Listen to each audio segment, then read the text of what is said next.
Oh no, I forgot to change the music. You know how I said I wanted to change the music to the cold battle? Yeah, I forgot to do that. Time to do it now. I was too busy worried about the fucking sponsorship thing.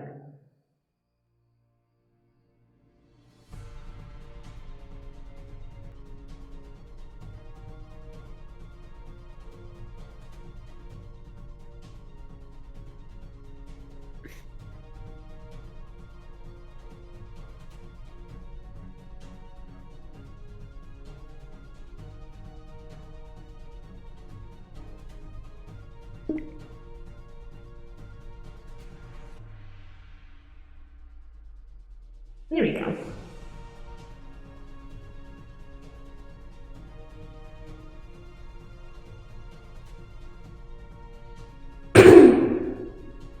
Can fun for that? Meow. Meow, meow, meow, meow.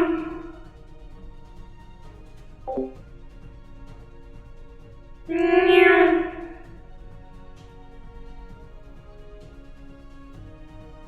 Meow, meow, meow, meow, meow, meow. Meow. Meow, meow, meow, meow, meow. Good night. You know? Good morning. My advice is that I'm a bitch. Yeah. Okay.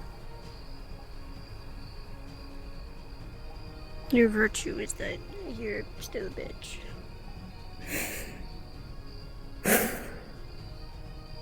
And then ish.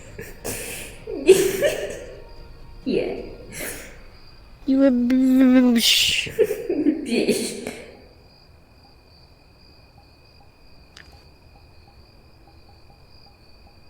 Bitch.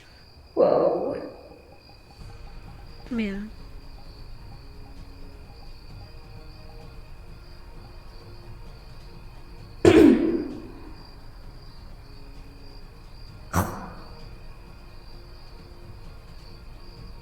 I thought this said gremlin, and I was like, huh? Gremlin. I don't know. My virtue is gremlin. Gremlin. Okay, alias.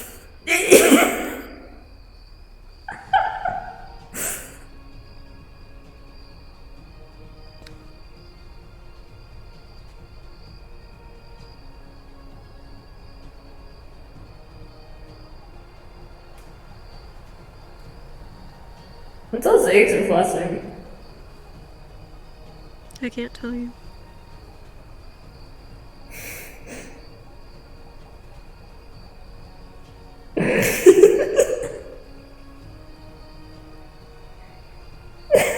Future Misters, I was like, these.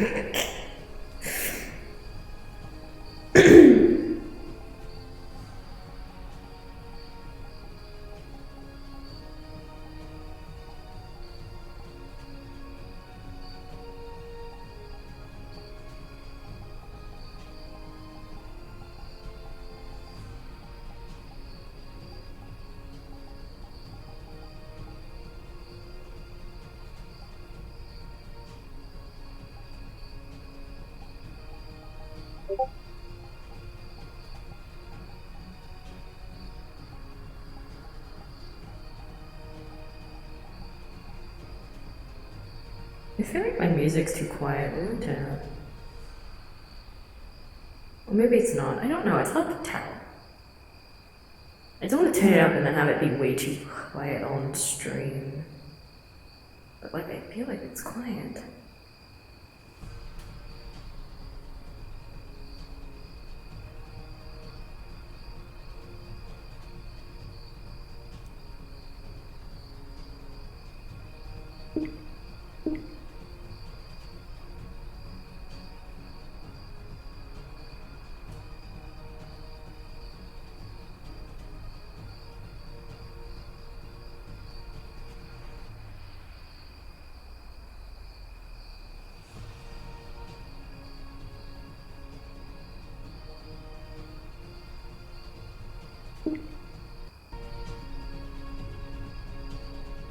That should be fine. 45 should be fine.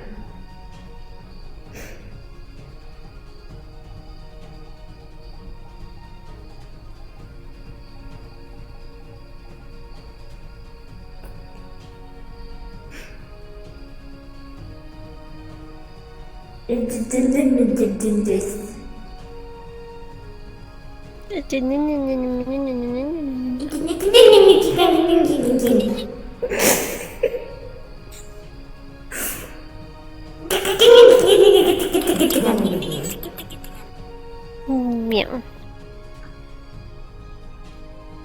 Oh, I have to wait for the thing to go black. I forgot.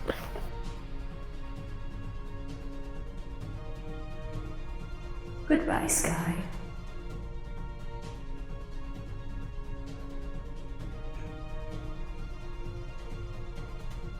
Let me make sure my chat's visible. Hello.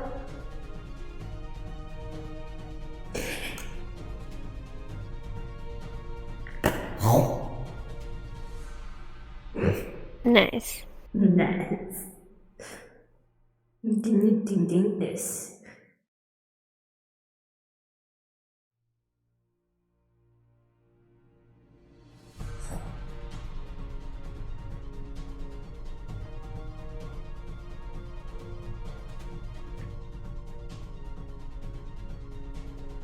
Vibing. You vibing. Vibing. Okay. Ready? Yeah. Okay. So, we last left off with Indus, Nyx, and Nightlight trying to get to the right time period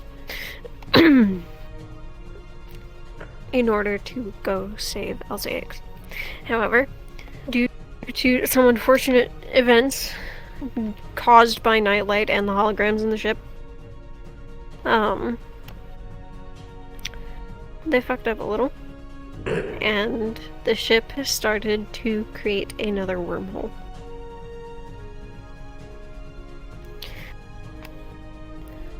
Now,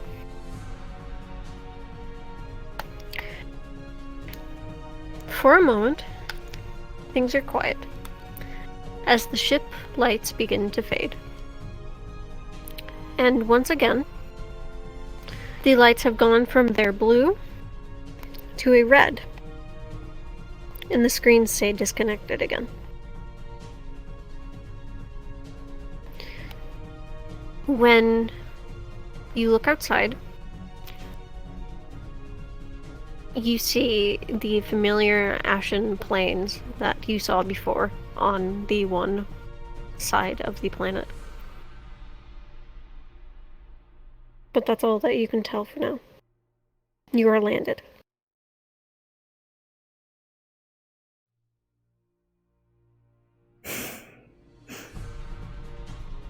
Indus is going to look over at Nyx.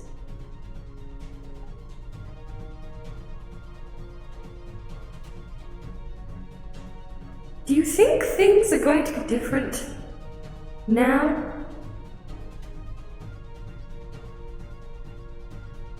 I mean, we did tell them to check. We did tell them that half of the planet was going to be taken out. I mean, maybe.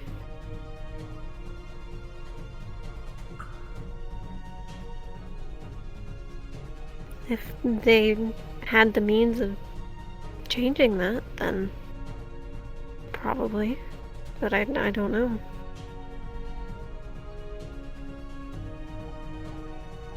Look at me worrying about timeline differences. I'm a bit of a hypocrite. You are.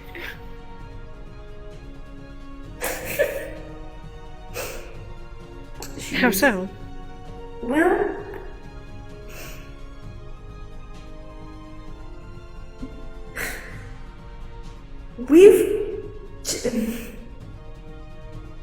Alzex and I kind of changed timelines almost on a weekly basis, technically.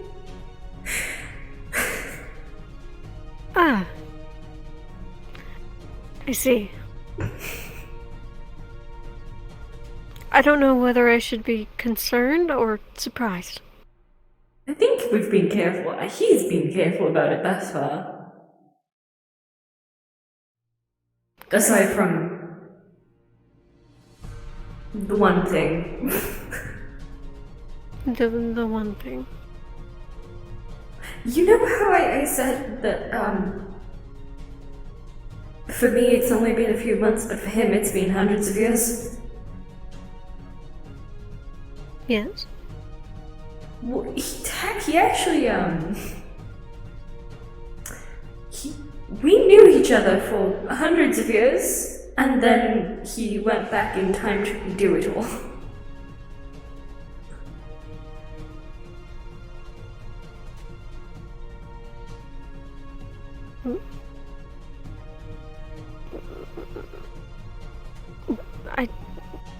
Why? I don't see a point. Well, the first time I went to go through it all, he thought I was going to die if I went through it all.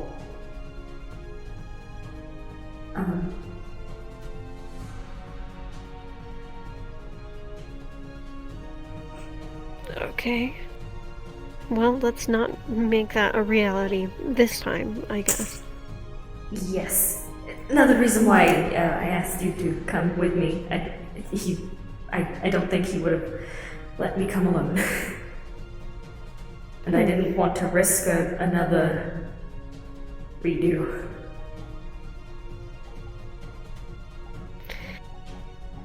Understandably so.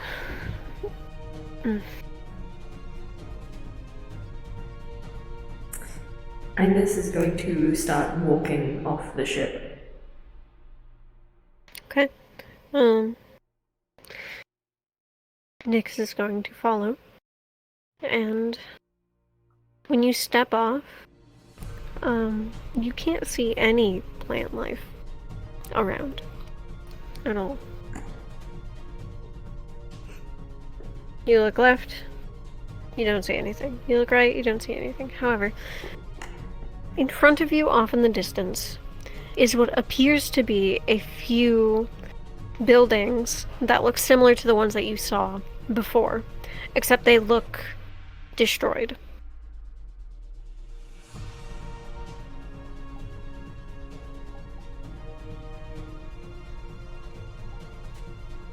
Wait a minute.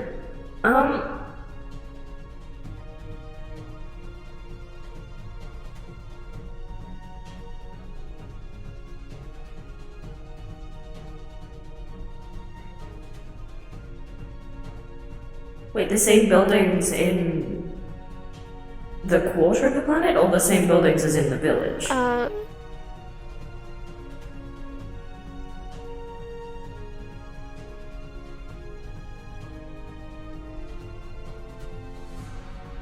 Sorry, say that one more time. The same buildings as in the buildings from the destroyed, like the quarter of the destroyed planet that we were in before, or the village? The buildings in the quarter of the destroyed planet. So it looks like one of them looks like it could have been like a city building. One of them like it looks like it's that part of the world. Okay. So Anders is going to. You know what? She's going to start walking up into the sky to see like how far this destruction goes. As you're looking and you're flying up into the sky, Nyx is going to sort of walk beneath you, and try to keep up with your pace, but on the ground. But you fly up and you look around, and it goes pretty far. From what you can tell, this looks like one of the cities closest to the walled off city, because you can see the walls in the distance. Okay. So it is an entire city's worth of destroyed buildings. Okay. She is going to walk back down to the ground and just kind of walk alongside Nyx.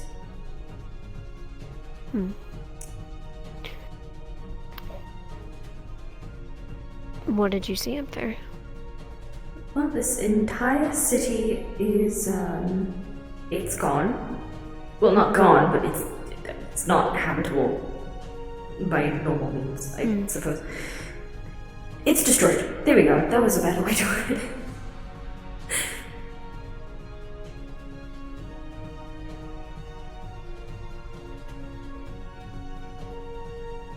Okay. Destroyed.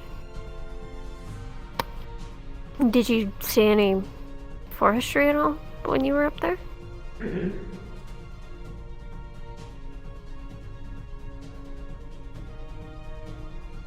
I hope this wasn't a cause of us telling them. Well, I mean, half of the planet was gone when we arrived. As long as not more than half is gone now, then hopefully we didn't do any harm. Hopefully.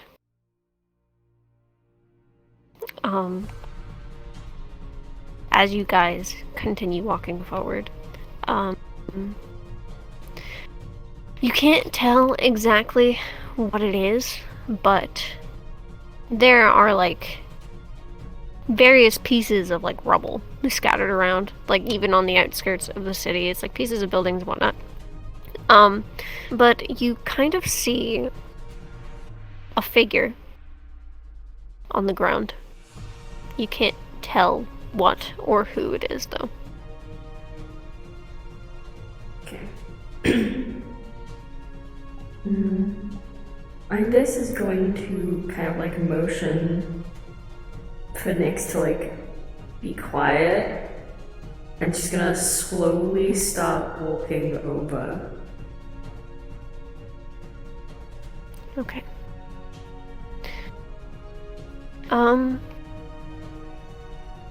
Do a soft roll for me. Okay.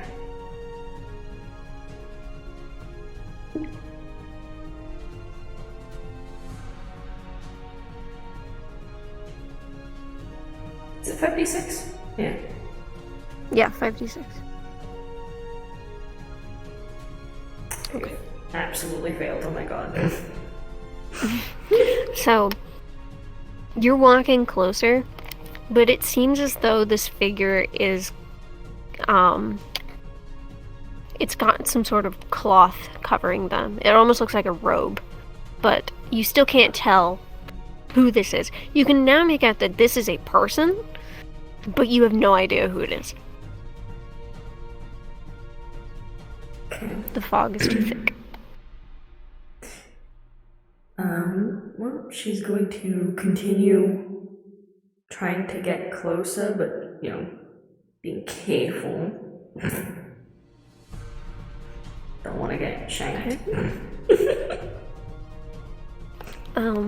So Nyx is still following after you. She's kind of behind a little bit since you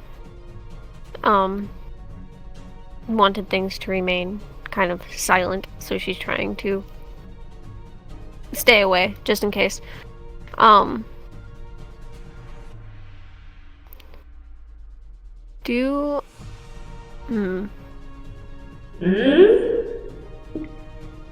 I won't have you roll. That's fine.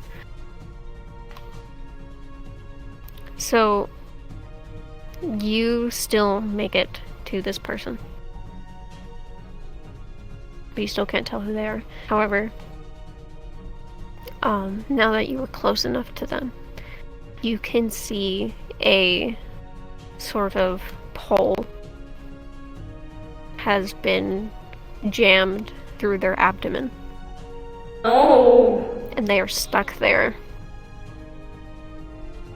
and upon closer inspection, you can hear sort of shallow and rapid breathing. So she is going to motion for Nyx to quickly come over. Okay. And she does so. She walks over very quickly upon seeing your expression and the wave. Mother, you get that out. I will handle the healing. She's not even attempting to be quiet anymore. Okay. So Nyx goes to try and get this pole out of this person, but as soon as this person hears your voice, their head shoots in your direction. The hood falls off, and let me show you who you see. Whoa. Friend? It's going to be in texties.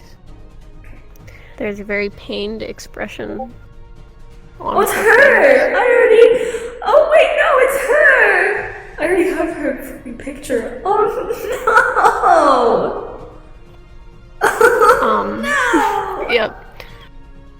She looks as though she has some sort of metal shackle around her neck and her wrists, and there is a blinking red light upon them.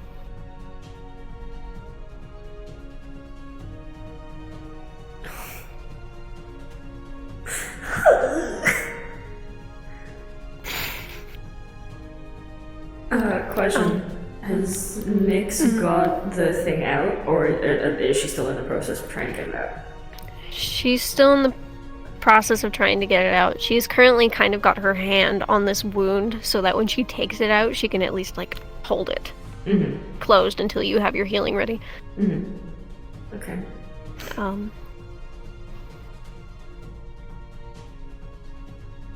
Do a soft roll. Okay.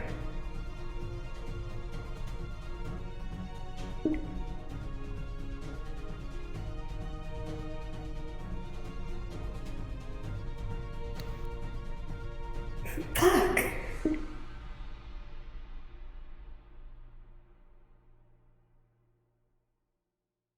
Okay. So,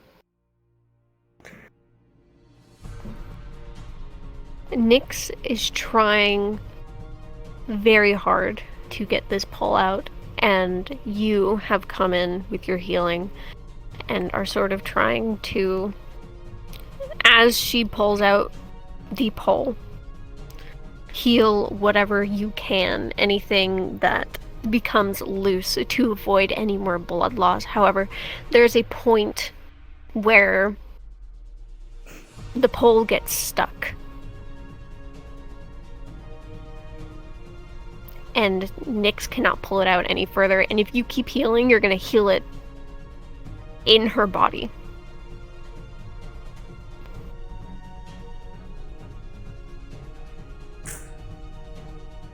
Okay.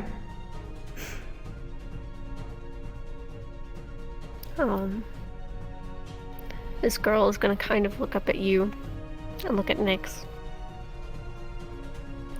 And she seems sort of dazed over, and she's gonna kind of tilt her head to the side and just be like, I remember you. You're the weird people that came to our town.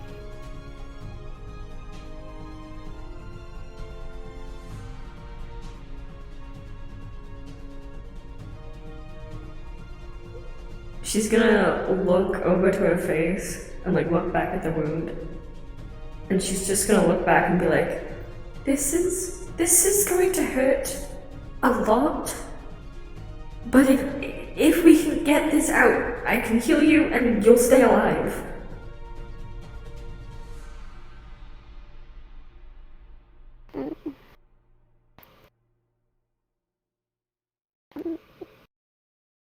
do what you need to. I'm pretty sure if this stays in me, I'll die either way. Okay. So Indus is going to go to the other side of Nyx, and she's gonna grab onto the pole as well, and kind of like motion for Nyx to start pulling as well, so both of them are pulling on it. Alright, do soft roll. Okay.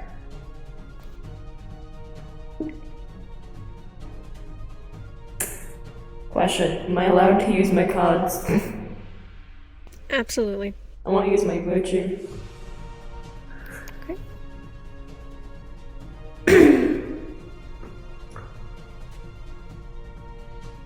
Can you pick that up? Yeah. Okay, go ahead and burn it. Yeah.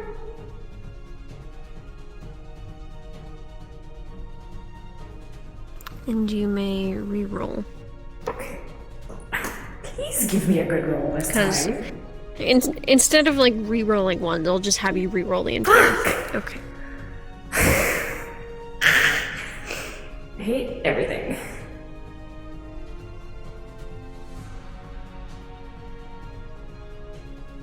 Okay.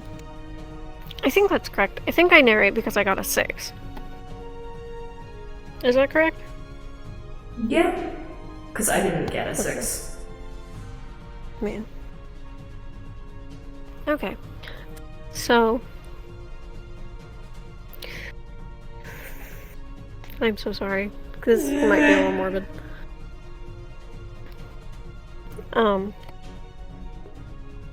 You and Nyx get a very firm grasp on this metal pole that is currently in her stomach, and you pull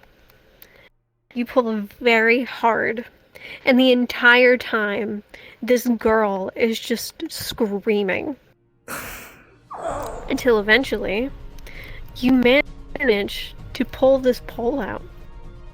However, a few things that were supposed to, stay in her body come with it. One of her intestines is now kind of hanging out of her stomach.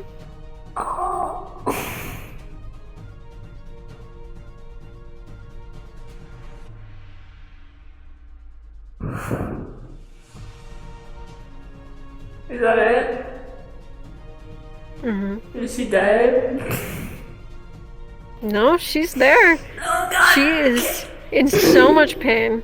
Oh my god, okay. Well, she's going to close her eyes for a sec, but quickly shake it off, and she'll literally just start trying to shove them back in.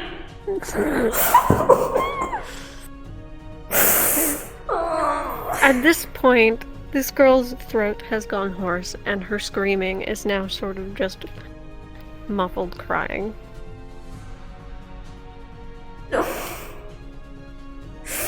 Indus starts trying to use her healing magic. There are tears just streaming down her face. She is shaking. This is horrific, and she's like, I feel so bad, but she's going to die if I don't do this. She's covered in blood. Her entire dress is just fucking stained at this point. It's oh my god, this poor woman. As you're doing that, Nyx kind of goes over to the girl, where her head is. She kneels down and she very gently lifts her neck up and places her head in her lap. Oh. And a soft blue hue begins to kind of emit from her hands a little, and you can sort of see the pain in her face begin to fade. It's very clearly still there, but she is not attempting to scream anymore. And these trails sort of flow into her head. We do another soft roll. God, please heal. Please. Yes. Okay. So I can't beat that roll, so tell me what you do. Okay. Tell me how it goes. Okay, so Indus is fully focused on her healing magic. She is putting absolutely everything she can into healing these wounds. You hear the slight slithering of moisture, organs being rearranged. You can see that the trails of green and white and blue are going into this wound and slowly repairing it. It is still bleeding up until the last moment when the wound heals. But because of how quickly and how much effort Iandis put into healing it as quickly and as much as possible, and how terrible the wound was, you can see that all of the sparkles, all of the little stars all over her body have actually dimmed quite a considerable amount. Oh. And she kind of flops in a huff. She's still like up, but she's like hunched over, panting. Okay. Tears are still fucking streaming down her face. Upon you doing all that and completing your work, Nyx stops with the spell that she was inducing upon the girl, and a few breaths of relief escape from her as she's just she's still laying there. She's not moving, but she is breathing. She's no longer like bleeding or anything. You have successfully patched her up. And Nyx is going to kind of reach over to you the best that she can without removing the girl's head from her lap. Iandis is going to kind of crawl over and just kind of flop into her mum. She's like nuzzling her face into her shoulder, and you can feel the dampness of her tears kind of starting to seep through the fabric. Oh. Okay.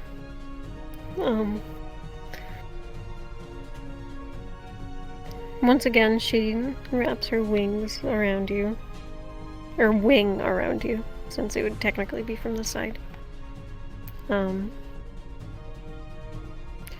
This girl kind of opens her eyes, and she looks up at both of you.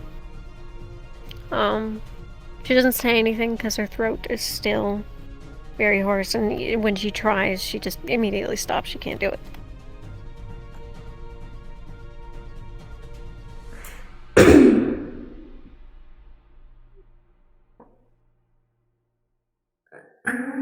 Nightlight is going to come down and kind of land on the girl's chest and just kind of like fluff up as he like kind of tries to snuggle into her.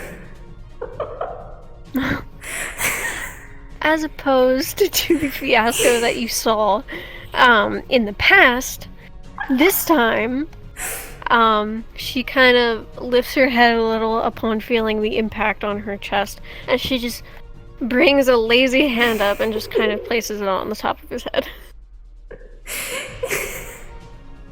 He starts nuzzling his head into her hand. He's cooing a little bit. Baby. Oh. Baby. She lets out a very soft chuckle, and then looks up at both of you again, and kind of mutters a very quiet thank you.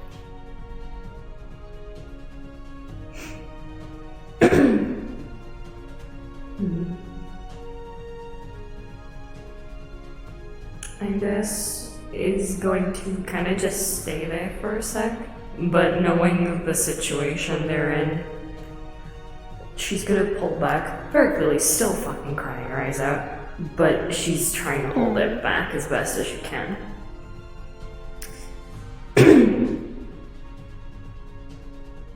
She's gonna look up at Nyx and then down to the girl. I'm just kind of like...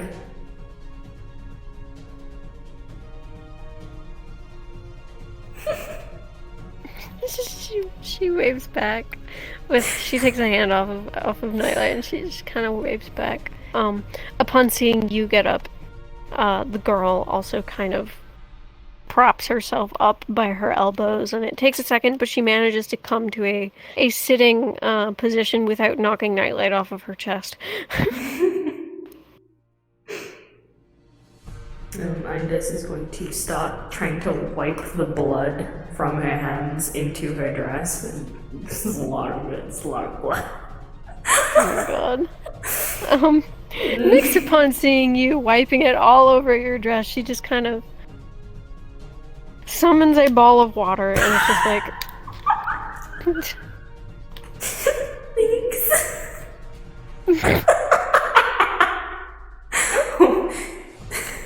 She tries to kind of use the water to dry her... Not dry. Fucking clean her hands. She'll even try and like start wiping her dress with it. It's pretty bad. She's only gonna manage to get off the blood from the metal, but the fabric's fucked. Okay.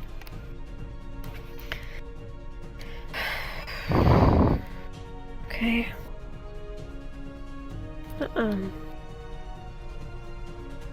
So, now what?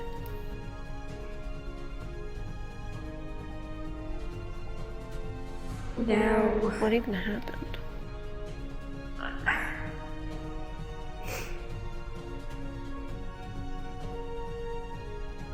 Thank you, Dad. Hi, Mom!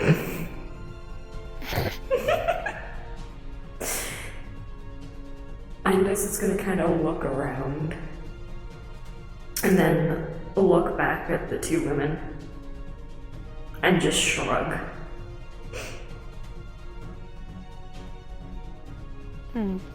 Okay.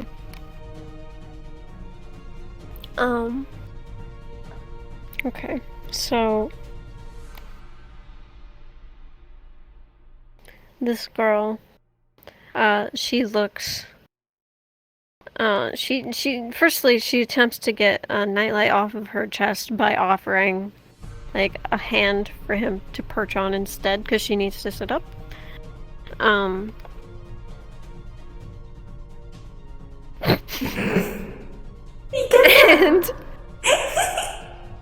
And she twists herself to face both of you, and she kind of goes, "This is probably a bad time, but name?" Void.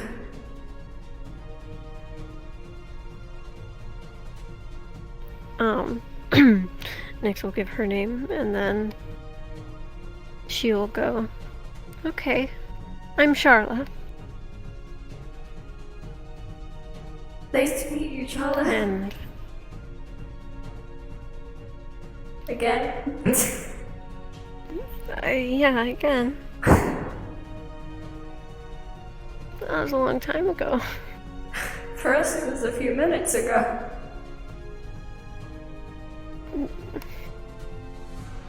What?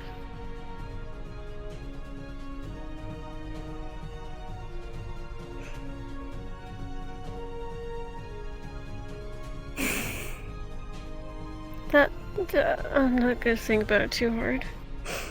It would be a lot to put on your brain at the moment.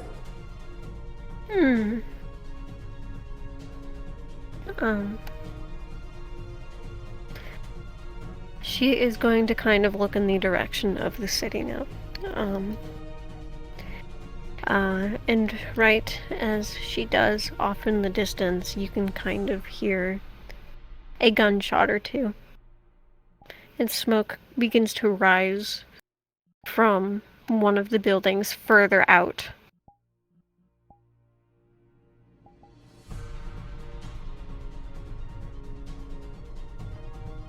She's going to whip her head around to kind of look in that direction. And you'll see that she, like, furiously, like, fucking wipes away her tears from under the mask. And then looks down, looks up, height difference, at Shala. What's going on? Well, she pauses for a second and brings a hand up to her head and then around to the shackle around her neck. And she's kind of like, well, those people didn't stop. And when things got dire, there was a lot of fighting. I didn't get to see that part though. Just from the other people that were in the building.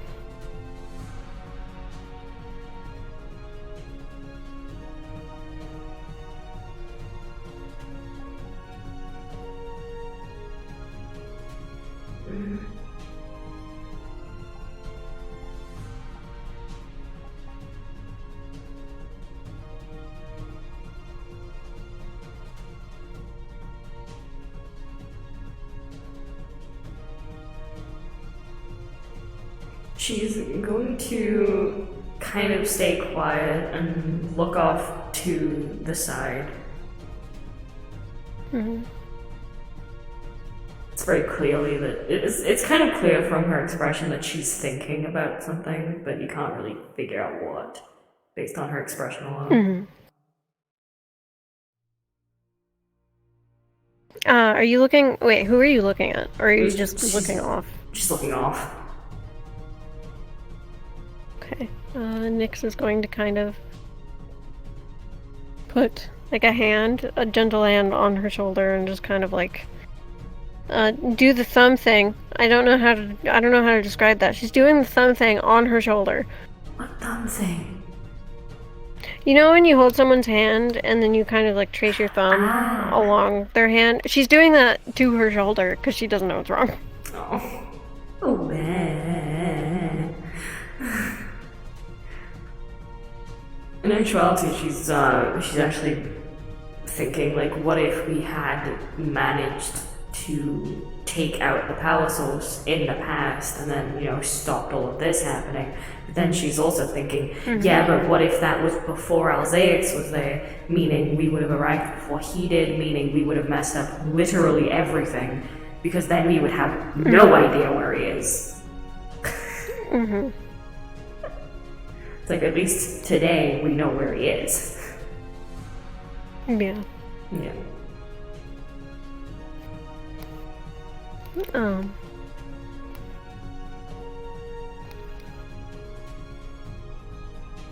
She sort of, she brings her hand down back to the shackle. She has both of her hands on it now. She kind of tries to look at it. She obviously can't because it's around her neck.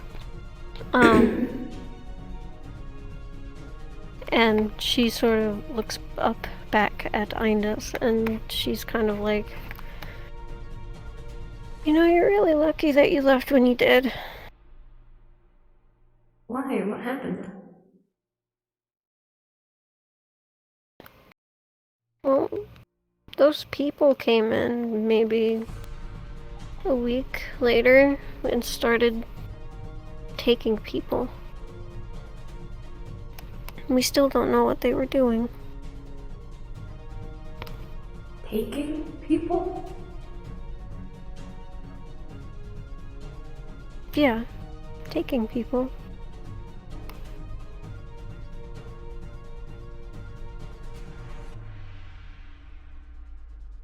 I haven't seen the others in a really long time.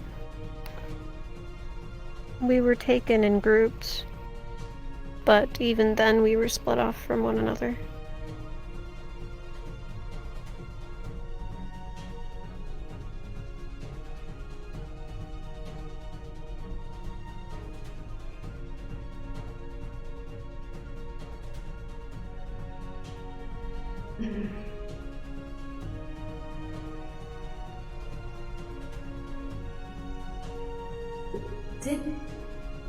Did you know anyone Cold Alzaics, by any chance? She looks at you, and she blinks a few times. And then she kind of looks at the mask. Are you still wearing it? Mm-hmm. Okay.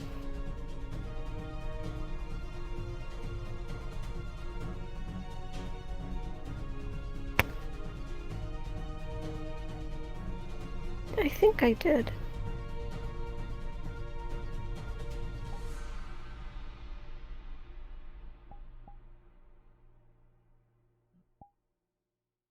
He's the friend I came here looking for.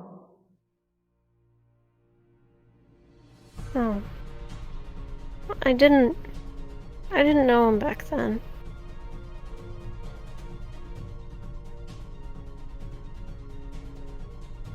Do you have any idea where they were taken?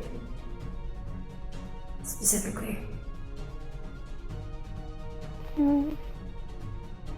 There's a few... It's hard to explain. I don't know how to get there, but I remember that it just looked like a bunch of metal buildings. They all had numbers on them. We were in the same one for a little while. That's why I know him, but... something happened and... then I never saw him again.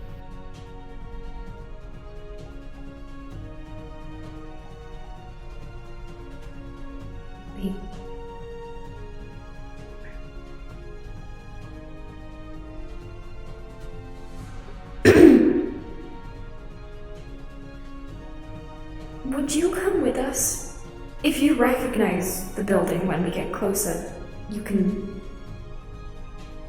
We won't ask you to come in. We just need to know which building to start at.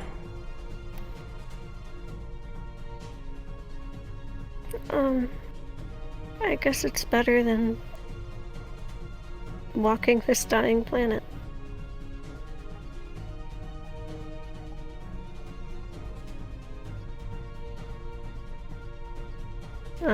At this point, she starts to get up.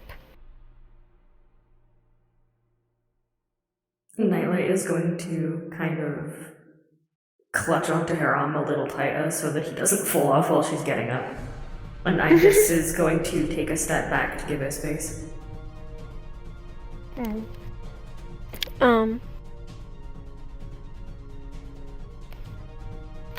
She stands at about 6 feet tall now that you can see her fully standing. I don't know what it is with her waving lately. This is a new habit.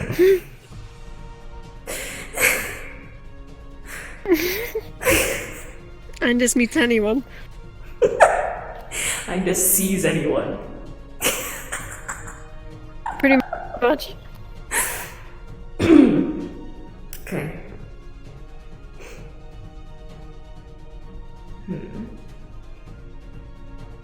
She's going to kind of look around and then look back to the two of them. Random direction? Or anywhere specific?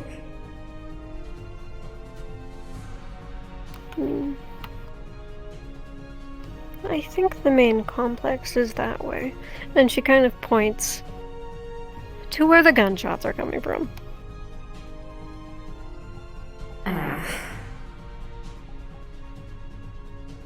Okay. If he is there, then...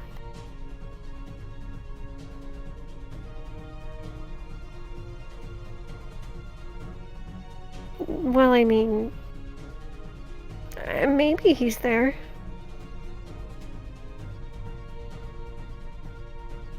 He's on this planet. He told me. He's definitely on this planet roughly around this time period. Kind of messed up the date a little.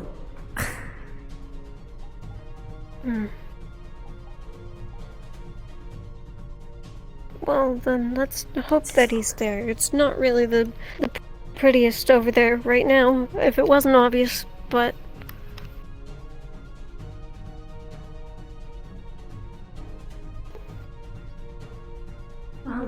Half of this a planet. lot of people aren't there anymore.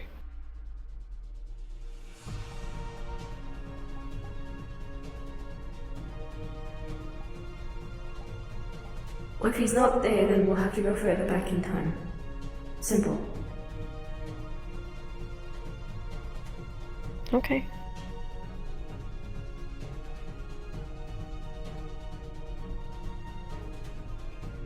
She kind of hesitates for a moment before turning around and starting to walk towards where all the gunshots are. Okay. At this point, Nyx also begins to rise and sort of waits for Charlotte to go in front of her so that Nyx can stay behind them.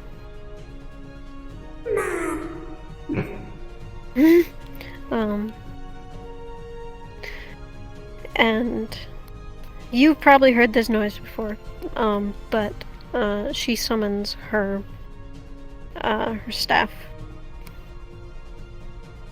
Man, we Do you hear really... the noise come from behind them? Oh. It's the staff. It's the staff making a noise.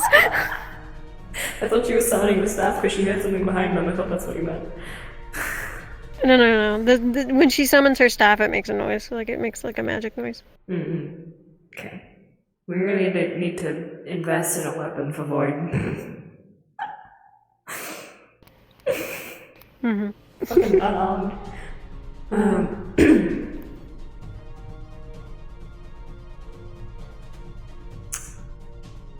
Yeah, they're just gonna walk towards the gunshot shit. And she's gonna, you know what? She's gonna start, like, holding the jacket around her. Oh. I'm coming. I'm coming. I'm coming. So it takes you about 30 minutes to walk to the neighboring city, to the complex that Charlotte was referencing. The city has a giant hole in one of its walls, and that is where you can enter into. We're going on a trip.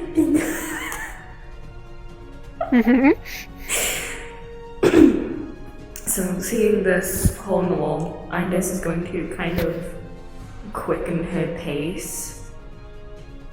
She's going to kind of try and go straight up to the wall and kind of like peek in to see if anyone's around before they actually go inside.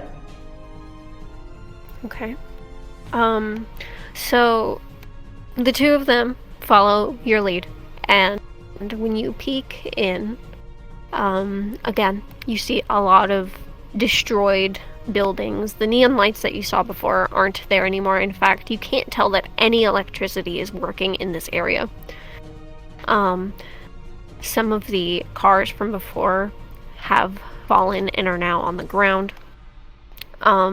There are a few bodies in the streets, with blood coating over them.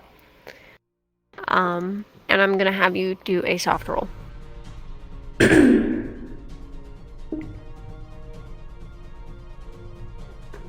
Got a 6. Nice. 6. Okay. I rolled to see if you would find anything bad in there. You don't. Nice.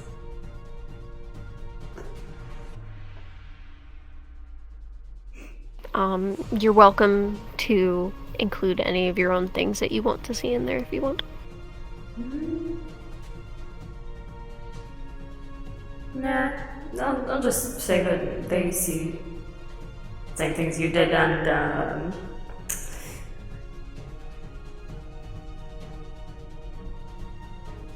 You know what? There is a metal pipe on the floor, which Anders proceeds to pick up when they walk past. Alright. Metal pipe Anders. Meadowlandis. Netherlanders, oh god. Yeah. Okay. So, you guys begin to walk through these city streets. It is eerily quiet in this area.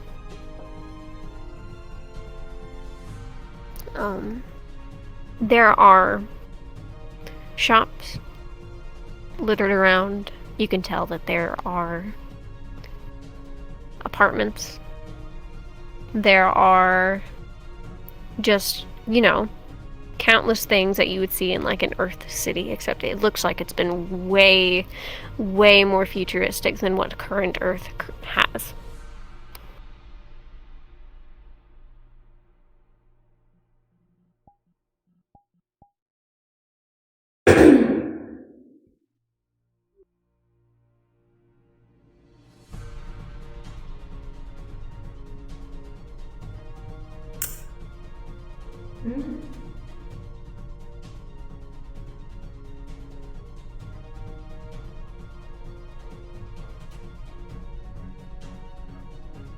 You know what? Anders is going to try and kind of like walk up so she can try and see if there's any buildings which kind of look like they have numbers on them.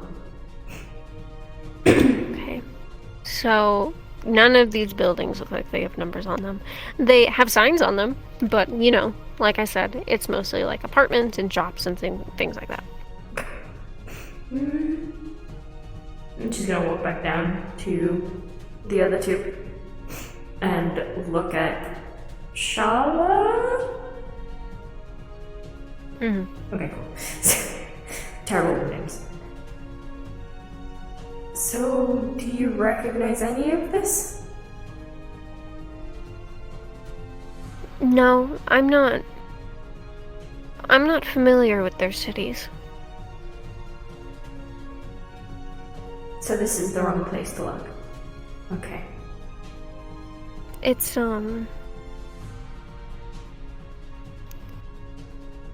I think it's the only way in, unless the other wall has a hole through it.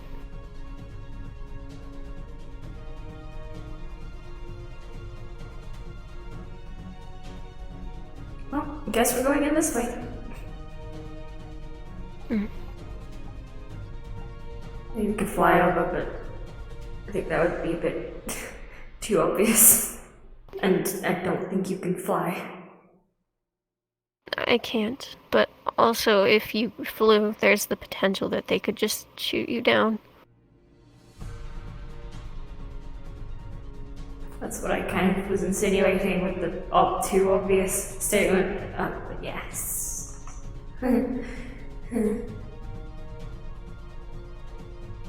She like turns around and starts walking in like a random direction towards where she thinks the wall is.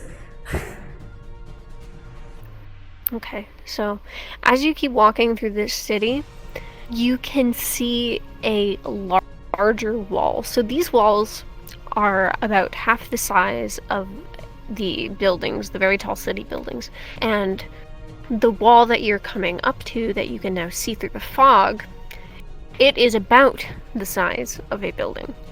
Is this fucking Attack on Titan wall shit?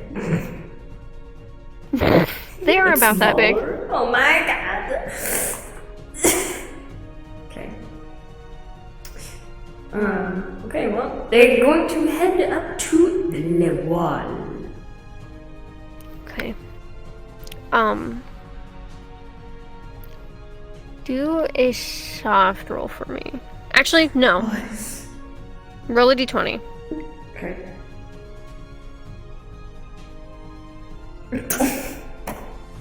Okay. It's okay, it doesn't go by number, it goes by even and odd. I do with my eyeball. It is okay. G. Eyeball. Eyeball. I think I need to get up for like a millisecond. Really quick. Okay. I will be right back. I'm sorry. Okay.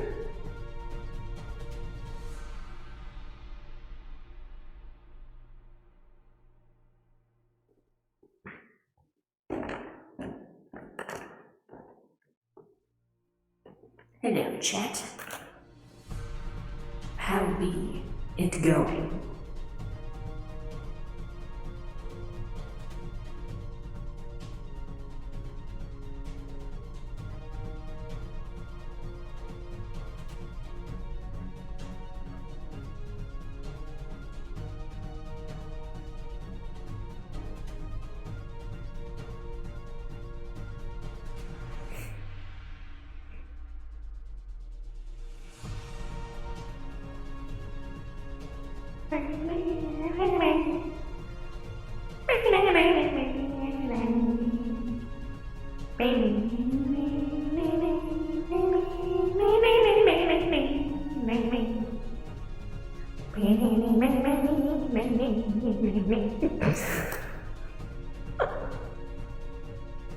I hear myself sometimes.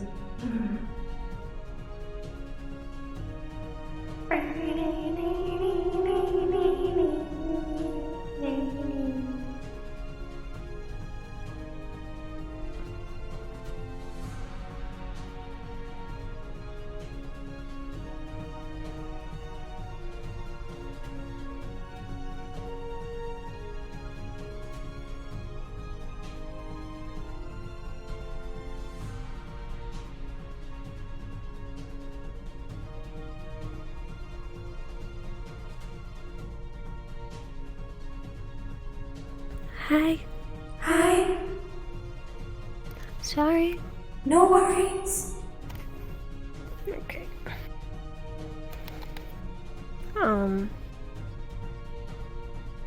Okay. Man. Daughter. So, you end up getting close enough to this wall where you can see through the fog that there is a crack between the two doors that essentially are the entrance and exit to this place. And it is big enough for all of you to slip through.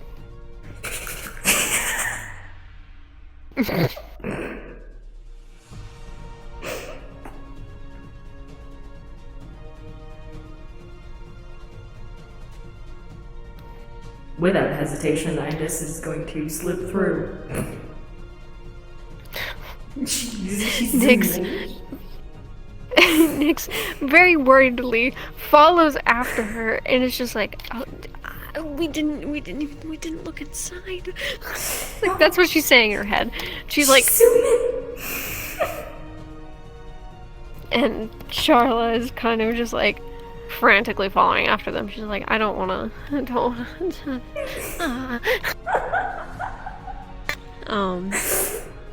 This time this is going to get someone killed. When you get inside, you, like, those gunshots before were fairly muffled, but as soon as you cross through this door, you can hear them full on. Like, they are out there. There is a wall blocking you from whatever is happening out there. You can't see, but you can hear the gunshots. You can hear people shouting. And this is going to kind of just like hold her ears down. I was loud.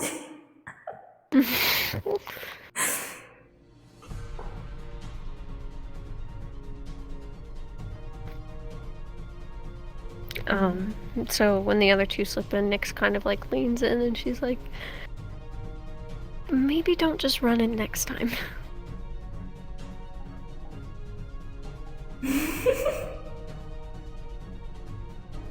She's people. Where are you speed walking to? What directions are there? So that you could go. You can go any direction but back, because I'll just take you back into the city. If you go left, then there is a building that is currently off to the side that you could get to. However, there is a gap, and you can see kind of lights streaming in from that direction. If you go right, it's the same thing, except there's no gap. And if you go forward, then you're going to be in the midst of whatever is happening. Okay. She's going to go speed walking to the right. Towards this building. Alright. So you and the other two walk a fair distance behind this building. There are no windows behind it or anything. And these buildings are matching the color scheme of the ship you saw when you first left. They are they have the orange and metallic color scheme from before. But eventually you do come across a gap, and there are no more buildings in that direction. Okay. What? Where are the gunshots still fairly close by? Yes, Okay. they're everywhere. Oh, everywhere. Okay, that's fun. Okay. What do we see around us? So currently there is a wall off to your right, and that is the wall that separates the city from wherever you are now. To your left is another wall, but it's the corner, so it dips off, and then if you peek around, you would be able to see where the gunshots are coming from. So that is the building. In front of you is open space.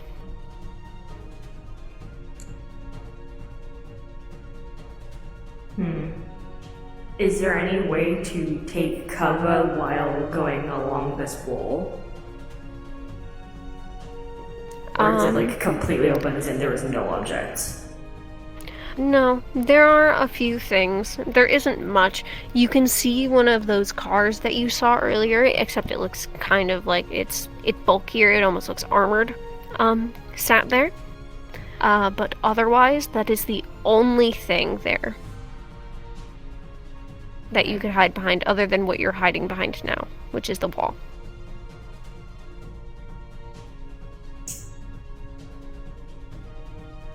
You know what? She's gonna look at Shala. Do you want me to type it? Yeah. My brain doesn't like names unless I've heard it like 20 times. Shala. It is Shala, okay. I'm holding on to it but barely. So she's gonna look over to Shala, and look over the car, and just look back. Do you know how to drive?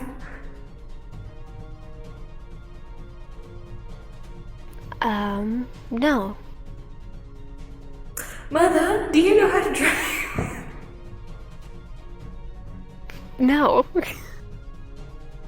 Let's hope it drives the same way the ship does. She starts fucking bolting towards this vehicle.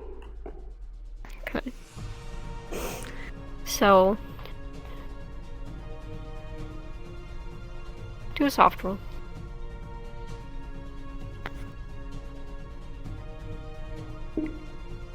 And then this isn't good at stealth. No. She's so used to hiding behind Alzheimer's.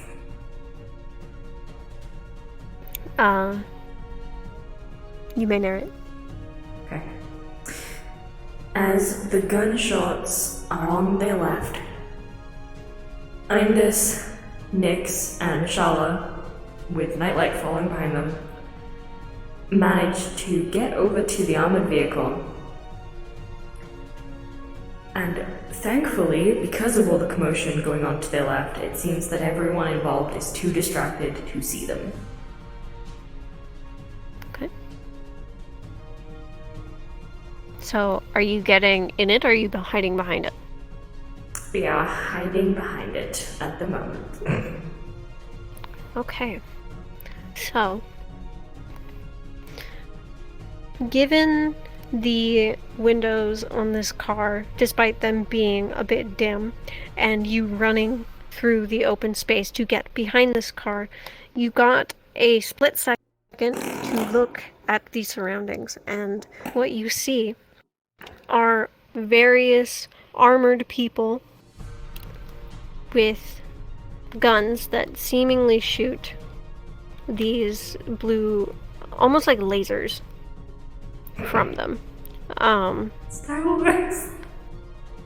No. Sweet Star Wars. They obviously do not see you. What you can tell about the people is that there are these armored people, and then there are also people in gray jumpsuits. And there are a few on the ground bleeding out. There are bodies everywhere of both the armored people and the people in jumpsuits alike. And many of these buildings look like they have been, like, blown up. They are scorched. However, off in the distance, you can't see any further than these scorched buildings because the fog obscures everything else.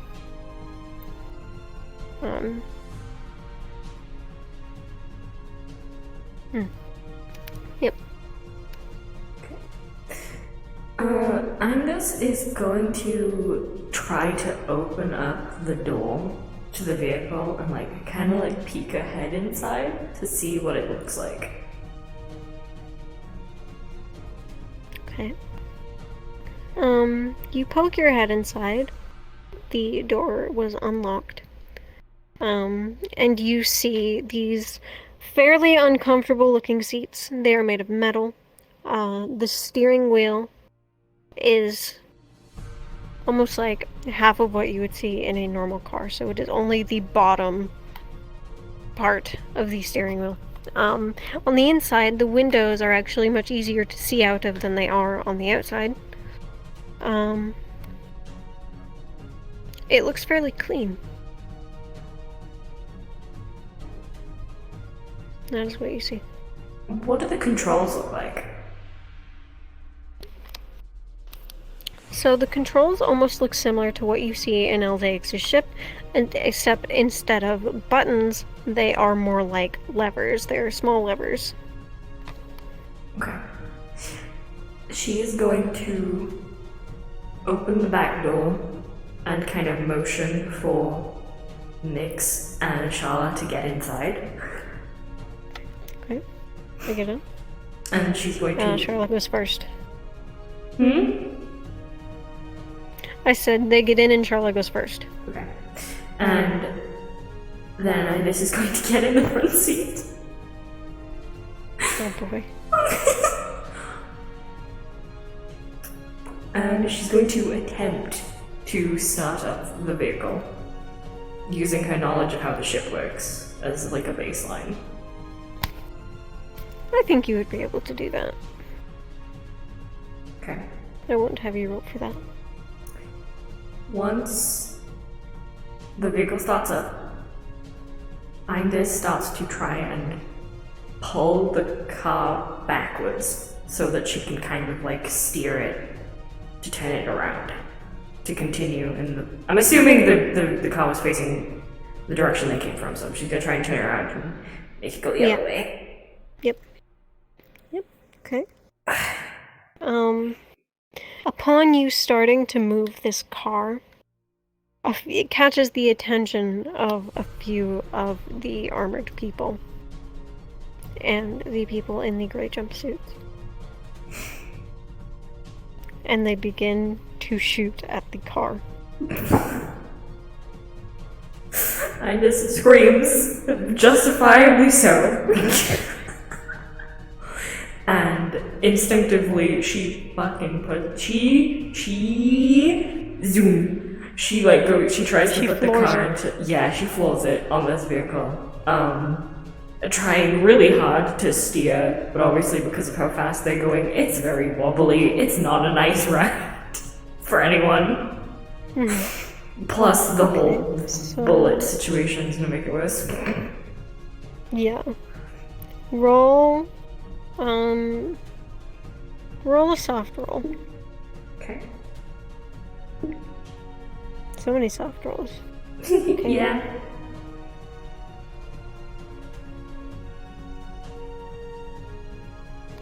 You may narrate. Okay.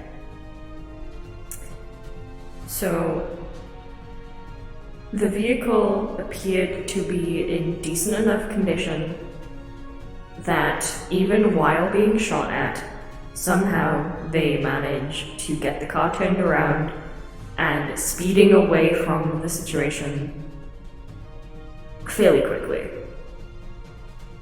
Obviously, it is a horrifically bumpy ride. Every time Ida screams, Charla screams in return. Nice. She's holding on to these seats for dear life. Poor Charla. I just imagine Nick's just fucking sat in the back completely deadpan while this is going on. She's like, this is on a Wednesday afternoon. Mom. Yes? Yes? How are you so calm? I'm not. Just really good at hiding my fear. Teach me.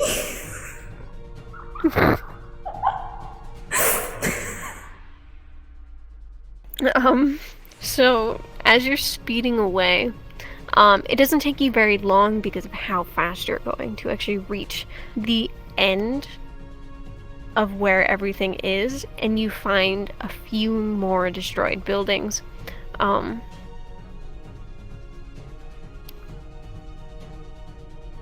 What do you do? You're currently speeding at these buildings. Okay, speeding at these buildings, Jesus, okay, she's gonna try and slow down the vehicle so that she's not going to slam fucking straight into them. But they're not completely stopped. Was there any sign of a way to get through the wall as they were driving down? Like, get out.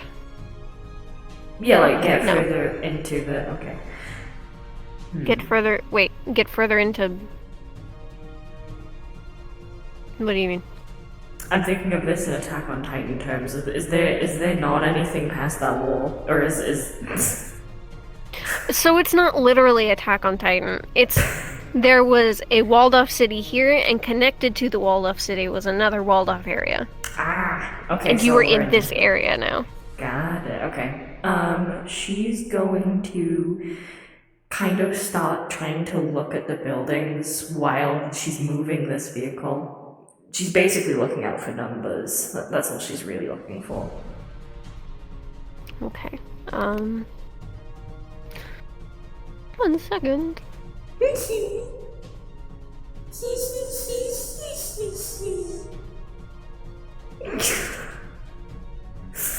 Alright, so as you start slowing down this car and driving past some of these buildings, you can hear Charlotte kind of clear her throat in the background, and she was like... She points to one of the buildings and is just kind of like, I think it was supposed to be that one. Okay. So Ines is going to try and steer the car directly to the door and gonna like really hard stop with the brakes when they get there. So, mind you, these buildings are destroyed. Oh, fuck. You know what, fuck it, she's still doing it. Okay. She's going to kind of like stare out the window at these destroyed buildings. She just kind of sat there like.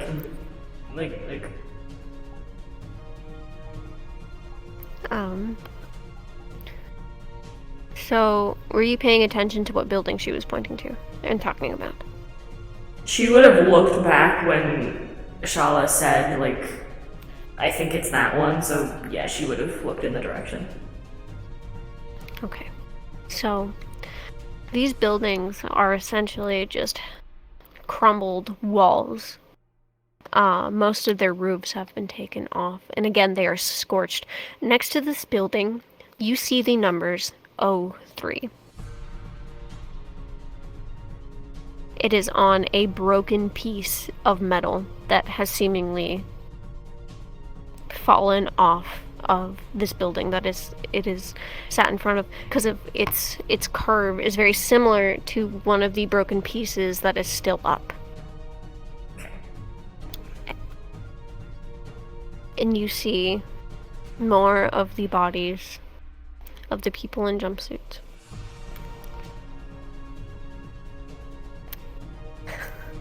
However,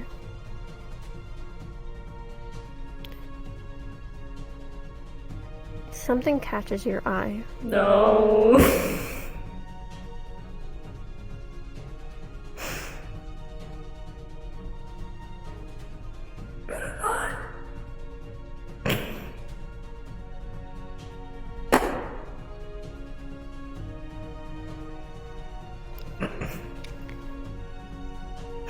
I know you. Distance. I know you like to break my heart, but you better not.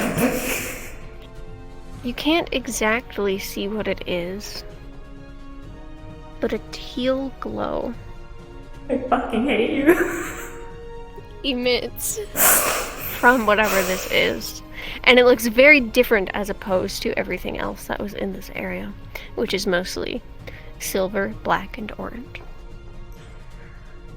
Seeing this teal color, without hesitation, Ines jumps out of the car. She doesn't even turn it off. And she starts sprinting at this teal. Okay. Right. Nyx chases after you, and Charla tries her best to follow behind because she does not want to be stuck in this car and then potentially someone come by again, so she tries to catch up.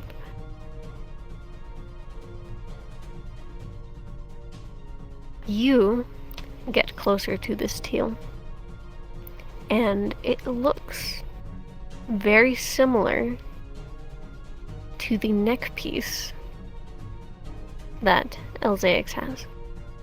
It is black and it glows teal. It is about a quarter of it. It flickers. There is a blood trail that goes further out to something that you cannot see.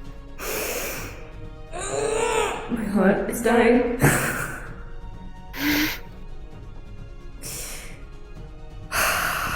She doesn't even wait to pick up the piece. She kind of starts muttering to herself, like, "No, it's okay. He dropped it. It just came off. He's hiding somewhere." It's like she's muttering constantly, trying to reassure herself that he's alive and that he's just hidden. She just doesn't know where he is yet, and not even looking back to see if the other two had followed. She starts following this blood trail. Like, she's going, speeding, she's zooming. Meanwhile, behind you, they're following, but they're being slow. Nyx is trying to keep herself hidden, but has her spear drawn. Like, she's ready to start fighting if someone ends up going after them. And Charlotte's kind of like cowering behind her. Poor Charlotte. You follow this blood trail. And when you reach the end, you see a few shattered pieces of this blue and white metal. You see a clock's hour hand. And next to it, you recognize the horn from future Alzaics.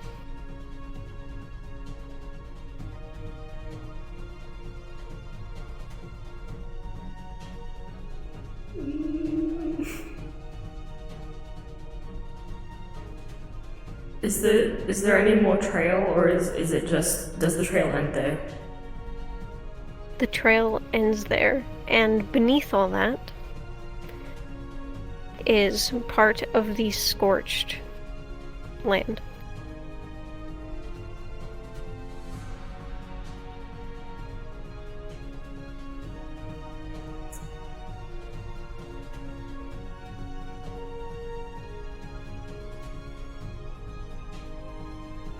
Indus is going to freeze as she sees all of this debris.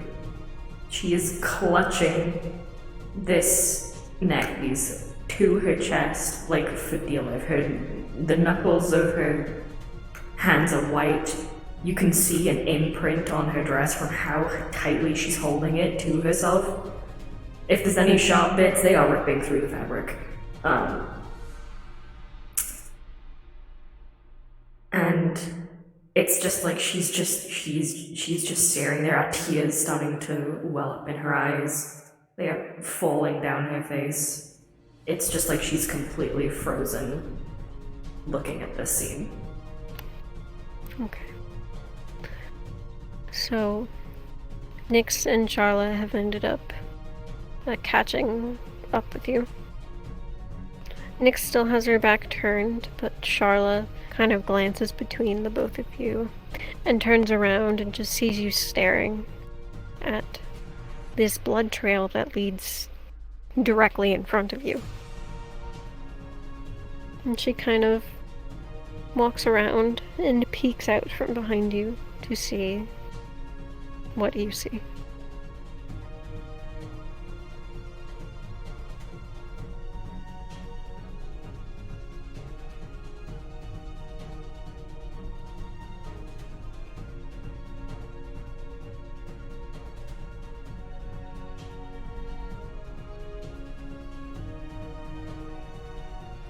She is silent.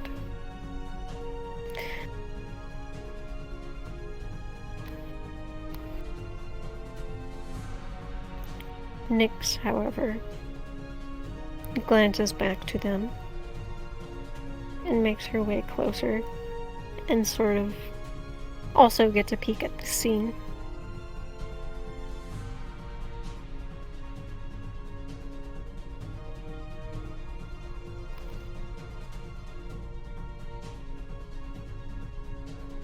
However, she does not recognize it.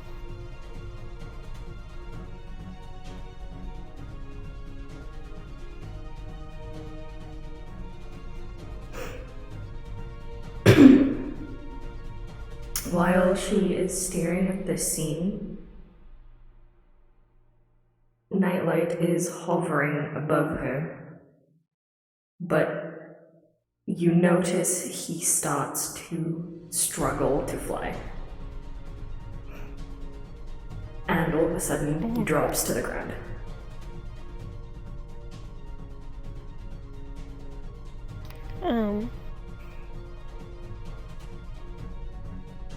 Nyx is very quickly going to try to get to this bird.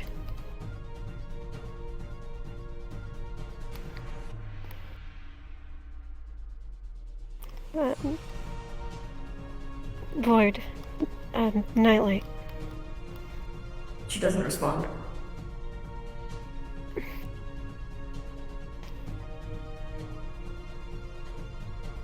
Nyx is going to pick up Nightlight.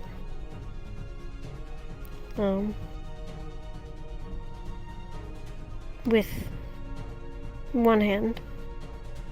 And she's going to unsummon the staff and try to grasp at Indus's shoulder with the other. Nightlight appears normal. He looks like he usually does, but he is static like some kind of doll. Mm-hmm. And Indus, there is no restraint to any movement of her body whatsoever. It's like she's not even mentally there. But it's like her eyes are fixated on this scene. And no matter what direction you try to turn her, her eyes are just locked on this. Okay. Nyx is going to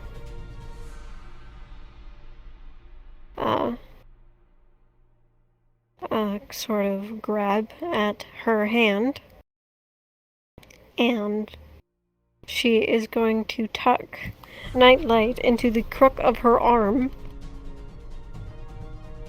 and start dragging Indus back.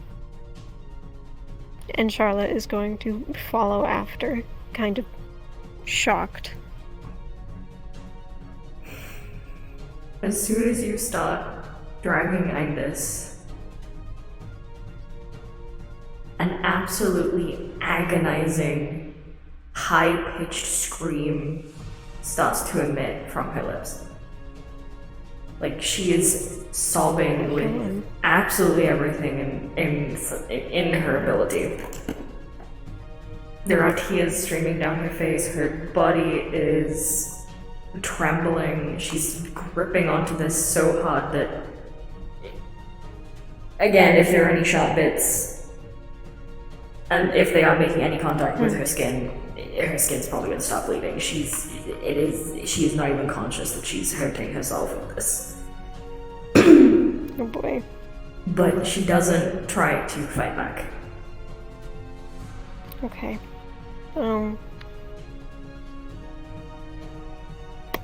Alright. Nyx is going to very quickly try to put Nightlight in a position where she can freely also grab Charla the best she can.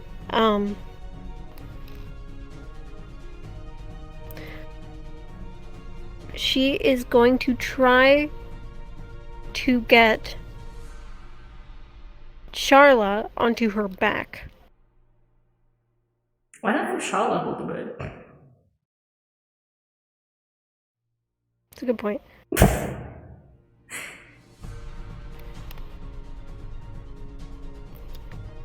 It's fine. Shouldn't think of it. And she is going to attempt to get Indus off of the ground and start flying away.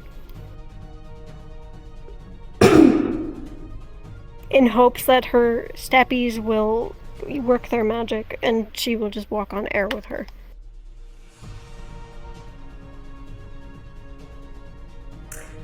They work, but it kind of feels like you're dragging her upstairs. Like her body's making no attempt to keep giving her elevation. You are dragging her up the stairs, basically. And no matter what you do, her eyes are just continue. She's trying to keep her eyes on this area as if she's hoping that it will change if she just looks at it long enough. That everything will just kind of like fizzle out and it'll be some kind of hallucination. She's just not looking away from it. Okay. Upon feeling this, it is at this point that she tries to give Nightlight to Charla and pick Void up bridal style instead.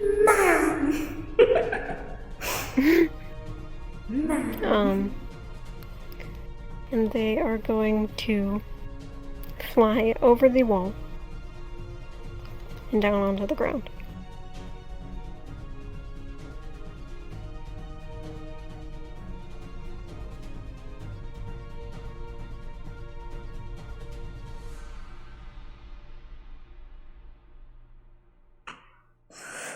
Once they hit the ground,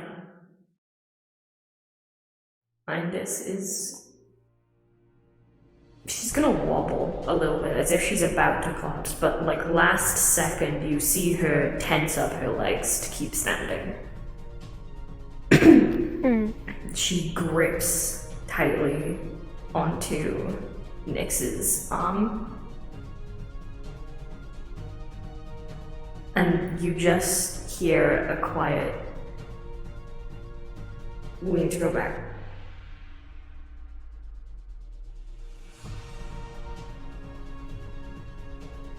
Go back. We went too far forward. We need to go back. Okay. She's already put Charlotte down at this point. But she's kind of like, she's out of it after seeing basically everyone that she knew on the ground, and she is kind of just following after them. Nyx is going to start walking in the direction that they came from.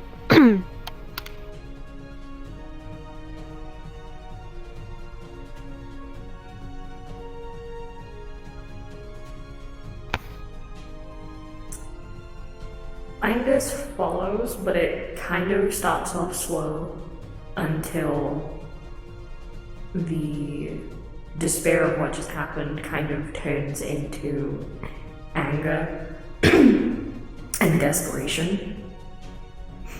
And it goes from simple speed walking to breaking out into another sprint. But this time, because she's been sprinting so long, you can see she is struggling to keep up a fast pace. She's not elegant in the way she's running. Okay. The other two sprint after her, and are equally as exhausted. Especially Charla, considering she had a very major stomach injury not even like 30 minutes ago.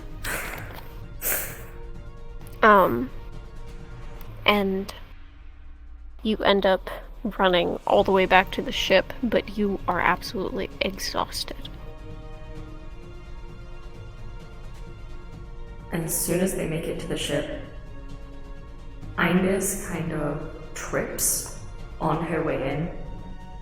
But because she's still holding on to this chest piece, this neck piece, she purposefully turns her body so that she takes the entirety of the fall on her shoulder and back. God.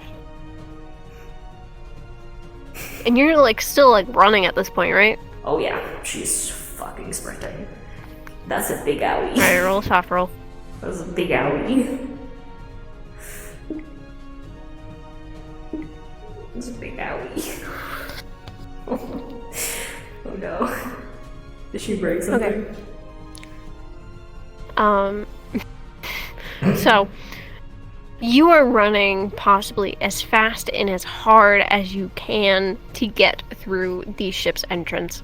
And as you fall, and you twist your body so that you can take the blow instead of the neck piece, you hit the ground and you feel a very harsh pop come from your shoulder.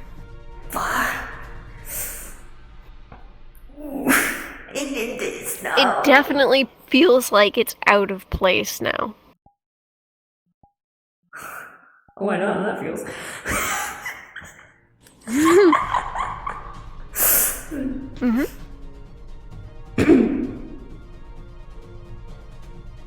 She obviously cries out in pain. And it kind of takes her a second to realize where this pain is coming from. So she turns her body around and uses the opposite arm to try and lift herself from the ground. Mm-hmm. It's obviously very difficult because shoulders flat. Yeah. Nyx ends up falling back in, and Charlotte comes in about like 10 seconds later, panting, and she's just like... As soon as she walks in, she sits on the floor against the wall. Nyx, however, comes up to Indus. Does she look like she's in pain? Okay, Nyx comes up to Indus with a very worried expression on her face. And she's kind of like, I thought I saw you fall. Are you okay? What did you do?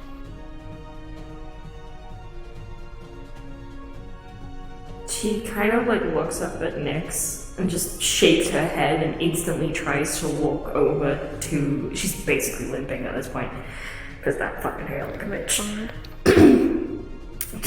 She has no fucking self-care. This bitch. She's going to walk over to the control panel and start trying to adjust the date to the present day again. Okay. You do so without fail.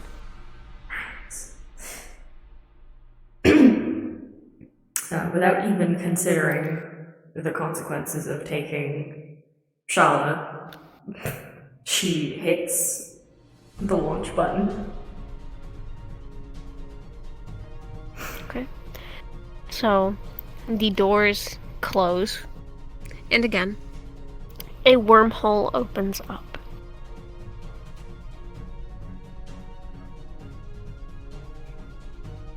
Where?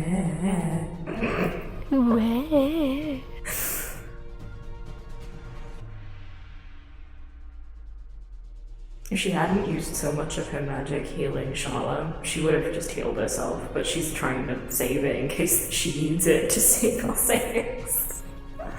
Mm-hmm. So she is not healing herself. Oh my god. Baby pig.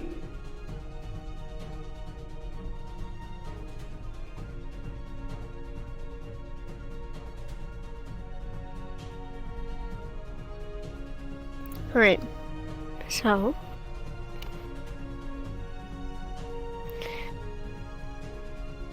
Do you want to do truths?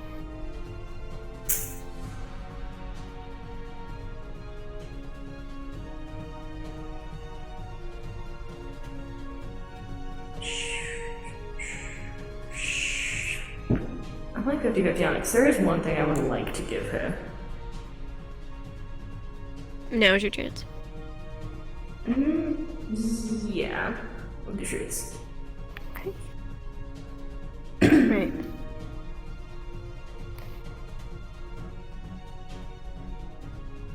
So used to starting off with the world is delicate. Yeah. Okay.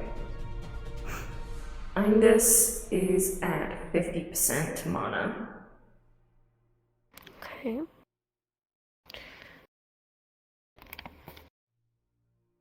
Located underneath the hologram off to the side. I'm trying to explain the world. In the world, when there's that big window off to the right when you first spawn in, the hologram beneath it, or next to it off to the side, there is a cabinet under there. And there is a med kit.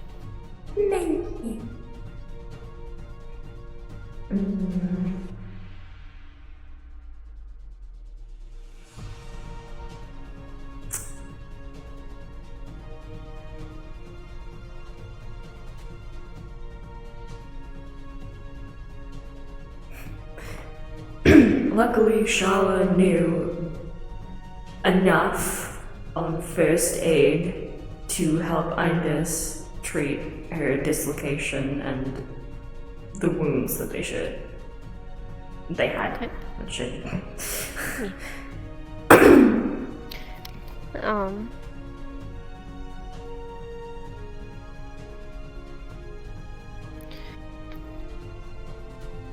there ends up being enough water and snacks for you guys to take a second to replenish your energy if you so wish.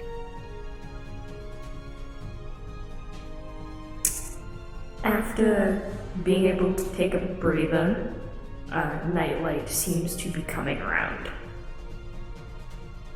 Okay. And we still have not found Elzaex. Alzakis, no! Elzaex. Alzaki! Elzaex. Alzakis!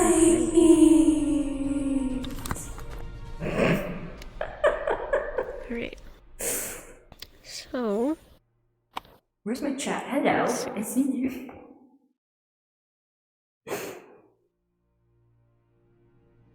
Alzakis, no! Elzaex.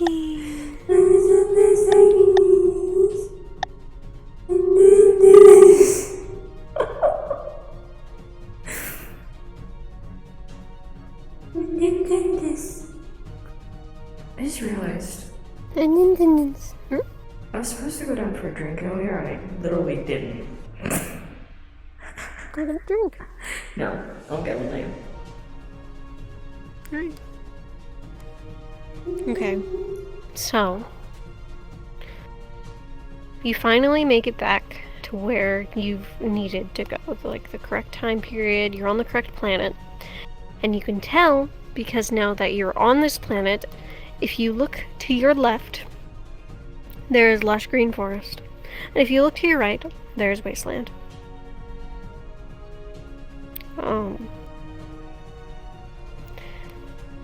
You see these same walls from that walled-off city from before.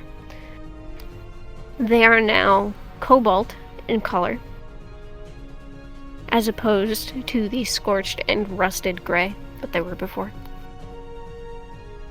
From atop these walls, you can see the buildings. They're neon, they are bright. You can even see lights illuminating from the city from just beyond the wall. There is a gate before you as you look out this window.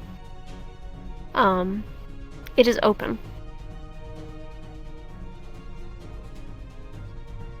And you can tell by looking through the city, or looking through the gate, that the city is relatively busy. You can see the flying cars again. You can see very faint silhouettes of people walking the streets.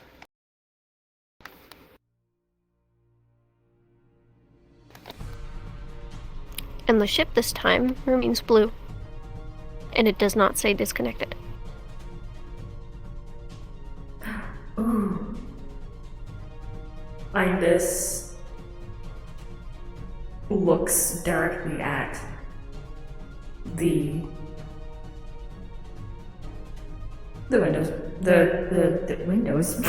Screens. The windows. To the window! To the wall.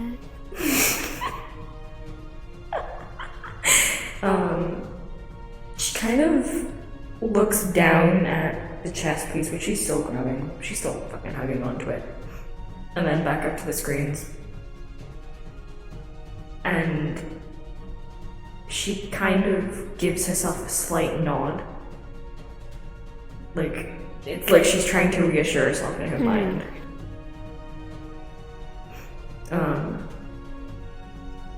And she...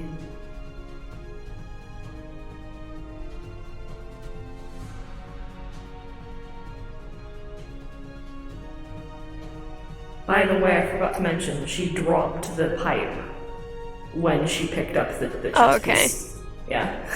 I was like, did I ever say that she dropped the pipe? She does not have the pipe. So she goes to the toolbox and she takes out a screwdriver. Okay. You now have a screwdriver. Men. Nyx comes to a stand She was probably sitting with Charla as the ship was going and they were having their break.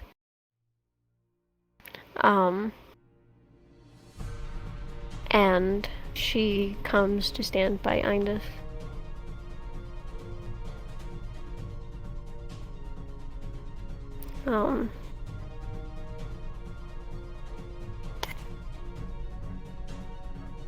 She doesn't say anything, but just she's trying to measure how she's feeling based on appearance alone. Let's just say she doesn't look anything like you would expect her to if you were in Nyx's position. Like,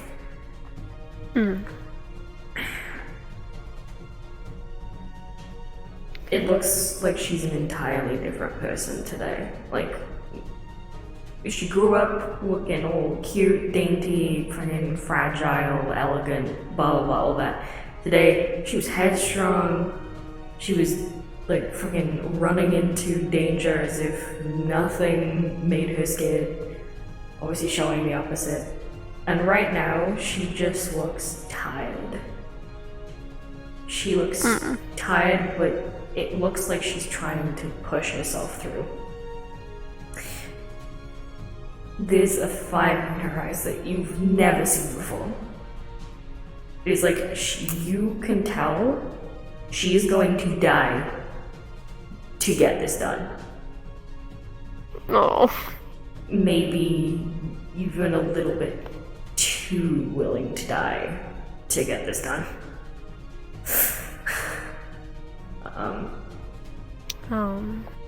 Man.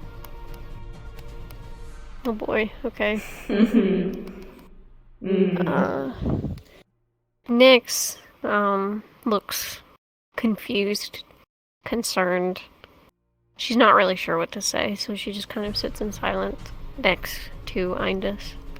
Charlotte, in the meantime, has hands pressed up against the glass, looking out at the city in absolute horror.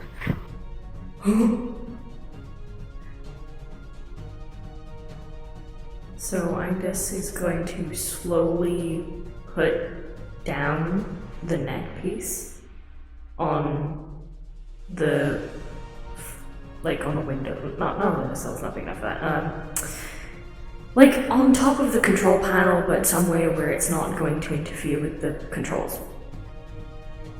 And, you know, her arm is still kind of fucked up, so she's just kind of holding it into her body and using the coat to cover it up. In her other hand, she's got the screwdriver, which she kind of just tries to... Actually, are there any pockets in this?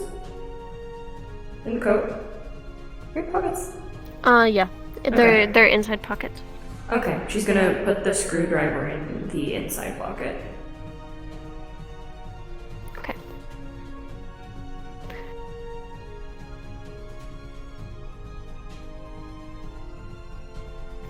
Okay. Nyx is going to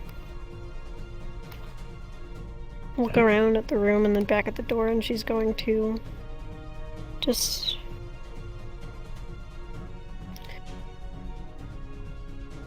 Are you sure you're ready? Or do you need more time?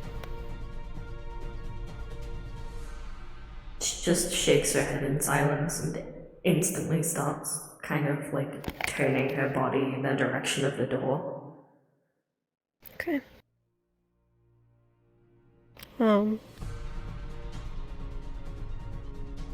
Nyx will follow after. However, Charla instead walks further away from the door.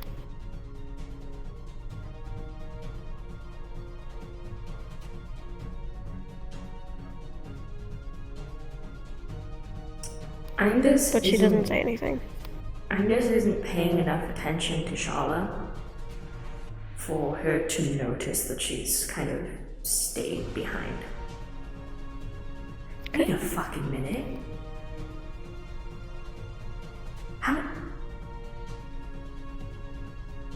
Have you mentioned Charlotte before? No. Well, not the name. Is this the bitch? I remember you mentioning a while ago that Alzeix had like one female friend at one point. Is this not her? No? Okay. Anyway. My brain just fucking had a brain fart out of nowhere and was like, no, this is a thing that you have. No, that's a really good guess.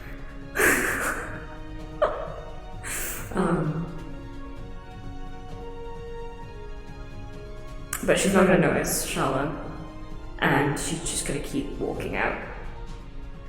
Nightlight is kind of perched on one of the hologram, like one of the things that make the holograms.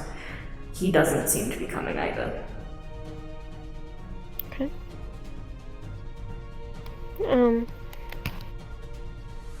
Nyx will probably also not notice, mostly focused on her at the moment. So she will walk with Indus, and they will leave the other two behind.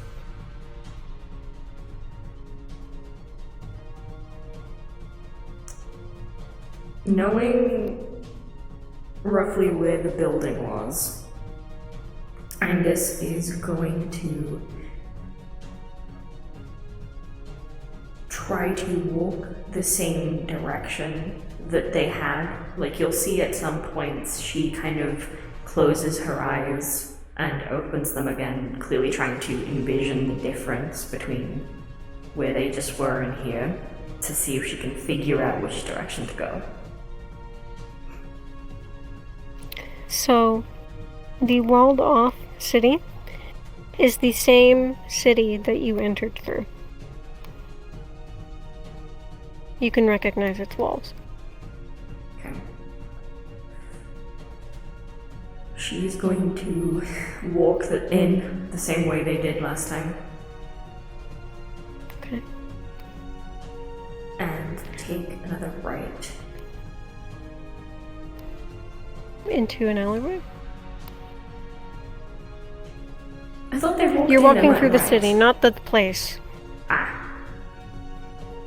You're getting into the city first. So the city that you walked through was connected to the other place that you found the neck piece in.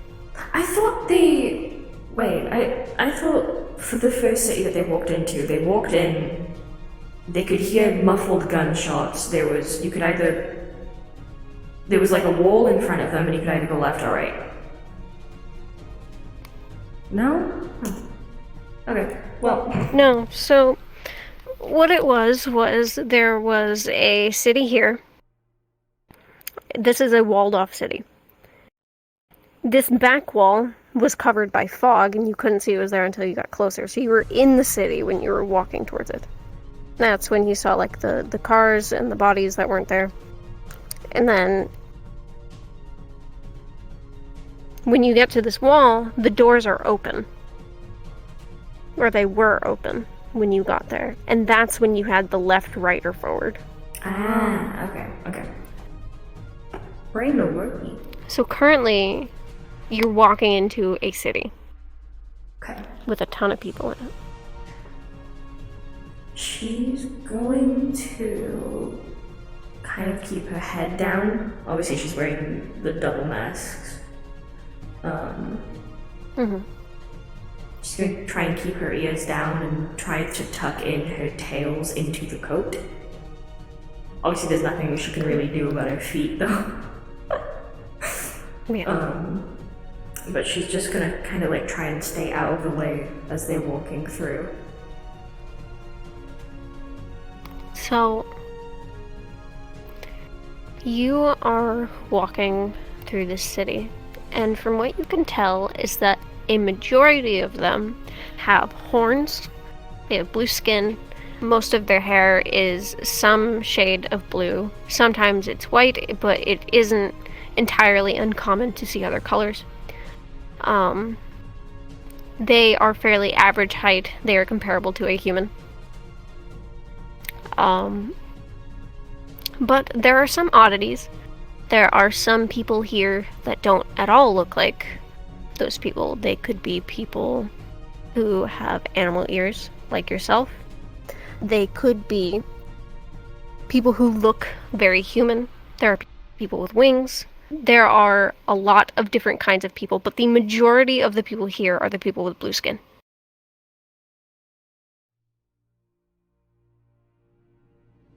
Okay.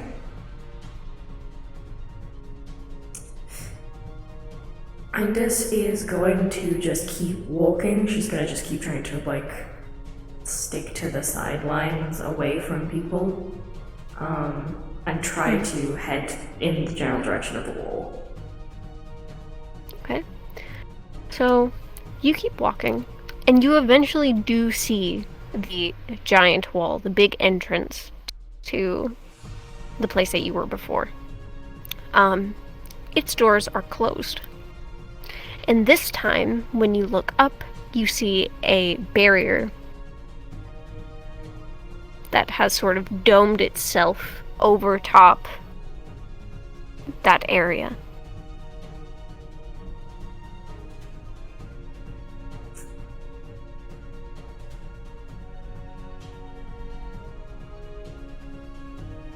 Actually, are we by the doors? Or are we just by you're the not wall? next to them, but you can see them. Okay.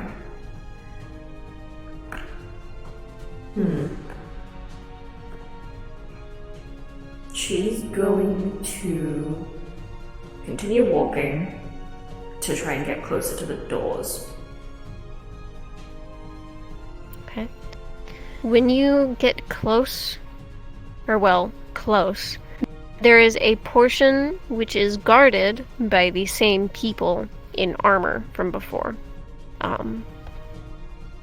They don't seem to, like, stop you from getting close to the doors, but they're a bit hesitant. They definitely have their eyes on you, because they're watching over this door.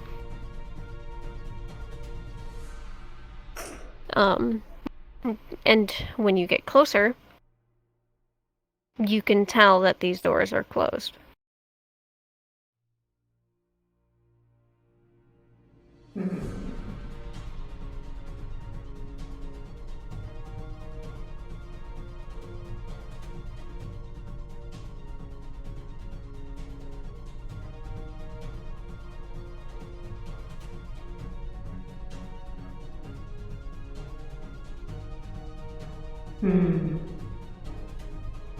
Okay.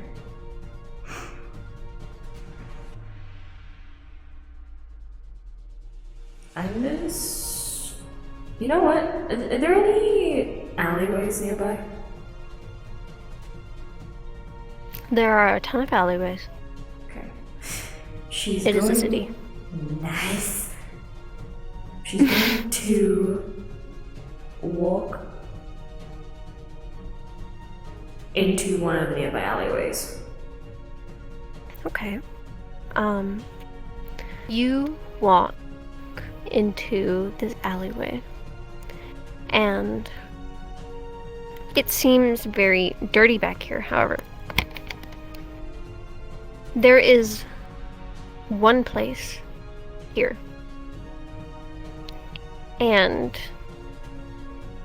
it is by the label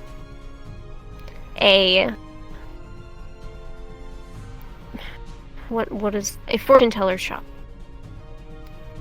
And that is what the label says. It is the only place in this alleyway, and a light streams through. It is purple.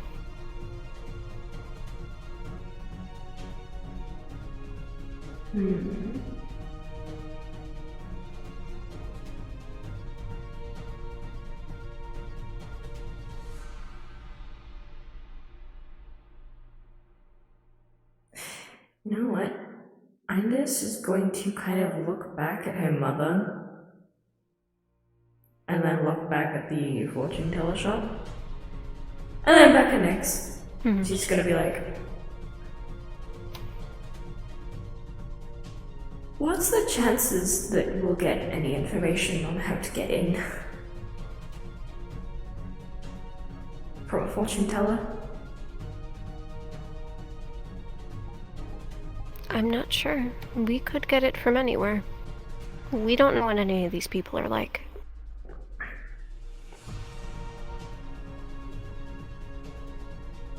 Well, if the fortune teller is legitimate, maybe we'll find out how we did it before we did it.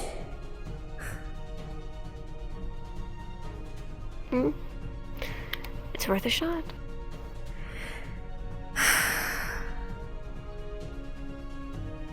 Okay. She kind of seems to doubt her own theory, but she's very clearly grasping at straws. So walks towards this fortune teller's shop. Okay. You walk towards the fortune teller shop, and there's a window, and inside you can kind of see various trinkets and decorations upon the walls. There is a rug. It's black, and it has sort of this white eye and a star in the middle where the people would be. There's a figure behind the desk, but you can't really make out who or what they might look like. You just know that they are behind the desk. She's going to kind of walk in. Her ears and tails are still tucked, and she's still kind of like holding the coat closed to try and cover up some of the blood on her outfit. Alright. So, you walk in and you open the door, and a wind chime sounds from above you as you open it and alerts the person at the desk. This is who you see.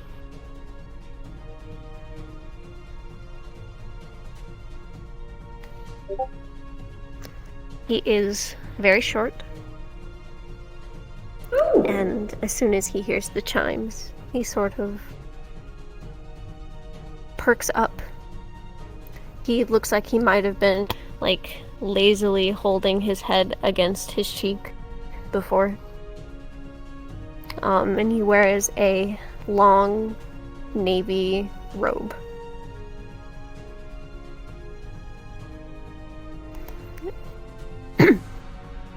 He's a little cutie pie. He's a little cutie pie.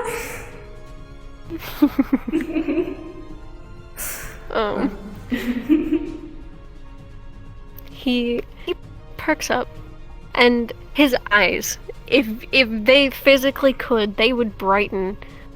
And he gets so excited, he says, "Oh, welcome, come in. Oh, I'm so happy to have someone in my shop. Oh, hello, how can I help you today?" And this is gonna kind of look up at Nyx to be like, I don't know, did we just ask? Or like, did you, mom? Nyx is going to look at the man, and then look at Inda's, and then she's going to be like, I mean, it is a fortune teller's shop. I suppose that's what he does.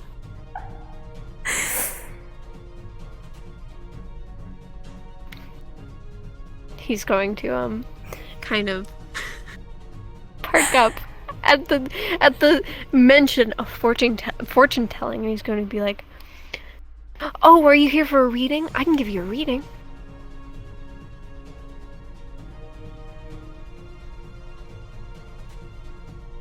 Okay.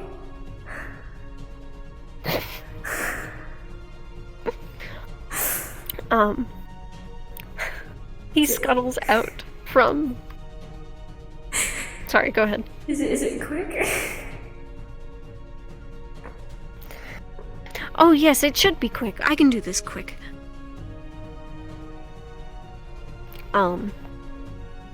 He scuttles out from behind the desk And when he does, you can now see that he has a sort of coral cane, like it is a cane made of coral, with him, and he's sort of walking with it. He's hunched over.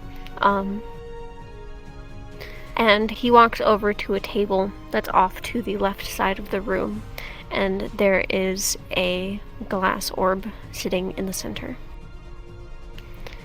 And he turns and he's just like, "Oh, come, sit." Okay, she kind of slowly goes over and sits down. It's very awkward about it. Nyx will follow after. Once he knows that you two have sat down, he's going to sit down in the chair across from you two and sort of like prop his chin up with his hands, and he's going to look at them and go, "So what do you want to know?" Shouldn't you know what I want to know? Well, I need to know what I'm looking into.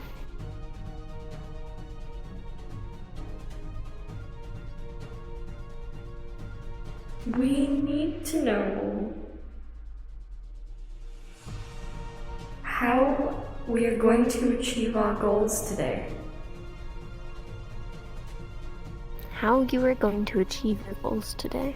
For a second, he brings his hand up to his jaw and strokes a non-existent beard. I love him. I want him as a recurring character, please. And he thinks for a second. And he looks at the both of you and he says, Right, okay. What are your goals for today?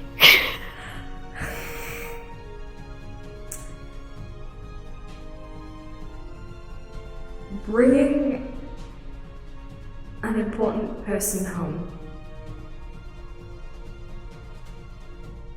Bringing an important person home. Okay. And he kind of waves his hand around for a second, his hands in front of him. And in one hand, a ball of purple smoke appears. And in the other, an orange one. He brings them up to the glass ball on the table. And as soon as his hands touch the ball, smoke begins to enter through the glass, seemingly. And into this ball, it sort of clouds around in a circle.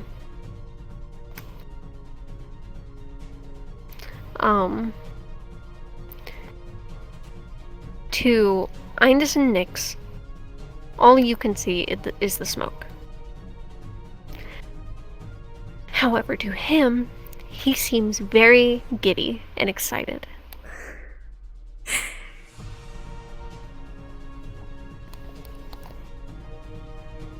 And he places his hands very firmly around this ball and then releases them.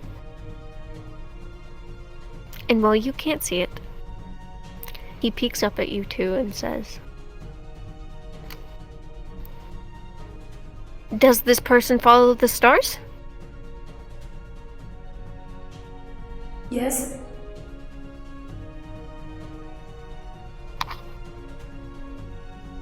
I can see it. I can see it now. This person will follow the stars home.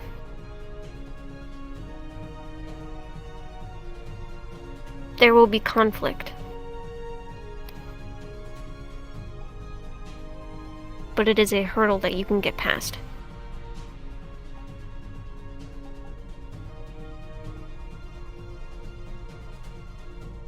And then this vanishes. And the smoke clears from the ball. And among this mist, you can now see what was once purple and orange is now a dark blue. with white speckles in it.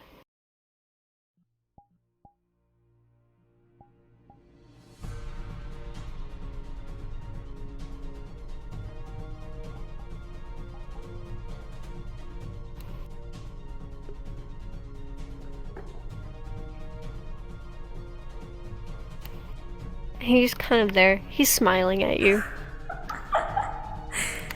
She's gonna look down to the orb, and then back up at him, and back down to the orb.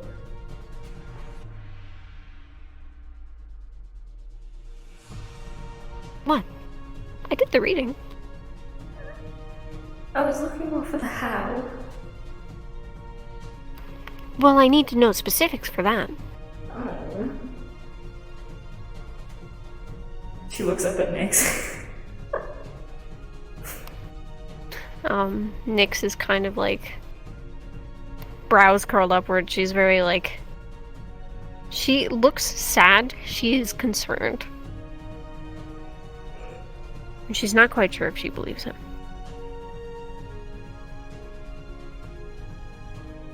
She looks back at the fortune teller.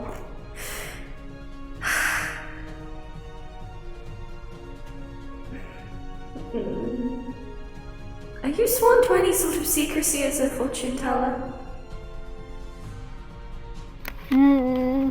I guess you could say that. I mean, I have secrets of my own, but, you know.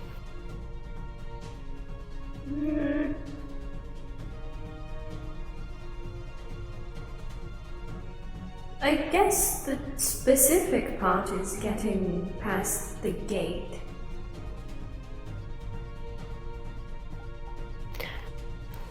For a moment, he sits there and he kind of leans back a bit. And he looks very shocked, like he's dumbfounded at your question and your statement.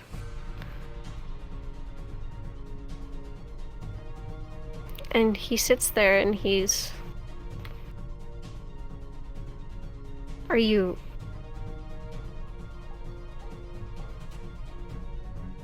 playing a... You're not playing a trick on me, right? You were the first person to ever ask me something like that. Are you... No, I've never seen your faces before.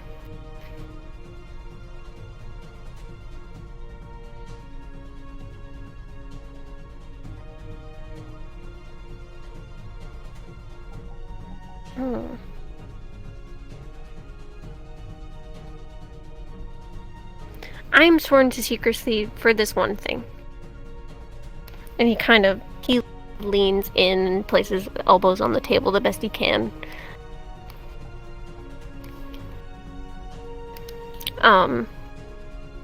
He sort of waves the hand with the purple smoke around the room. And the door silently creaks closed. And this purple smog fills the area around you. But not on the table, and not on you guys, but just around the room.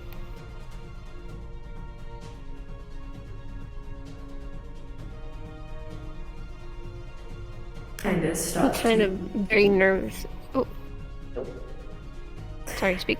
She's going to look around, and you can see she like puts her one hand on the table as if she's like about to try and get up, but she like freezes. It's like she's like, I don't know if it's safe anymore. Nyx is kind of like... She is quite literally ready to grasp Indus's wrist if she needs to so that they can flee. She's going protective mama mode again. And he kind of nervously looks between you two, and he looks back at the window where it was, which now you can't see, at the door, and then back to his office space that he was sitting at before you came in. He looks at you and he's like, "You're not like working for the guards, right?" Working against them, if I'm honest.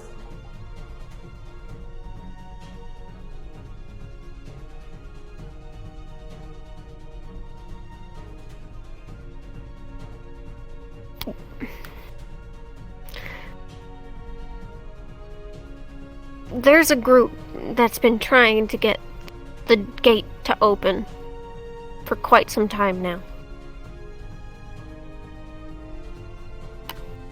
Most of the people here don't really care about what's happening.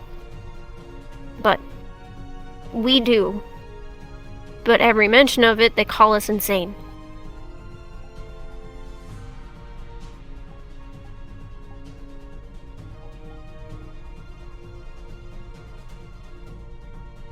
No one visits the shop, and I'm sorry if this scared you or freaked you out. I'm excited.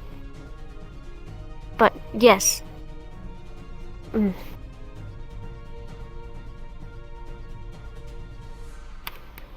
So then, where is your friend? Inside. That's never a good thing.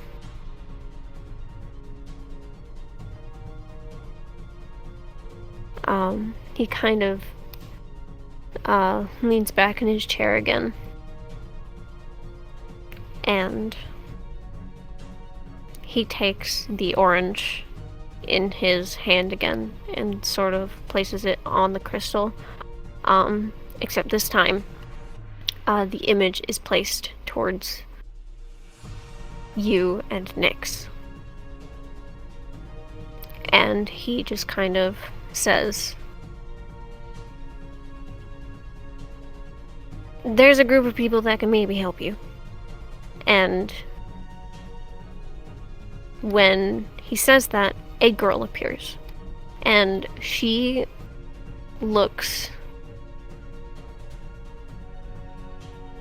How do I explain this? Okay, let me go look at her photo again. Okay. She looks like she's wearing some sort of baggy clothing. It doesn't look like a robe, and it only goes down to her mid-thigh. She has 4 sets of horns. 2 on the forehead, 2 on the sides, and 2 on top. And it looks like her ears are pointed like an elf, and her hair is pulled back. Because it is using the orange smoke, there are no colors to be said. It is all orange.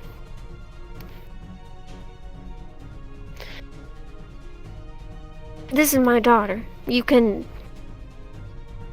look for her. I don't know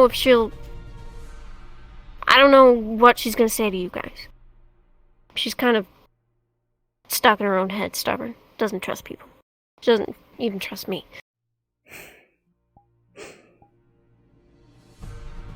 But if you find her, you can say that Favako sent you. Favako. Okay. Favako. And the smoke around you guys begins to fade. Where is she?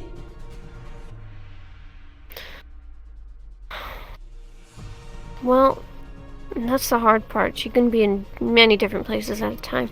Most commonly, unfortunately, is the sewers. She and her little crew like to hang out down there because no one else likes going down there. But you should be careful. There's like these middle creatures, robots down there that inhabit that place, and they're not friendly. I'll keep an eye out.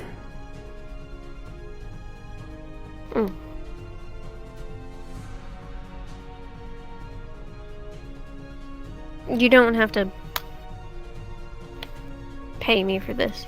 I think the excitement was enough for me. Thank you.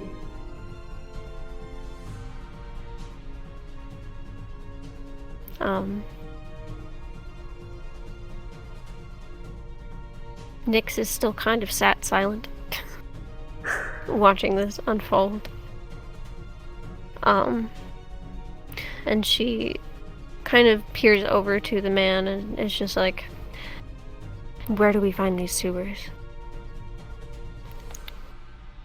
And he goes, well, the nearest one, it's not an alleyway, but it's farther back. If you take a left, there's a manhole in the ground. You take that.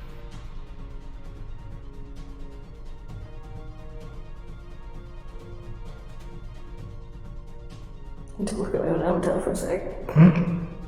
Okay.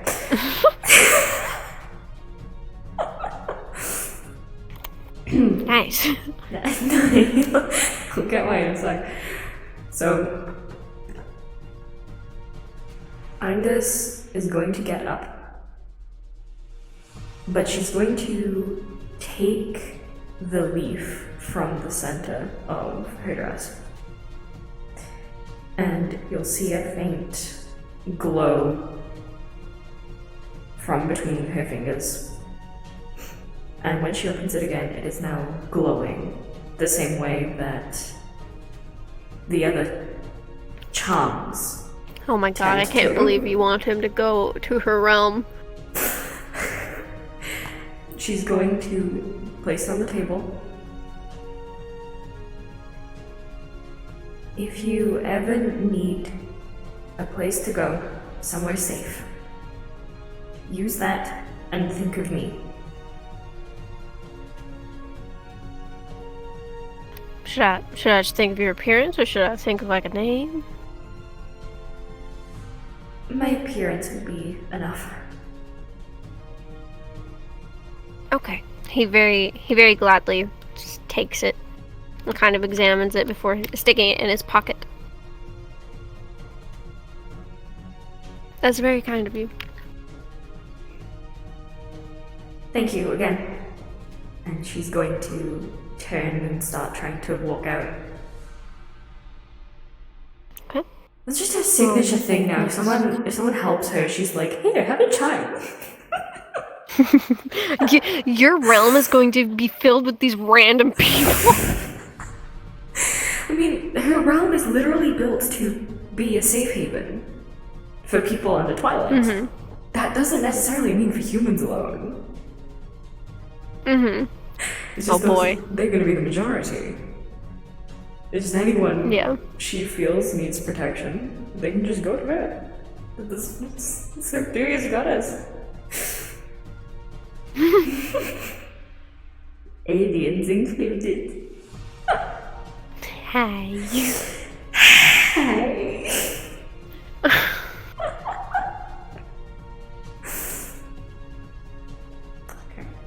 Okay. Nyx will follow after. Angus is going to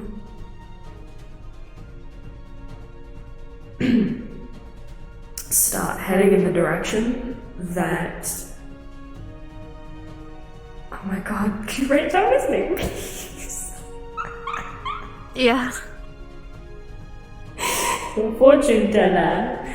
Potion teller. Potions, I require your strongest potions. Faberco, okay. I thought you were saying Father-co, and then I was like, no, yeah, this is all you're saying. No, Faberco. Faberco, okay. So she's gonna go and start walking in the direction that Faberco was motioning to, like telling them about. Again, trying to like stay out of the way. Mm-hmm. Right. So Nyx is following after. She kind of also has her head down. And her wings have kind of wrapped around her form a little to kind of conceal the rest of her body. And as you're walking, you do see the manhole cover that he was talking about off to the sidewalk, a bit on the left. Okay. Angus is going to kneel down, and with her one arm, she's going to start trying to lift it up. Okay. Do a soft roll.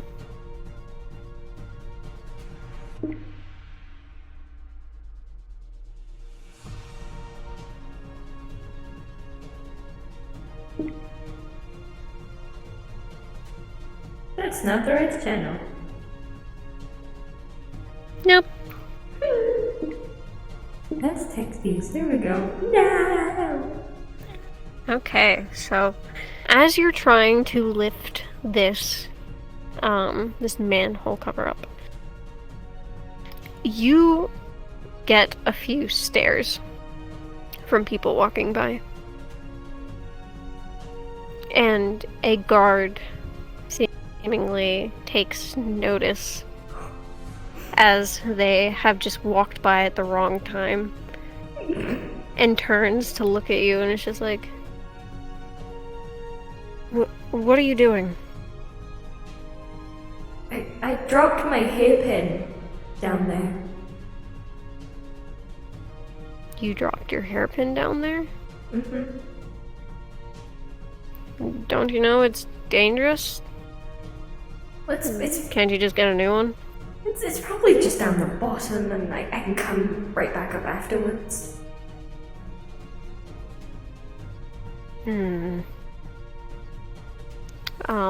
Let me show you what this person looks like. You can tell that it's a man. So many photos, wow. You can tell that it's a man. I never knew that. And horns poke out from the helmet that he wears. Ooh, fancy boy. That's what most of the guards look like there.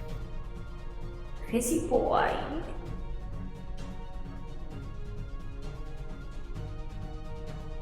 Fancy. Fancy? Colorful.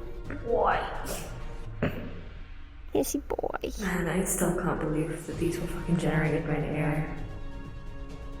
I know, it's crazy. It's fucking insane. No, is it? What the fuck? Favoko is probably my favorite, I'm not gonna lie. Favoko is my favorite generation. He looks intimidating as fuck, but then the way you described him and the personality, it's like, oh my god, I love him. Yeah.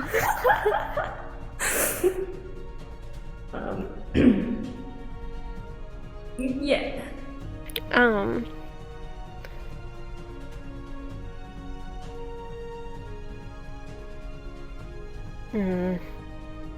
He's kind of like staring at you and he looks at Nyx and he's like, make it quick.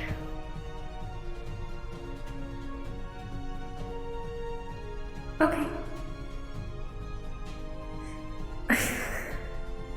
She's going to kind of like try and pull at the manhole cover again. Get out of the way. Okay.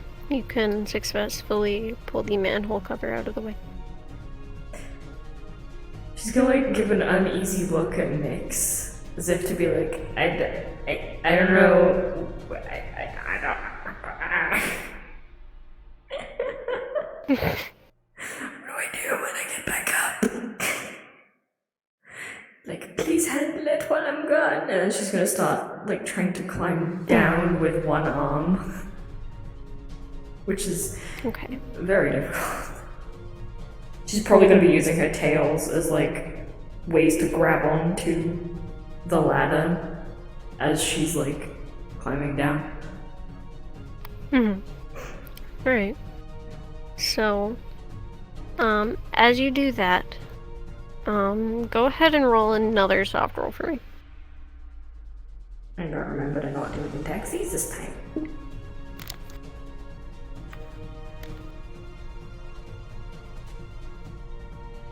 Man, help. Man, help. Man. Okay. Go ahead and narrate. You succeeded. What will we roll This for? event can go however you want. Okay. I was rolling for how that situation is gonna go. Okay. Up with the guard. So, as Void is climbing down, seemingly just by a stroke of pure luck, another guard walks by and exchanges a brief conversation informing them of a thief nearby that they have to go get. The guard seems hesitant to leave at first, giving a quick nod to Nyx and just telling her make sure that, to come get them if something happens. And then both of the guards leave. Okay. Nyx will follow after Indus then, once she knows that she is at the bottom of this sewer entrance. Nice.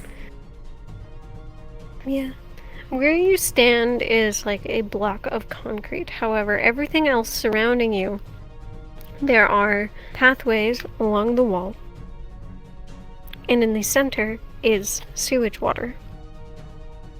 It smells absolutely horrid down there. Question. Can I just still smell it through the mask? That is up to you. It's your mask. I know. Would Alzex be able to smell it? Probably. But you're also wearing 2 masks.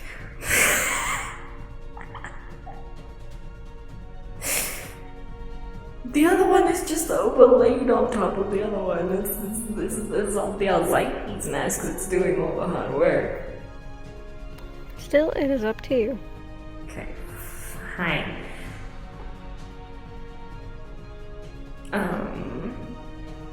Once they are both down, Indus kind of scrunches up her nose a little bit. Obviously, you can't really see it behind both of the masks. There's a stench, but luckily the double masking seems to be handling the worst of it. It's still an unpleasant scent though. And she kind of steps out of the way to let Nyx get down safely and looks around. Finally, her eyes come back to her. And Nyx gets down. Hi. Hi.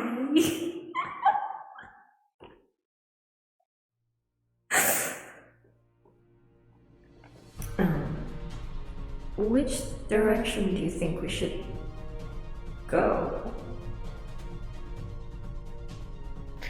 I don't know. It all looks the same.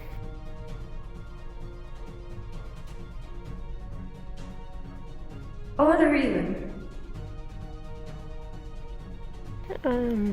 Odd. This way. She points behind her and just turns around. Okay.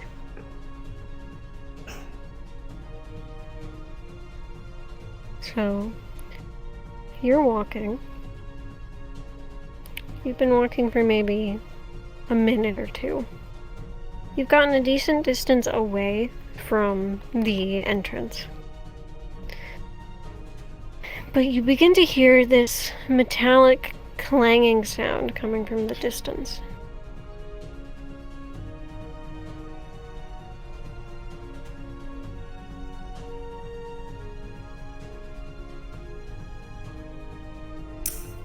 Is it just a solid straight path, or are there any other places to go? Oh, there are a ton of branching pathways. Okay. And which direction is the clanging coming from? You can't tell because it's echoing. Okay. Indus is going to head to the next kind of area where it splits. Okay. And she's going to kind of direct her ears to see where it sounds loudest.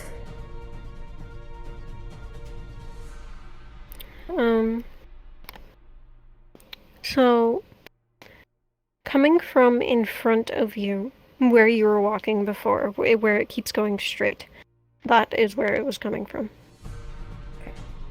She's going to take a right and kind of start speed walking that way. Alright. So, Nyx follows, and as you're walking, you hear something come from the water. Kick it. Kick it? How close is it to them? Kick it?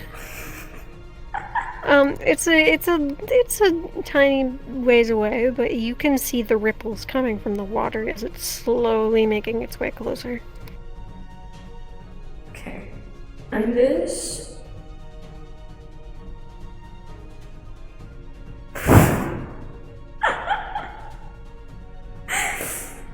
I just imagine her fucking kicking it, and just because of her steppies, they just get a face full of fucking stardust. Steppies. She's going to tap her mother because Nyx is the one with the weapon.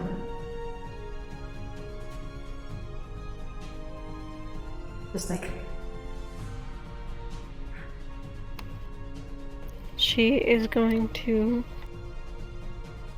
look at the ripples in the water and summon her weapon.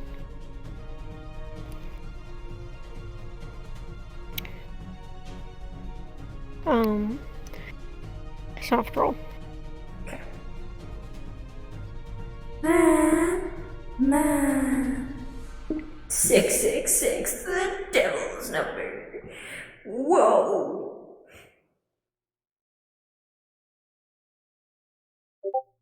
You made it right.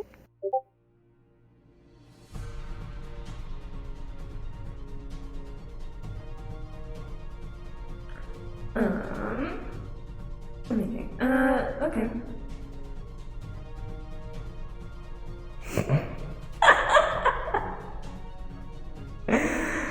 You're gonna hate me.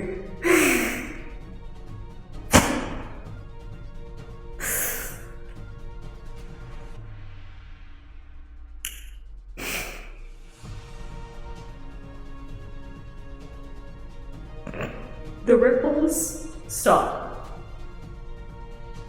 And after a second, you see some twinkling lights start to emerge from the water. Damn it.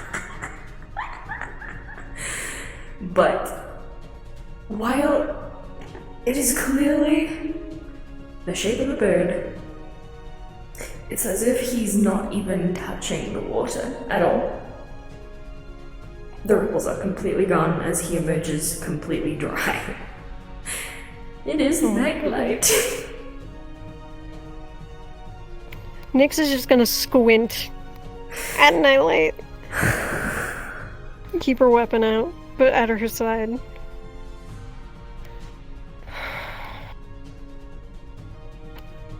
You need a bath. I really thought that was about to be something far worse.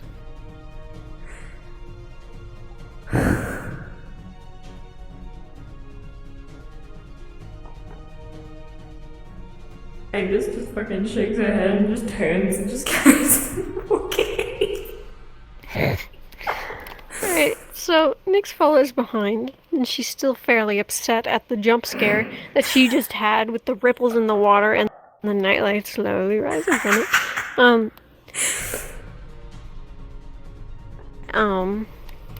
And you guys come across another branch of splitting pathways. However, this time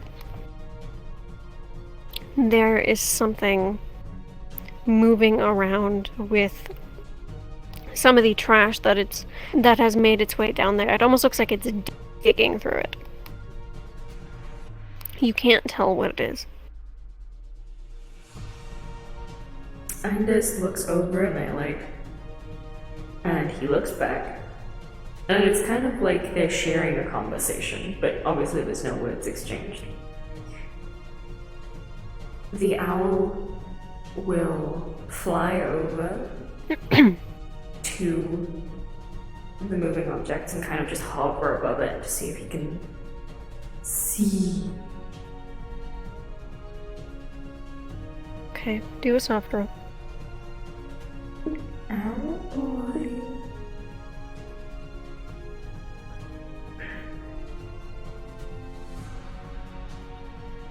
Okay. You may narrate.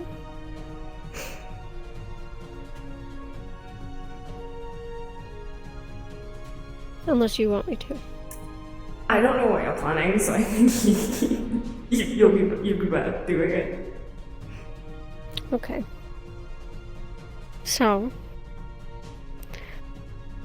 you send Nightlight out to go look at whatever this is that could be making this noise. And what he sees is a creature made of almost what looks like discarded parts. If I could get the photo for you, that would be so nice. Photo. I need to go take a screenshot because it doesn't want to cooperate with me. It's a photograph. It's a photograph. Photograph. And this thing goes about up to your hip in size.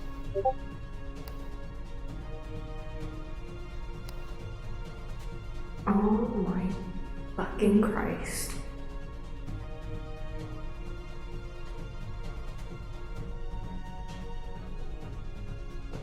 That is so small.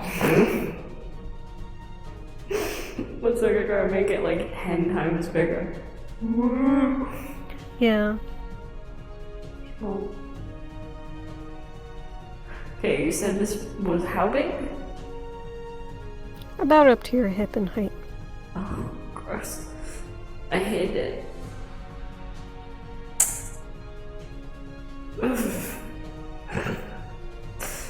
Nightlight is going to attempt to land on its head.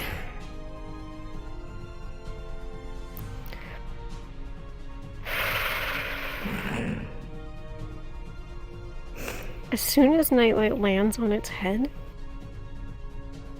it shoots its head up, and you can see these glowing yellow eyes from this thing. They are circles. And it opens its mouth, and you see these metal razor-sharp teeth. And it kind of makes this almost buzzing noise, but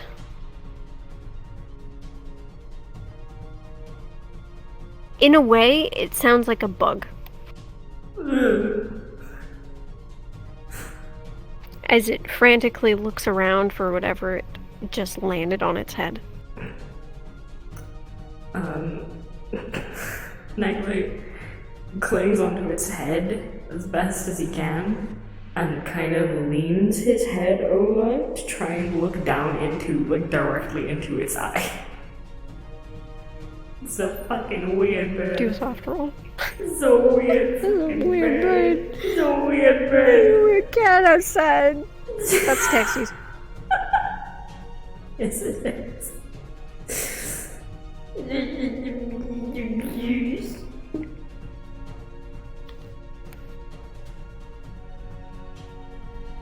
So we're fucking mad.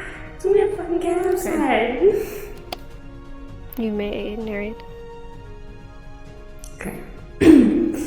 So, as soon as this creature catches sight of what it is on its head, it sort of freezes. It is still making this odd buzzing sound, but it almost seems curious.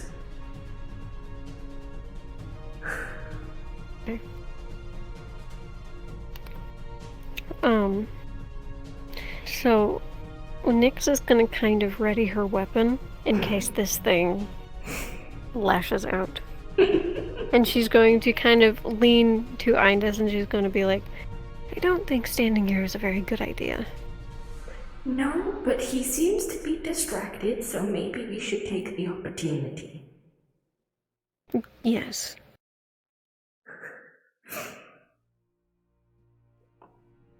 Iris is going to attempt to... Actually, what side is this thing on? It's forward.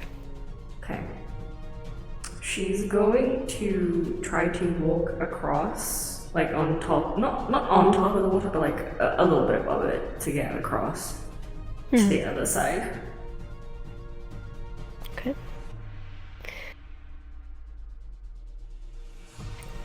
Alright. I'll let you do that. Nyx is going to follow behind. Or Mom's gonna go in the sewage water. Yeah, she's going to try to be as quiet as possible. Walking past this thing. Or Mom's gonna stink. Yeah, that's okay.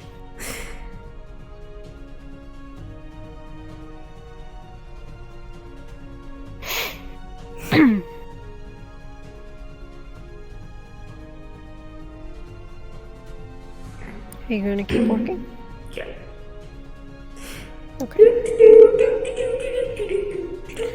So, this path sort of takes a curve. It doesn't like have like a spreading pathway after you get past that thing, but it does end up curving, and you start walking in this direction forward. And as you get further in, it starts getting darker. However, it doesn't get pitch black. It just kind of dims. It dims to a point where in front of you is a little difficult to see. Except, off in the distance you see a light.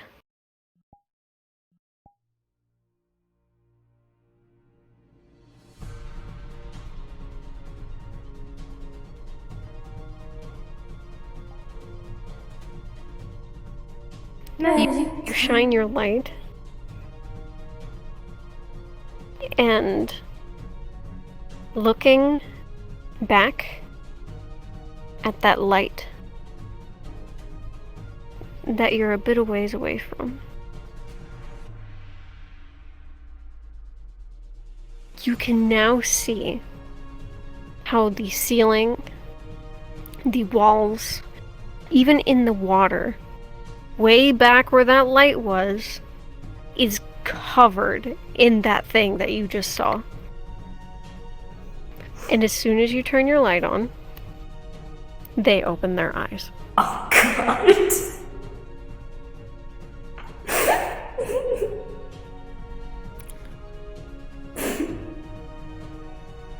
Do a soft roll. Oh, my God. You got a 6.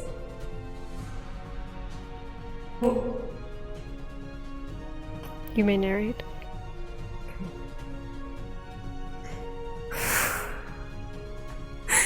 As soon as I just caught sight of the absolute, oh my God, of the scene before them, she quickly snuffed out her light.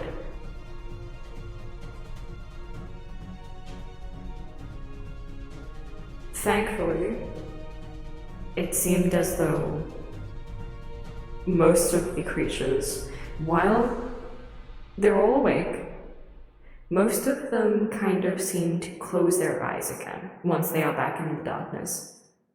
Kind of like, oh man, I guess I got woken up. Okay, I'm just going to night. Yeah. Night.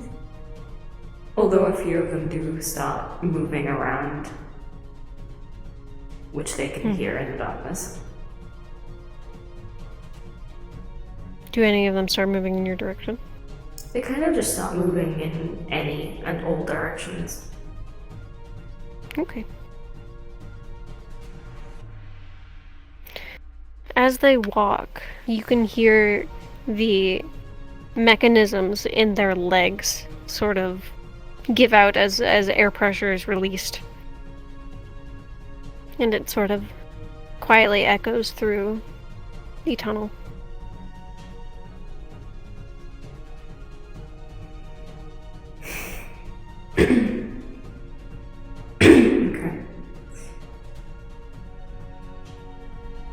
She's going to look back at Nyx and kind of do a motion as if they should go back.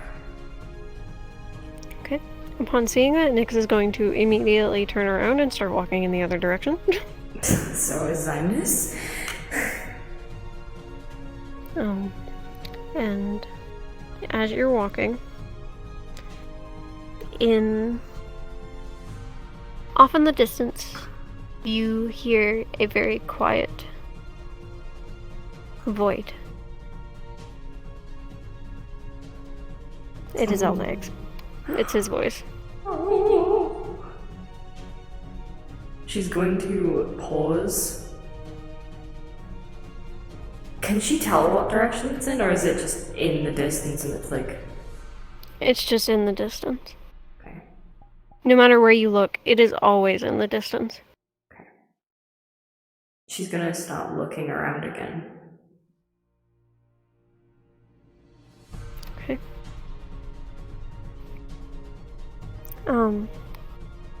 You're looking around and you don't really see anything of note. You see a few more of those things off in the distance, but you don't see him. She's going to pause and then turn back around to look in the way they had just been coming from. Like back towards the tunnel of creatures. She's gonna like stare at it for a few seconds and then slowly turn to look back as if to like double check. Like she's wondering if he called her name as if to say she's going the wrong way by turning back. Gotcha. You don't hear anything else.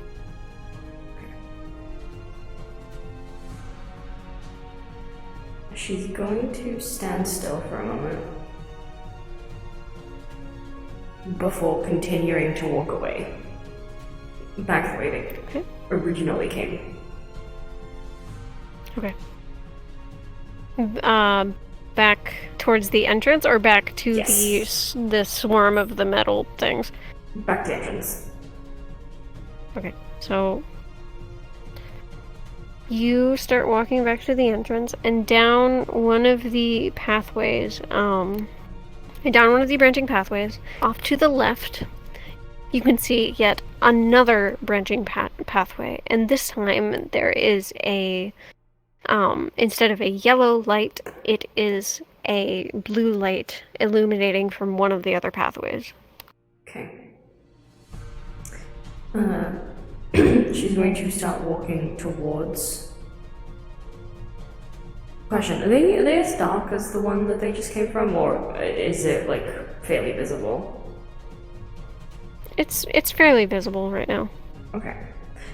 Well, she's going to follow the blue light, and Nightlight is going to kind of, like, come around again. She's like, hey now, done playing with my friend.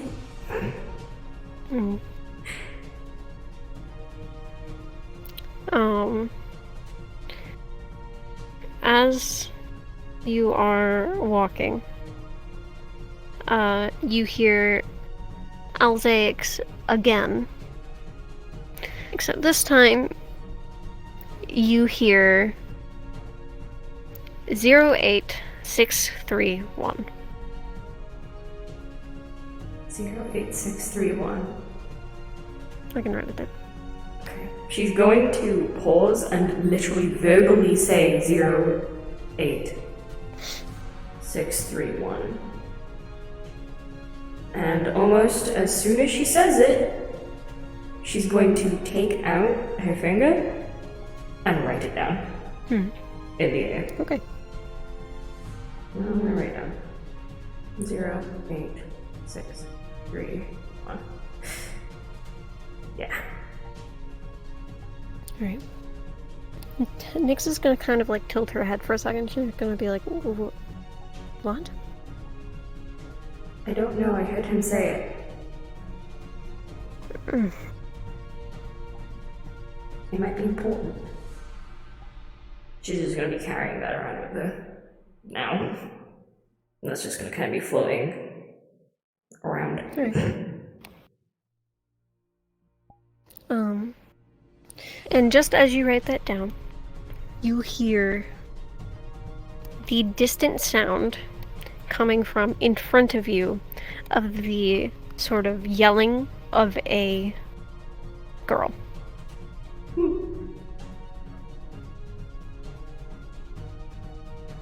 Okay. Is it yelling as anger or yelling as like fear, pain?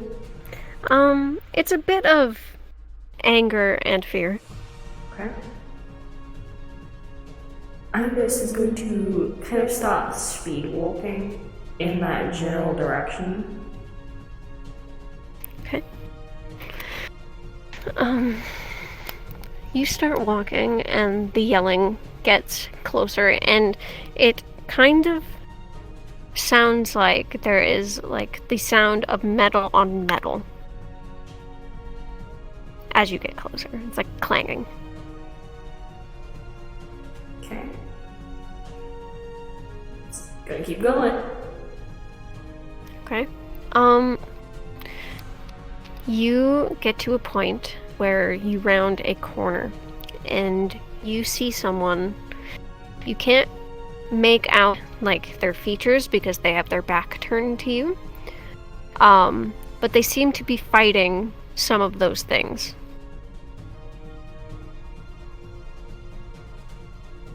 Agnes is going to look up at Nyx, kind of like...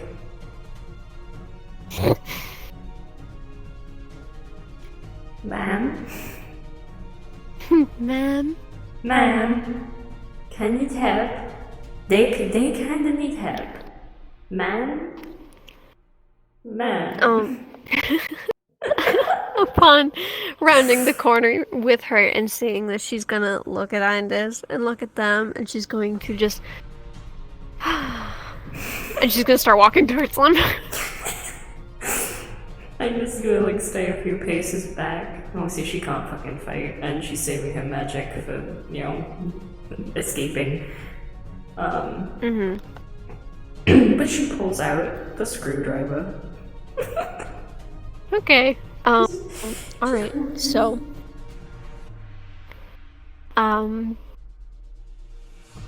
soft roll. Lots of soft rolls. I love soft rolls. Beepus. Beepus. Oh wait, that's an autofill, never mind. Okay.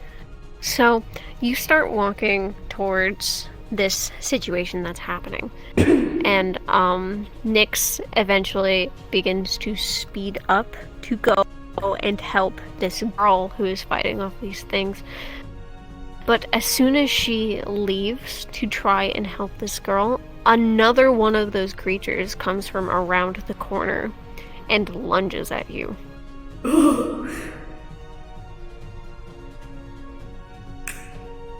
Well, Indus is going fucking down. Yeah, she's not expecting it. She's going down. But Nightlight is going to instantly start shrieking and trying to peck at the thing. While Indus is kind of like struggling against it, like. Yeah, do a soft roll.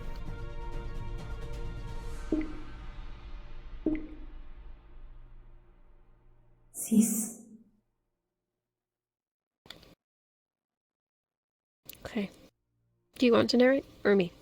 I don't mind. I like your narration. It's up to you. Okay. I just know that these guys are a little tricky to deal with because I know you don't know what they are. Nope. Okay, so the light on Nightlight's feathers actually catches the attention of the one that had just jumped on you along with its screeching. And so this thing, it gets off of you, catches sight of Nightlight, and tries to nip at that. It's like jumping, trying to get up to him. And in this time, you find a moment to slip away and get into the safety of what is currently behind Nyx and this mystery woman. Nice, Mom. Mom, I'm scared. Mom.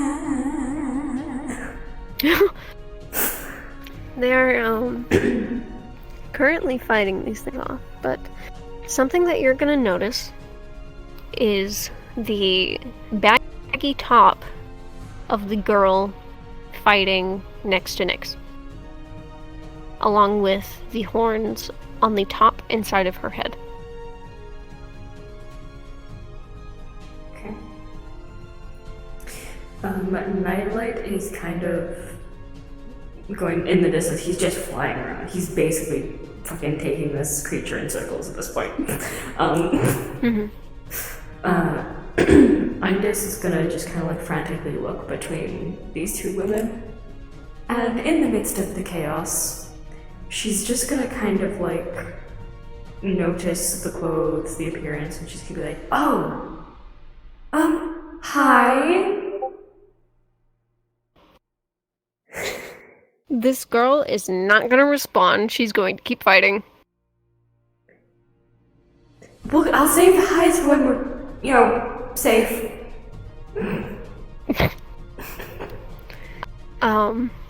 It takes a few minutes, but eventually they have steered enough of these things away where the girl starts to flee in another direction. Okay. Indus is going to gently grab Nyx's arm and like give her a small tug. Before she's gonna let go. So I was just like, "Hey man, come in." And then she's going to start running after this woman, with Nightlight kind of following behind her. Okay. So you chase after this girl, and you run into the room, or the tunnel with the the blue light illuminating from it. And you eventually make your way into a doorway that is just off to the right. You run in, and as soon as both you and Nyx are in, she slams the door and pulls down this like hefty metal bar and locks it.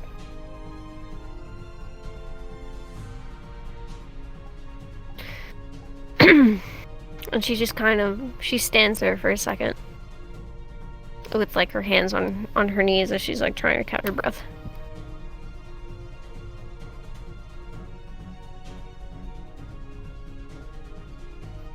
And this is gonna kind of like lean up against the wall.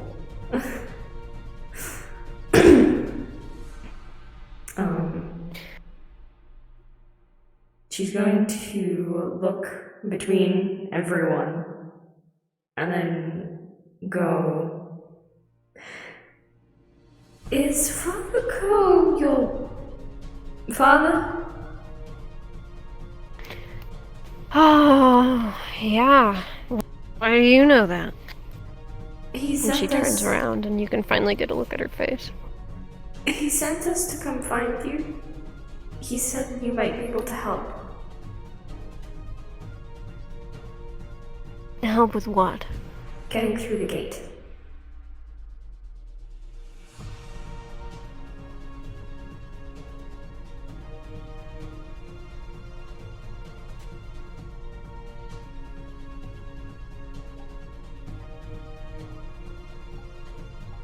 She is going to kind of just stare in silence for a moment. She looks visibly upset. She sort of squints at you and she's just like, and what if I said I didn't know anything?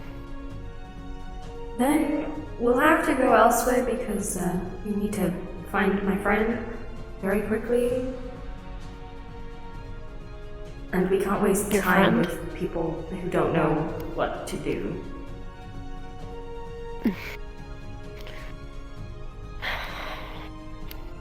And you're not one of the people that is just gonna call us fucking crazy or anything? Do you think we would have been in that fight if we thought you were crazy? Wouldn't be the first time. You have strange people on this planet. You're telling me.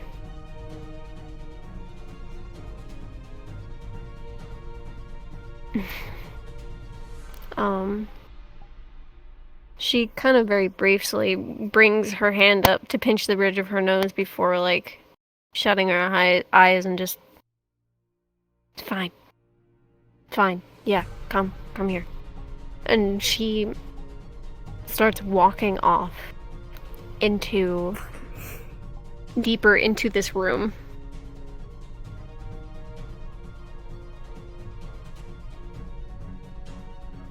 Okay, well, I guess it's gonna follow. Okay.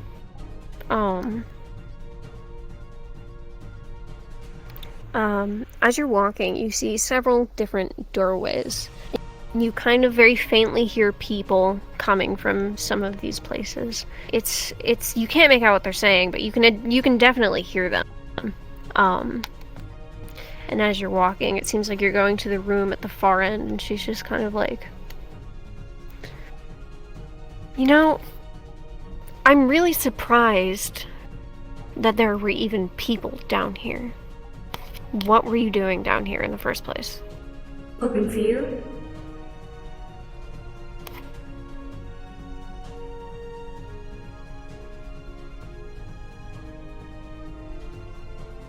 My father is an idiot.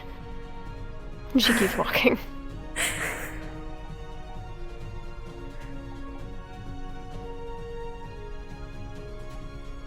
Just gonna keep following. Okay. You eventually make it to this doorway, and you go through, and there is a few different computer screens. It looks like there's a bunch of different parts sat on metal shelves when you get in, a bunch of different mechanical parts. And in the corner, sat at one of these computers, is another girl.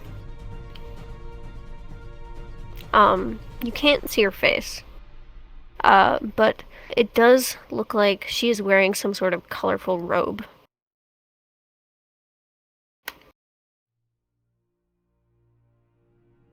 And she has hair that's tied up in a ponytail. It's white.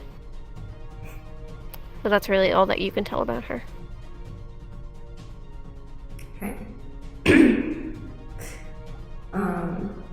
I guess it's just gonna kind of like stand there for a sec before speaking up. So, do you know how to get through the gate? We're trying to figure that out. How far have you got? Close, I guess, but nothing officially opens the gate. She's kind of gonna, like, very briefly, like, pat at one of the cardboard boxes that is sat upon one of these shelves, and she turns around and looks at you guys, and she's like, this is all the things that we've tried. Everything we've tried, we've either been caught for, has alerted someone by the alarm system, or has just failed. Never mind.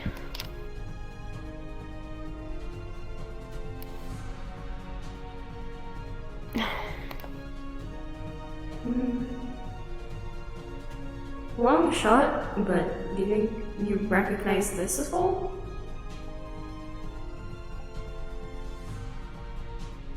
You're gonna kind of like lean into it and just suspiciously look at you and then back at the numbers, and she's gonna be like, no. Also, what is this? It's Twilight. Twilight. Never heard of. It's the light from stars. I mean, I figured as much, but why do you have it? Like, Because I'm the goddess of it. She's gonna kind of just like stare at you and kind of tilt her head, unamused, crossing her arms over her chest. She's very clearly giving off like angsty teenager vibes, and she's like, okay. Either way, I'm not here to prove myself as being a deity, I'm just here to get my friend. So, regardless. What's your current plan on possibly getting through the gate? Well, we managed to nab something off of the guards. It's part of their armor, but there's a part missing for this to work. It's, and she's gonna kind of start walking over to the other girl who's sitting at the desk. And she's going to pick up something that is sat on the desk. She's going to kind of show it to them. It kind of looks like, I was gonna say a motherboard, but that's not correct. I'm not sure how to describe what it looks like in terms of actual object, but this is a device. It looks like it has been very roughly put together. There's very clearly different types of mechanical parts just based on color alone. It looks very, what's the word? It looks very fragile. This is supposed to go where the key card normally goes to open the gate. But I need the chip from within the armor that we don't have in order for it to maybe work. So we just need to take out one of the guards. Yeah.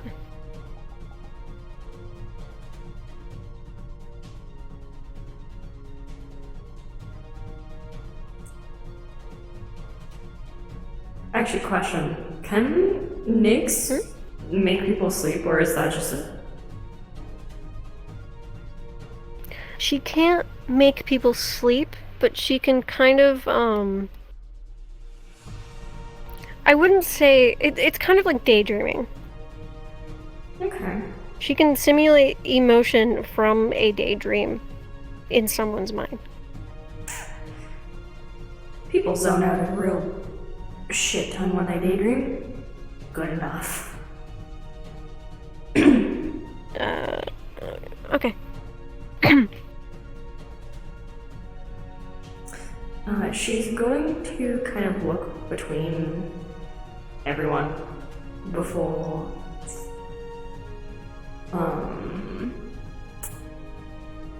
What part specifically do you need from the armor? There's something in the hand, like, it's part of the glove, and what they do is they hold it up to the thing, and it reads it, and there's a chip. I need that. Does the glove come off by itself, or is it attached to anything? Aside from the hand. Well, I mean... No, it's like a gauntlet. She's gonna kind of place the thing down, and the girl that's sitting there is going to take it briefly and plug it into one of the computers. And she's going to turn around. I'm sorry for so many photos. I love the photos, don't fucking apologize. This is the girl that you see.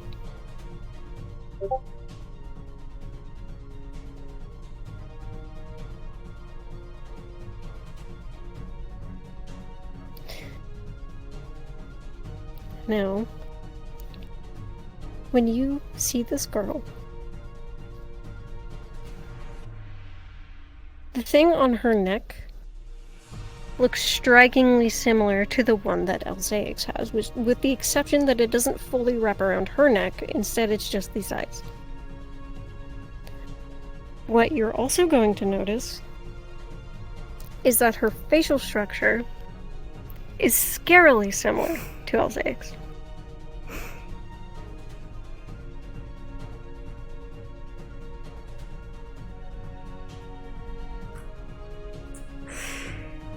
Candace is gonna kind of stare at her for a moment, and without even a single sliver of hesitation, she's going to say, "Do you know Alzex?"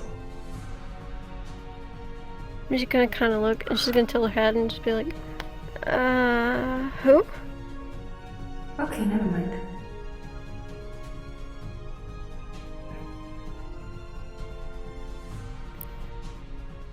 Okay. She's gonna kind of raise a brow and go back to the computer thing for a second. Like, she's not fully turned around, but she's just, like, making sure that the computer thing is in there properly.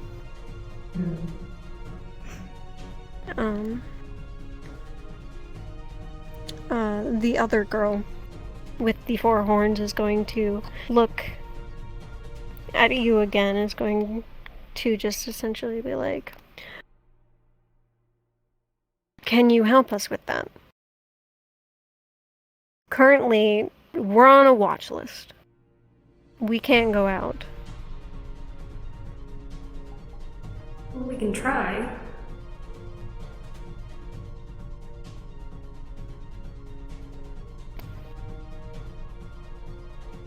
How hard do you have to hit someone in the head to knock them out? I don't know, pretty hard. Just hit him with a bat or something. I don't know. We might have one. Do you want one? Yes. I'm currently unarmed aside from she like holds up the screwdriver. This is all I have. Yeah, that's not gonna do much for you. And she kind of like walks away to one of the other shelves and she grabs a white bat. What? You know what I just should have asked for before Alzaiki's went poof? Should have asked for his fucking gun. Should have asked for his fucking gun. God damn it. Oh well. These what it is. She brings over a white bat and sort of like just holds it out to you. Ines just like grabs it and kind of looks it over and starts like.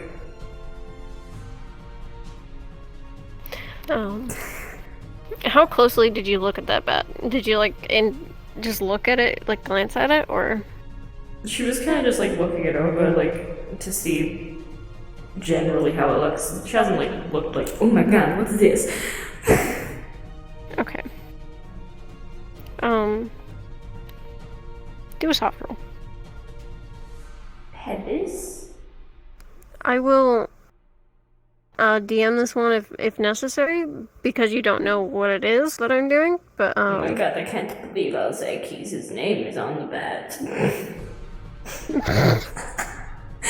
No! So, okay. Nothing. I won't DM anything.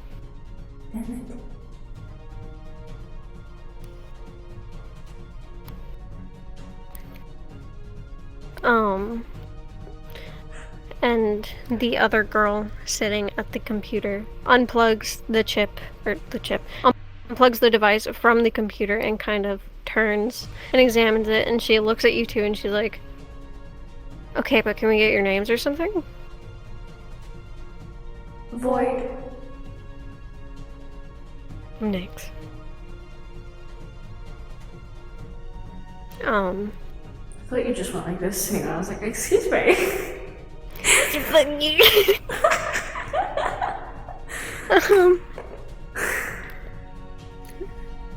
The girl will nod and hand off the thing to the other woman with the baggy clothing.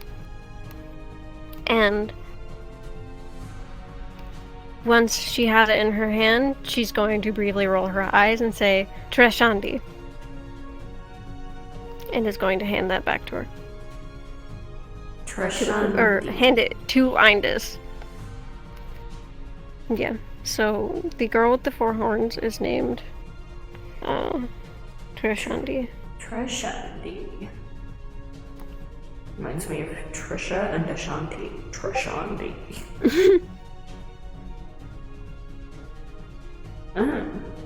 It's a funny way to spell. Mm-hmm.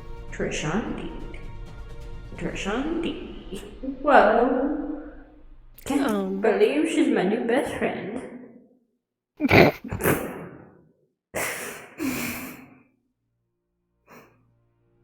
And the other girl will say that her name is Tara Show.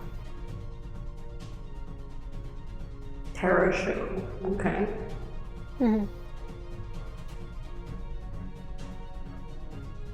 I fucking spelled it wrong. Good, bitch. No. Oh. No. Wait, Tara Show or Tara Co? Tara Show. Oh. It's a weird looking SH. There are names with the T being an SH. I thought that was when it's like TI. Like shun. Like TION. I thought that's the only time. Huh. Oh. I can't think of any other words where a T is a shun. English is fucking weird, dude. Language It's probably not an English name. Fucking weird. Language is weird, bro.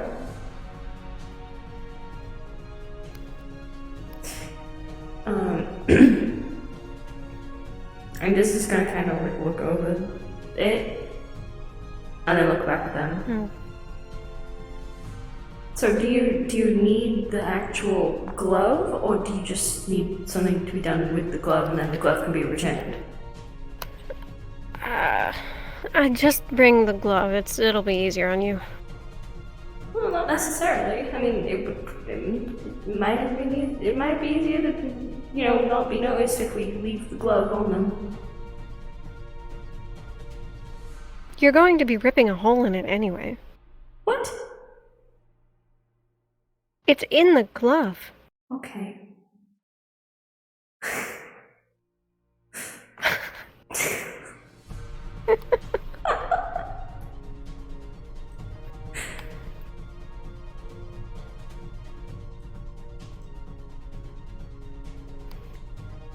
Okay.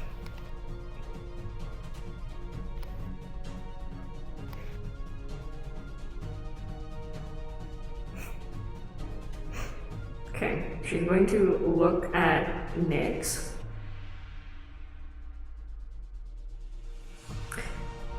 So, what if we distract one of the gods with Nightlight, kind of lure him away from everyone? You kind of put him in a little daydream while we get close, and then I hit him in the head with a bat. Okay. Okay. That should work fine. How hard do you hit them to not kill them?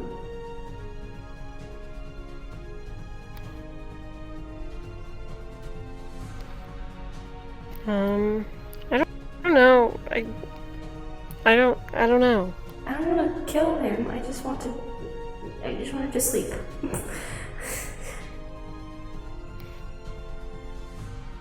Hard enough. Okay. What if he doesn't go down the first time? Well, then you will just have to hit him again. What about the helmets?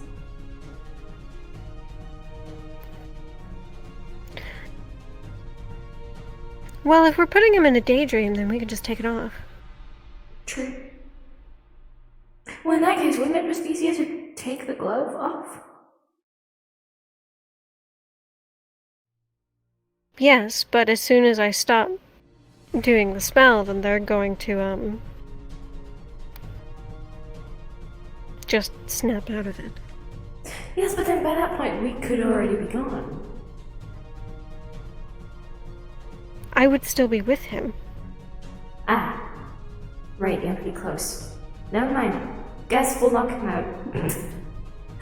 I just really hope I don't kill him. Let's just hope. But time is of the essence. Okay. How do we get back out? With all of that. She's going to kind of, the girl with the four horns is going to kind of like mull it over in her head for a second.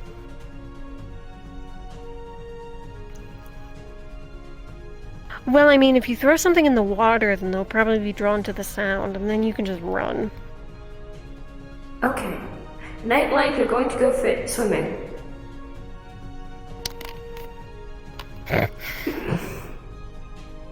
I'm going to toss Nightlight in the water since he likes it in there so much. Night. You see Nightlight just kind of like looks between them. And then he fluffs up. he's fine.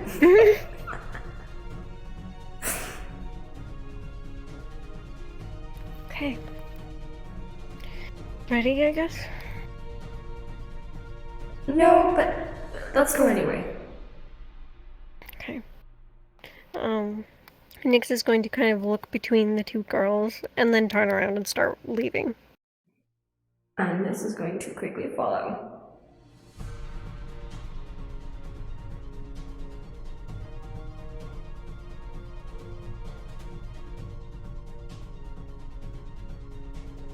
Okay. So, when you guys make it out, we see the same small group of those creatures. Nightlight is going to dive into the water full force. There is going to be a big slash, and he's just going to start kind of like flapping around in the water while going away from the group. Okay, so Like he's all just of going those things follow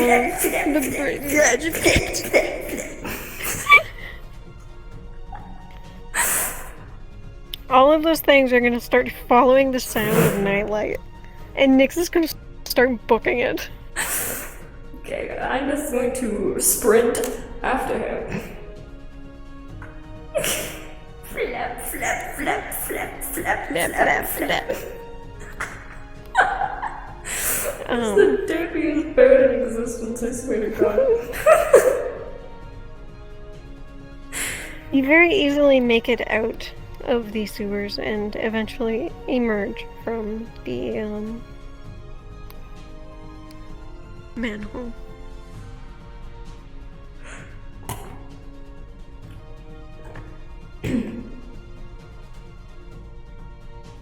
Okay. When you come up, you see the same two guards from earlier talking over by, not by the alleyway that you were in, but it's by a building in that general vicinity away from the other guards. Okay. So, Indus is going to hide the bat beneath the coat, kind of like trying to tuck it under her arm, which is obviously still covered. And she's gonna close the manhole cover. Only like halfway, so like it's not fully open to be noticed, but it's still open enough that they don't have to struggle to open it back up again. And after a few minutes, not minutes, moments, yeah, that's the right word, you just see Nightlight kind of like phase through the ground, up. And he's dripping with water. So obviously he solidified himself in the water, so he is soaked in sewage. Yeah. Okay. Fun.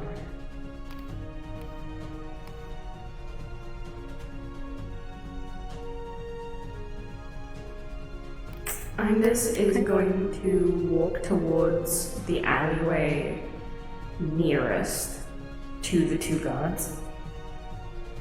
Okay. And Nightlight is going to fly over to the guards and kind of flop directly on one of their heads. my god, Nightlight is so not subtle. No! Look, he's a distraction. He's not trying to be subtle. Okay. He's gonna like flop so fast, and he's gonna like his wings are gonna stick to the front of the helmet. Okay, so these guards that were once having like a peaceful conversation, is now going to be filled by what the hello? I can't see. And he's going to try to start grabbing, at Nightlight's wings. So when he tries to grab at the wings, Nightlight kind of like flops the wing, so he can pick it up. He can pick it up, but it's dripping with sewage. It stinks. Oh. And he's trying to get as much as of that stank on this guard as possible. He's like wriggling on top of his head. Oh my god. This guard is gonna be like, oh god, I'm gonna have to go wash this off or else I'm gonna vomit. And he kind of starts to walk away to where he thinks his, his station is. And now the other guard is alone. Okay. With all that going on,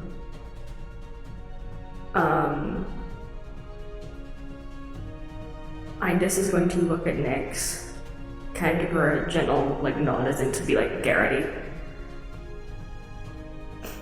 And she's going to walk out of the alleyway and kind of pull the jacket up over her head to be kind of like a hood. And she's going to remove both masks from her face. Mm-hmm. She's gonna go up to the guard and just be like, excuse me? He's gonna kind of look at her and he's gonna be like, yes, how can I help you? I think I kind of got something stuck in this wall down the alleyway. I was hoping maybe you could come help. I'm really not very strong, and you're a god, so I thought you would be a lot stronger than me to try and pull it out.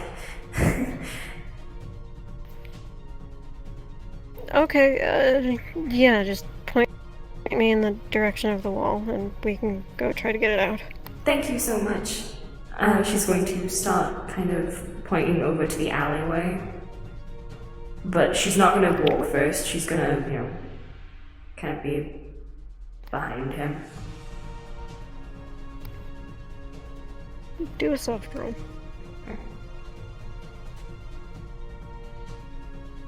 This wasn't how the plan was supposed to go, but fuck it, it's too good. I like this plan better.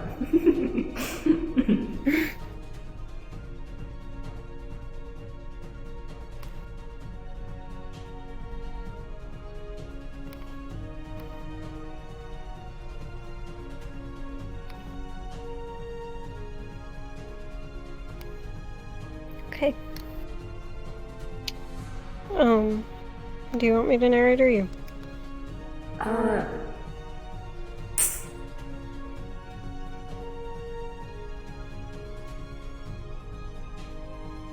What was the roll for? It was just to see whether or not he would go first or wait for her. Okay. So the guard, being a gentleman, unfortunately, ushers for Indus to take the lead. She pauses, but nods and starts to take the lead, walking over, and she makes sure to talk while they are rounding the corner so that she's alerting her mom that they're coming. She says, so me and Me and my mother, we've been trying very hard to get it out, but neither of us can really do it. I really can't thank you enough. It's a really precious family heirloom. And like, as they turn the corner. I'm sorry, I need you to say that first part again.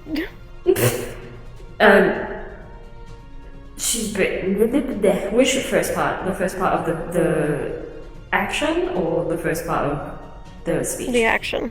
Okay. So he is a gentleman, unfortunately, and ushers for Void to go first. She kind of like hesitates for a sec, but she nods and takes the lead. Okay. He follows after her. And he's just like trying to desperately reassure her that no, it's fine.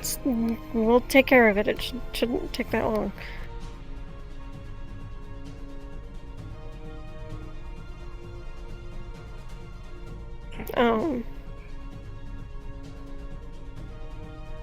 Nyx is kind of like peeking out from the corner behind them. Once they get to the alleyway, Void is going to kind of look behind to see the guard and kind of move out of the way so he can enter the alleyway, but she's still technically on the outside. She's going to point down the alleyway and just say, it's in that corner. There was a crack there. I dropped it. And it's there, and I don't know. It got stuck. He's gonna kind of like raise a brow and then start walking into the alleyway to go see what you're talking about. Okay, she's going to look over at Nyx and kind of. Okay. She very quickly follows after him, and as soon as he reaches the crack, she takes the helmet very quickly from underneath, pulls it up, and then starts doing the spell. And now I will have you roll a soft roll. Okay. Then she's gonna come with a really good fucking glide and take off his helmet.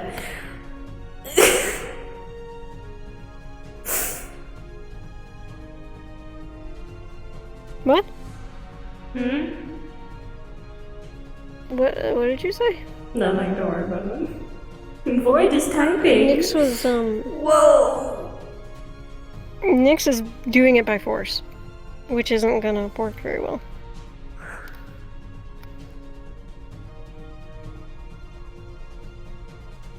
So, as soon as he feels someone start to try to forcibly take his helmet off, he immediately spins around and is met with Nyx behind him, trying to do this spell, and it fails because he pulls himself away before she can finish.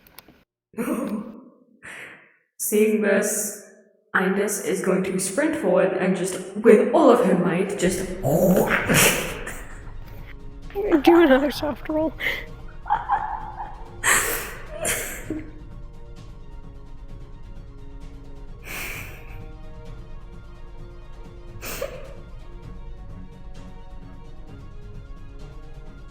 You may narrate. So, with the panic and the adrenaline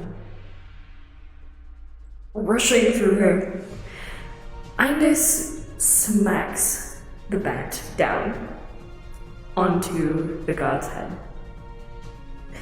There is an audible crack before you see him slump down onto the ground. He's obviously still alive from his breathing, but he is now unconscious. Possibly with a very bad brain injury. It's fine.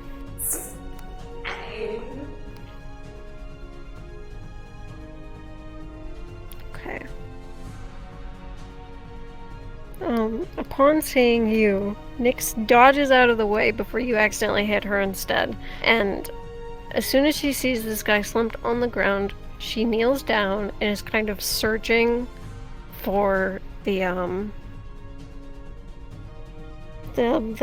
little card.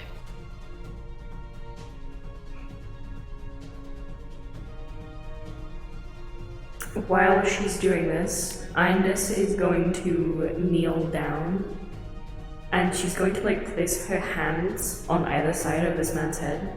She's gonna like heal it only enough that he doesn't wake up. Okay. But he'll wake up probably with a little bit of a headache. Alrighty.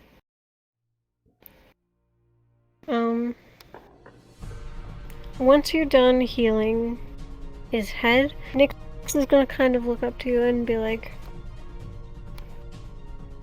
can you search his other hand? I can't find it in this one. Okay.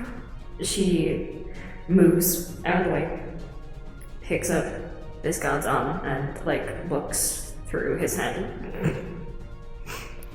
So, looking at his hand, you see a bit of an indent. It's very thin, but it almost looks like an SD card shaped indent in his palm.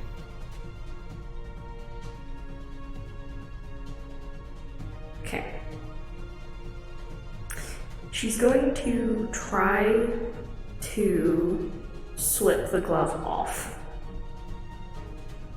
Okay. You do so. You have the glove now. Okay, cool. Once the glove is off, she's going to stuff it inside the pocket of her jacket and grab the guard's helmet and try and slide it back on. Okay. Alright. So the guard's helmet is on. He is knocked out in the corner, and you have his glove. Okay.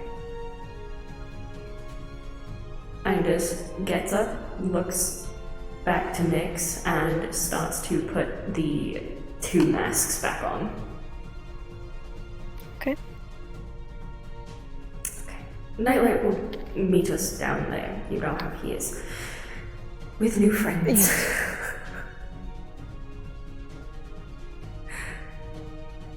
Let's hurry back then. She's going to start to kind of like speed walk back to the manhole. Okay. You can do so. I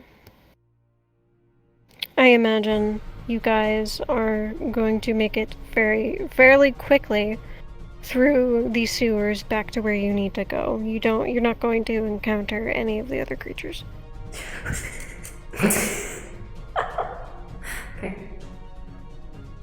Once they return, Indus kind of like flops through the dome with this glove up in the air. Okay.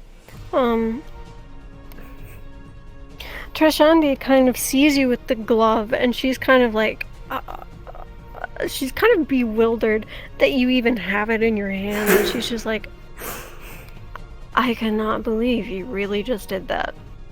What? We have been trying to get that thing for like months, and there's always too many around. Well, there's only two, and Nightlight made the other one almost vomit. Oh, fun. So here it is. She's going to take it and bring it back over to the other girl, and they're going to start cutting at this glove and taking off the plating, trying to get to the card. Did you hit yourself? Yeah, I did. No, okay. Expect.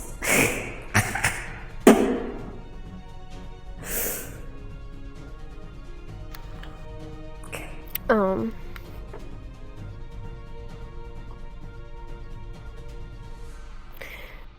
So it doesn't take them very long before they get the card out and are able to put it into the You have the device, do you? Yeah. Okay. She never gave it back. Okay. She is going to kind of turn to you and just be like, Can I have that back? I need to put the card in. Yeah, she's gonna just hand it over. Here you go. Nice. It doesn't take her long to put the card in. Maybe like 5 or 10 minutes. And when they put it in, it begins to glow an orange color. There's a light in the center, and it is now glowing orange.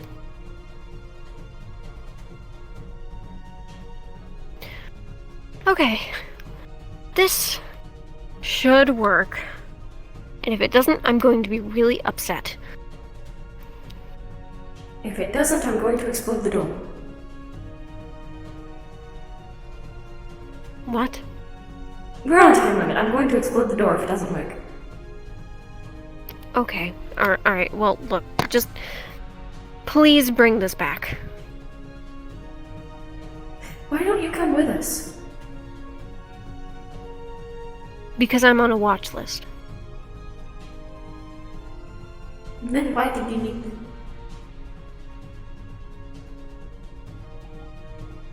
Hopefully there would be a day that arises where someone else comes in and they are not on the watch list. Currently, that is you.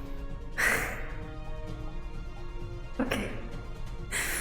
She takes the. I keep on fucking. Her arm's broke. Not broke. Yeah, that's borked. Worked. Borked. She takes it and kind of just looks it over.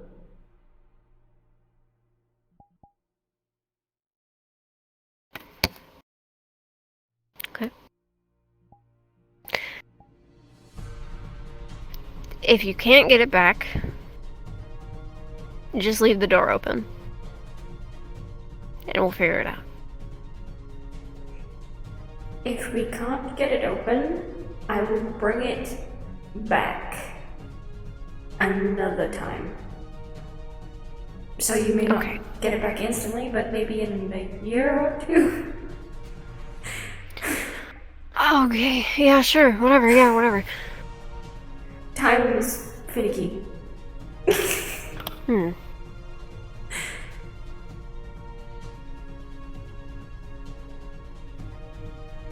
Okay. She turns to Nyx and kind of like motions for them to leave. Okay. Nyx will kind of give a very small bow to the two and start leaving. Following her mother in a very flimsy fashion, she's also going to bow. And they leave. Okay. So, you guys make it out of the sewers. And now you are faced with getting the door open enough where you can slip in without the guards noticing.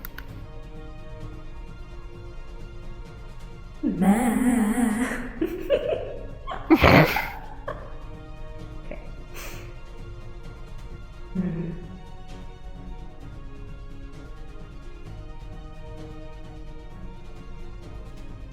Andis is going to kind of look at Nyx and then look back at the gate.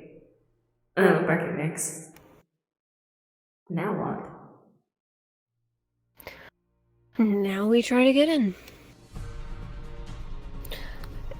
If you're looking at this gate, currently you see about 4 guards standing around that area. One is still in the alleyway, and the one that Nightlight was making sick has not returned.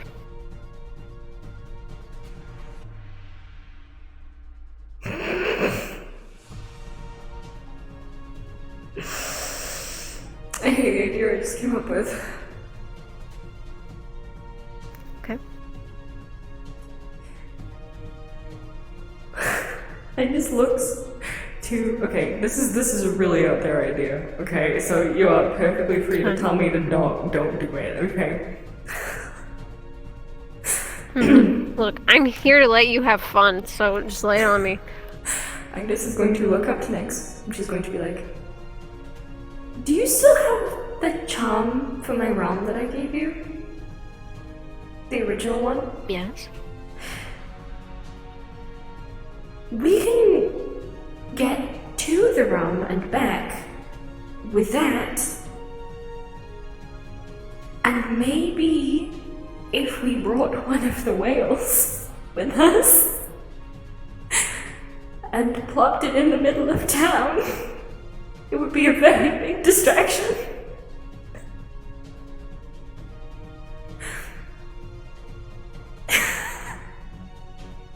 You know what? Yes. They've probably never seen that before. I think it would be big enough to where it would take all of the guards away. Yes. Plus, since it's in the sky, there'll be no collateral damage. And they can't exactly be hit by bullets. We just have to remember to bring it back when we leave.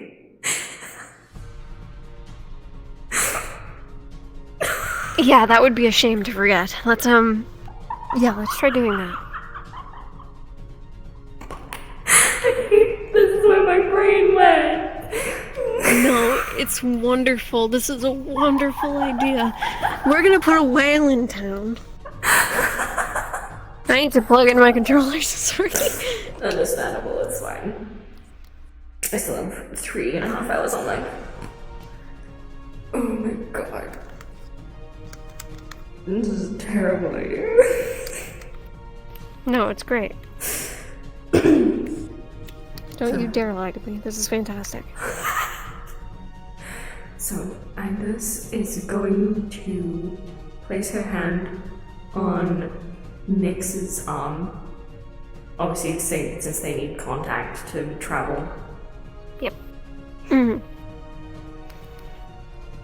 Okay. This is going to be so much chaos. It'll be fine. Nyx takes the charm, off of... So she's not wearing this outfit, she's in a dress. Mm-hmm.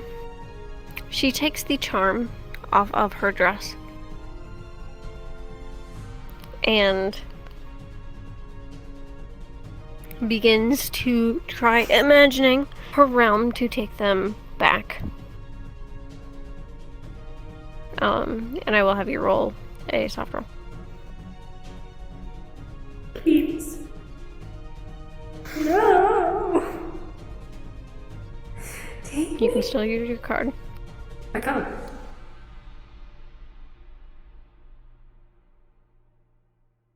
Oh! No, I'm sorry. We're going by the rule where this is last, because that's a given. That's what you did for me. Oh, okay. So? Yeah. So, oops.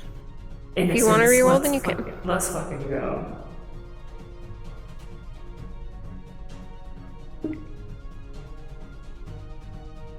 I hate myself.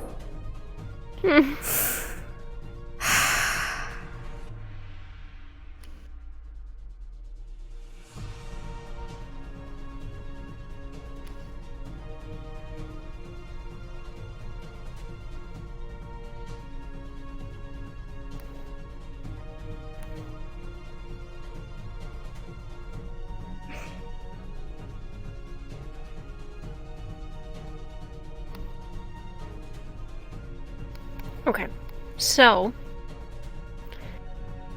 as you try to get this charm working to get back to your realm, it does work. However, you are unable to find a suitable whale to bring with you. So you need to do something else.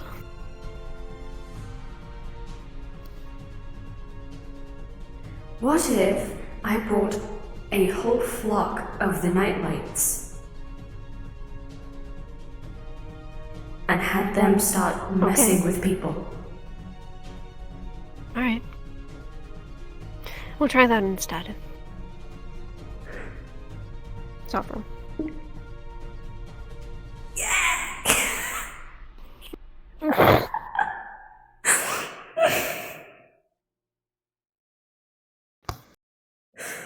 Go ahead and narrate. So, almost as if on command, as Indus looks to the sky, the entire island's worth of nightlights is seen crossing the ocean in the distance. That's so majestic. It is. They almost look like a whole army from that distance. And once they arrive, they all surround Indus and Nyx, kind of all touching each other with a wing, with the nearest ones with their wings on either Indus or Nyx. They're all completely synchronized. They're ready to go. Flyers. Well, they all came from Indus, so they all have like a telekinetic... Synchronized flyers. Synchronized fucking bitches. Synchronized bitches. Okay. The whale would have been fun, but guess it's just the owl time. It was not meant to be. It's not meant to be. The owls are the only ones allowed to cause mischief in this hobby. Yep. So, now that all of these owls were here, you guys can safely go back and bring them with you. And once you do, they just start fucking flying in every direction. They're starting to pick on civilians. They even started picking on some of the guards. And upon the guards seeing all this mayhem and these weird creatures that have just arrived, they're just kind of looking. And they're like, what is happening? And they all leave. They have their weapons, and they all leave their posts and try to get some of the civilians to start going inside, because clearly there's something wrong.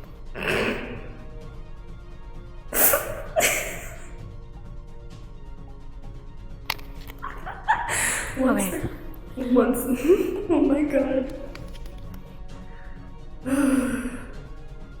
This is amazing. What were you gonna say? No, you first. No, you go.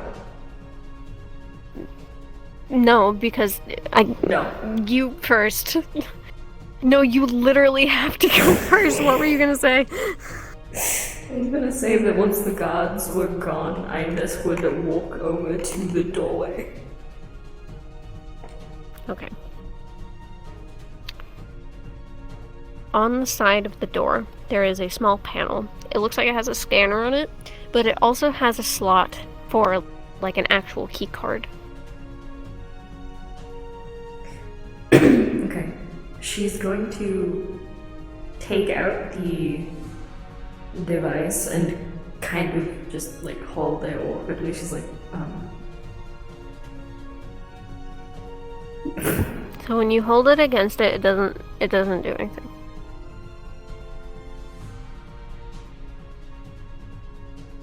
Man. Have you tried the slot on the top?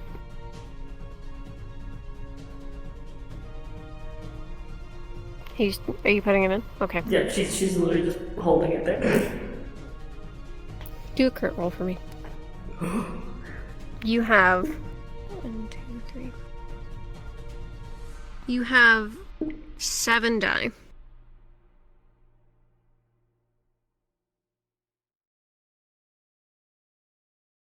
So 76? Yes. Cool. 6. Okay. Whee!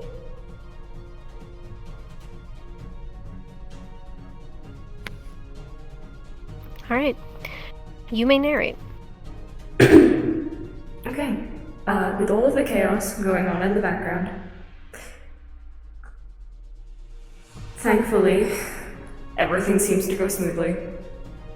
And with a small green light, you can hear the mechanisms of the door unlatching in response to the keycard. Or the DIY one. DIY keycard. DIY Really keycard. fun, huh? Yeah. It opened. It open. It opened. Oh my god, I can't believe we finally got another candle. Yeah. That's probably the longest one. It's really funny because you actually took your first thing you did in that scene was actually the correct choice, and I had a bunch of other things lined up that you could have gone. Wait, what was the first thing I did? You went to talk to the fortune teller. Fortune teller! Fortune teller! Man, I'm Alright. fucking sucker. What are the other things that could have happened? I will tell you after. Okay.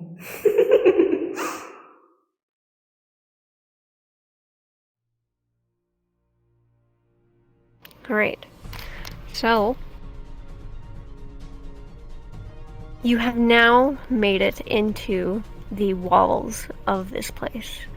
Into the complex, as Charlotte called it before. You are met with the same thing that you were met with when you went too far into the future. Except this time, you don't hear gunshots. And what you can see is that these buildings are no longer burnt down. Okay. Knowing that last time, well, when they went into the future, they basically went all the way around just to come back to the left. Indus will instead go to the left. Okay. Alright. So, you end up going to the left. There is a small building that you are able to get behind before there is a gap. And if you peek around the corner, you see several other guards, except they look a little different than the ones that are in the city. They also seem to be chatting. You can tell that they are armed. And it's not with the same type of weapons that the ones in the city were armed with.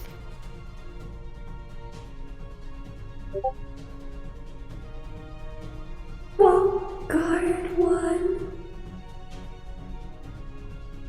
Hello. Hi. Hey.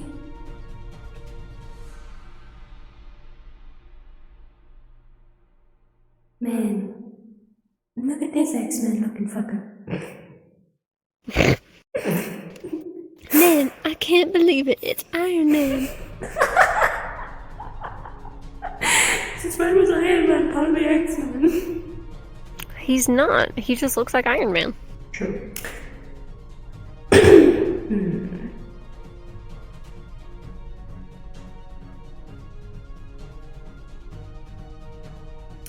This isn't something I can do on the model, but I imagine it's something she's actually capable of doing. Did she want to? But Indus creates a light, same way she usually does.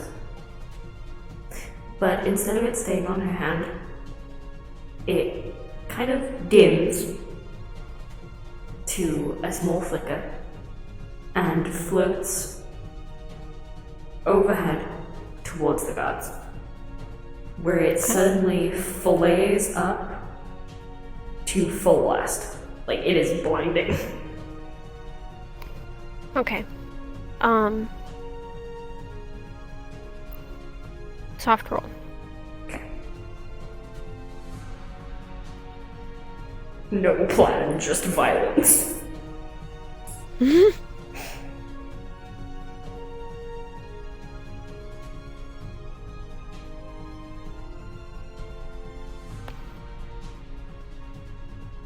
you may narrate. As the guards are just unsuspecting entirely, there was no reason for them to prepare for this flashbang, basically. And so they are blinded, albeit temporarily, while Anders grabs Nyx's arm and tries to sprint past the two guards. They make it behind cover successfully before the flash dims back to nothing. Okay. Alright.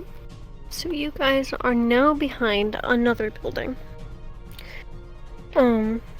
Just around the side, however, the building will end when the wall starts going straight again.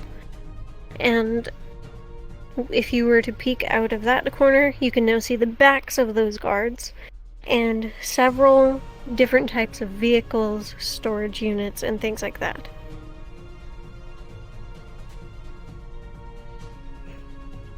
Okay.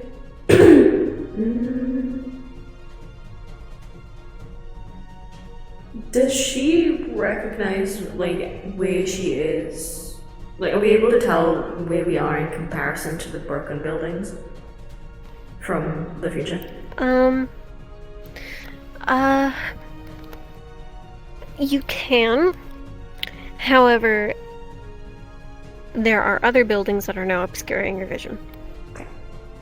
Roughly where do you think they are? Roughly where are they, I mean, in comparison? So you know where the car was? Mm-hmm. So if you were to sneak out, you know where you stopped at the building just before the car? Mm-hmm. You're there but mirrored, so you're on the other side. Okay. So that's kind of where you would be. You're still kind of in the back. Okay. And I'm assuming the buildings that we're going towards is kind of in front of us, assuming that we're looking in the direction of where the car would have been, or is going to be. So the buildings are off in the direction of where the other buildings were, where you drove to. They're in front of those. In front of the exit to get to those other buildings.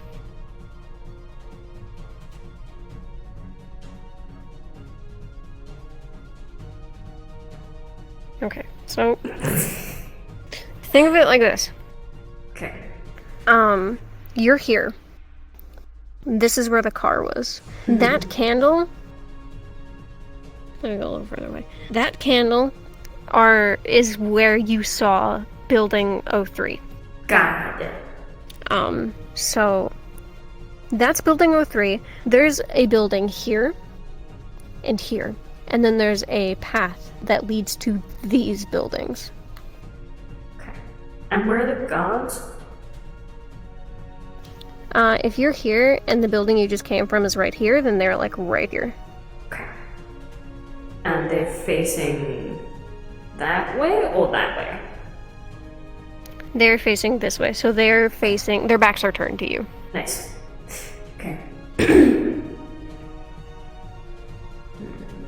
know what? I guess it's just gonna make a run for it. She's just gonna try and get to the next building. They turned away. Okay. Soft roll. Okay.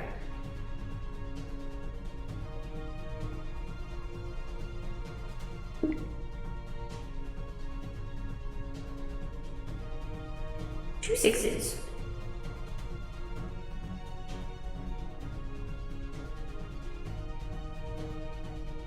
Okay, you may narrate. Okay.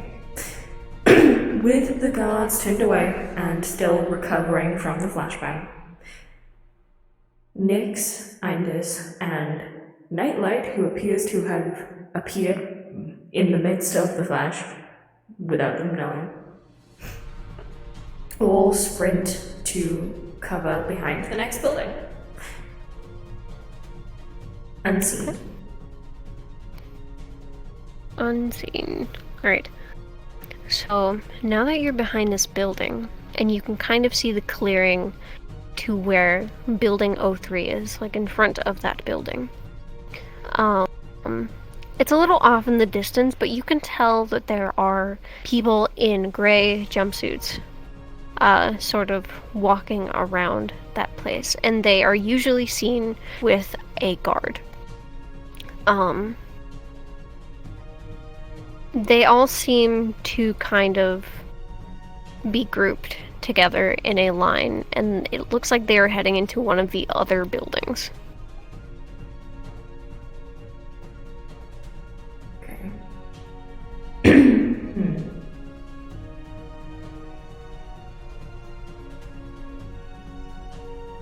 Is there anything that they can go behind full cover to get to whatever building that they're going into, or is it like a flat land of just people?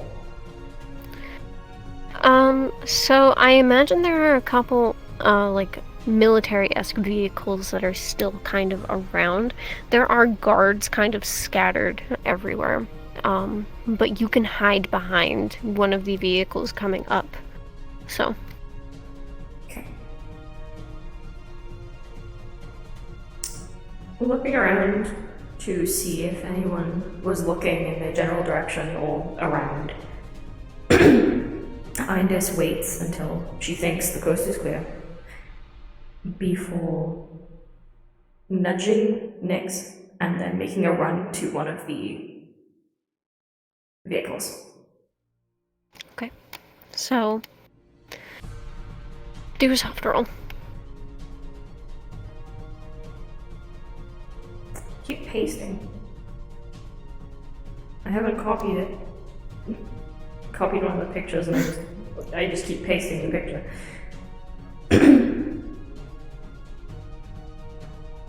Okay. So, upon you trying to sprint to this vehicle, your footsteps, or rather Nyx's footsteps, were loud enough to catch the attention of the guard that is nearest to you. And he turns around and sees both you and Nyx running to this car and ducking behind it, and begins to walk over with his gun drawn.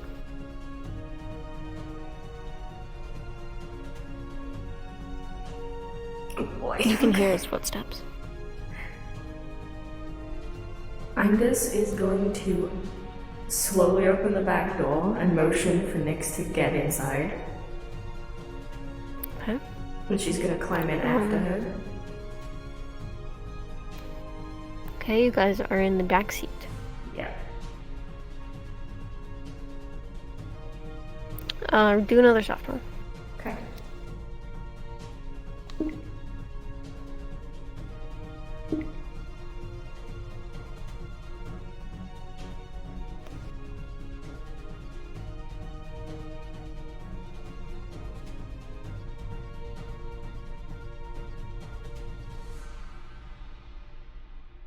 You may narrate? Okay. Was it just succeeding getting into the car? Or was it getting It was succeeding not being seen. Okay. So, once the two get into the vehicle, it was supposed to be locked. Most of them usually are when they're left unattended. So when the guard came behind the vehicle and saw no one there, he had no reason to suspect anyone would be inside, unauthorized. So with a slight circle around the vehicle once, he thinks no one was there. Maybe he just saw something. Maybe he's just a little bit tired. It's a long shift. So he returns to his post, leaving Nyx and Void in the car. Okay. So how do we get around him now? She's like whispering. we...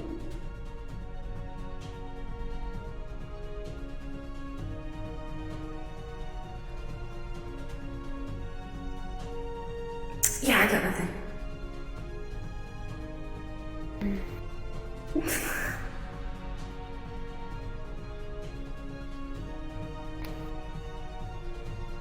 Okay, well, I guess the first step is getting out of the car.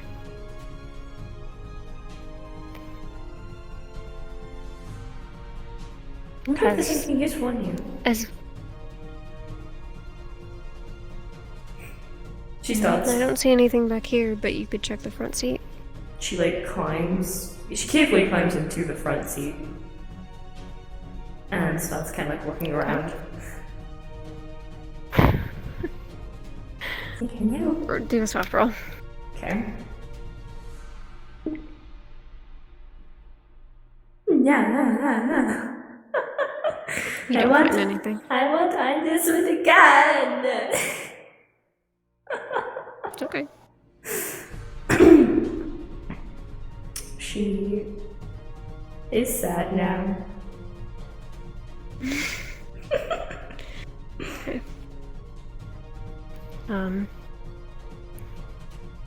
I would suggest flooring it again like you did last time, but I don't think we would be able to get away with it this time. No, definitely not. And plus, we kind of don't want to hurt any of the civilians.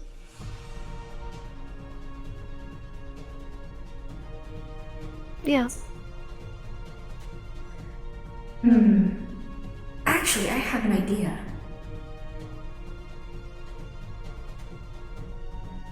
Just as she says that, she calls upon the nightlights, or at least half of them, to come through the gate the way they had since she left it open. Oh boy, okay. And she requests that they start attacking the guards, but leaving the civilians.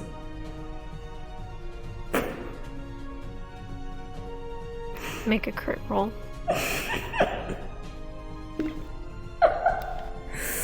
Okay. Which is going to be 6d6. I got a 6! I love the nightlights. The nightlights are agents of chaos. You may narrate. It takes a minute for the nightlights to travel. Some of them just exploding mid-air in town, freaking out everyone who was nearby, and reappearing within the dome, completely unfazed by the barriers. Once they are within vicinity, they begin to attack anyone in armor, trying to push them away from any civilians that might get injured otherwise. Okay. So, what do you deem civilians? Anyone in the jumpsuits who are not wearing armor. Okay, so these people are avoided, and as soon as the guards are being kind of like taken care of, they immediately sprint for the city. Yeah! Go get him, guys! Go get him! Go get him! Go get him! Are they all gonna die? It's not that. What happened? What? Are they all criminals? Is this a prison? Some of them are.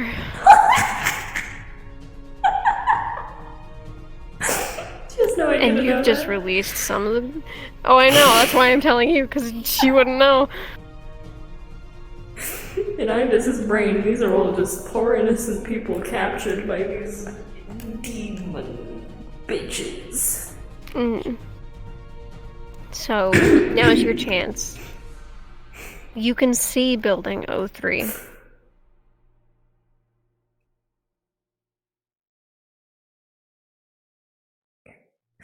Within the chaos, Indus climbs out of the car. And this is no reason to hide anymore. The guards are too preoccupied being fucking attacked.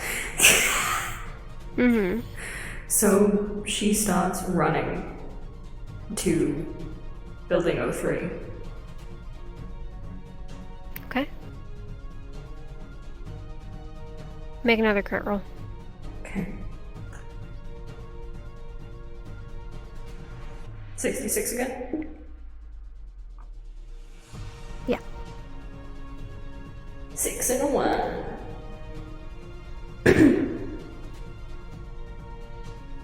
Alright. When you get there,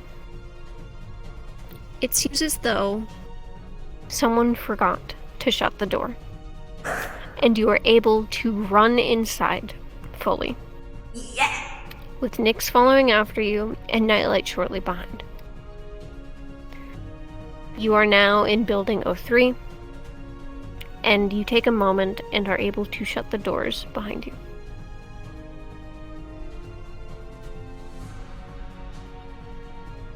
We're coming now, Psyches! We're fucking coming!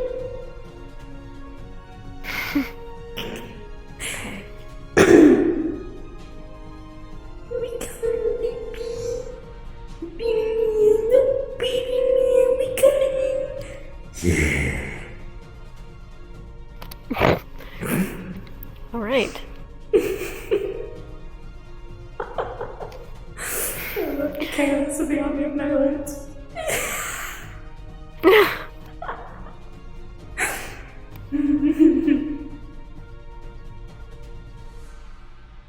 You have now successfully broken in to Building 03. And clearer than ever, you hear your name again from Alzeix, coming from all directions.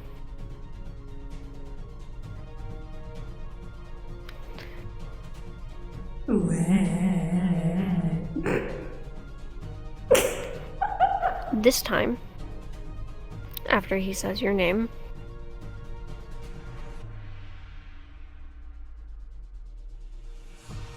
uh-oh, did you die? No, I'm really good at staying still.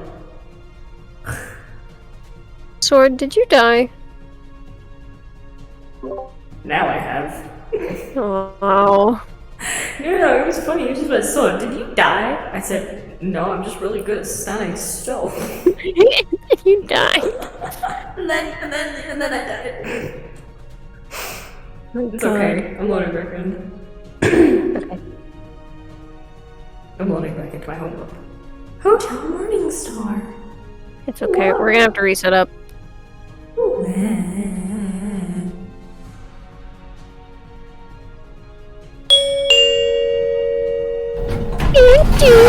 Don't forget to mute your game audio. Already did.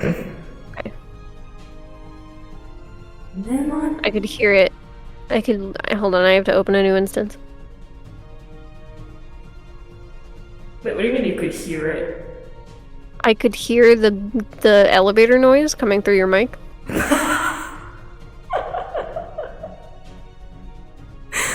it makes my mic really that loud. It's not usually. I usually can't hear what. To be fair, What I you're did kind listening of to. get ear raped to. I did get fucking ear raped from that ding dong. I'm gonna make myself a fucking coffee. Copy. Coffee. I'm gonna make myself a coffee. I don't like coffee. I do. Well, Okay, I'll make you a coffee. What coffee? Never mind. No coffee. Copy. I'm going to take a second to go get a snack. Understandable. I would take this time to go get a drink and stuff. Yeah, we gone.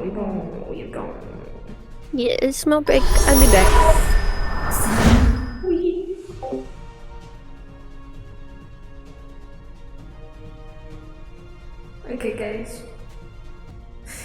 We are going to go AFK for uno momento while we set things aside. AKA, don't kill our stomachs, yeah.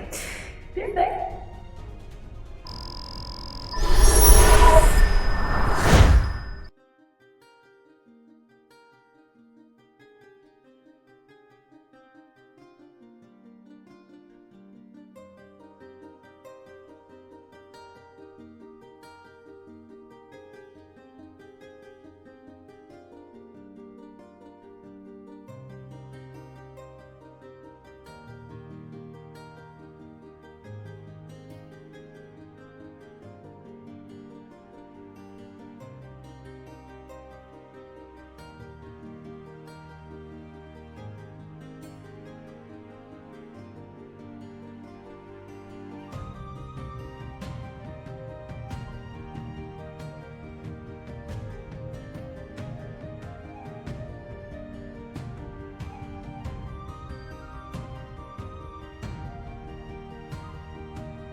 All of them have never tasted them. So, think of that. Like, not the taste, but just like what they look like. But like smaller. And that's a pizza roll. It's fucking weird. Also, it's good. You don't have to fill these out if you don't want to. I'm gonna burn them. I wanna burn them. Burn them. Okay. Burn. I've just pasted that. Boom, boom, boom, boom. Wow. 26s in my vice, and they're also my virtue.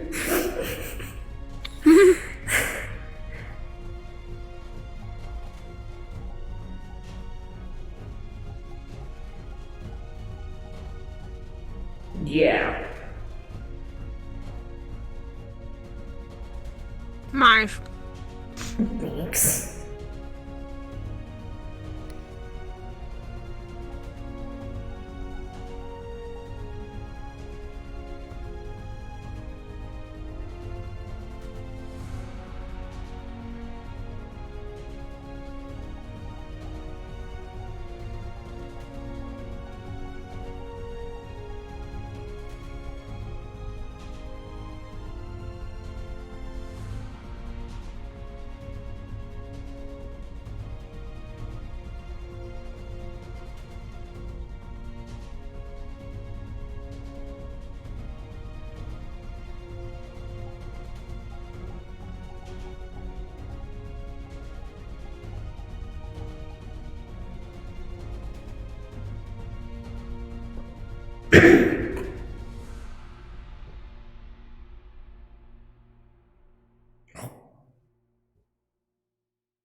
My vice, bitch.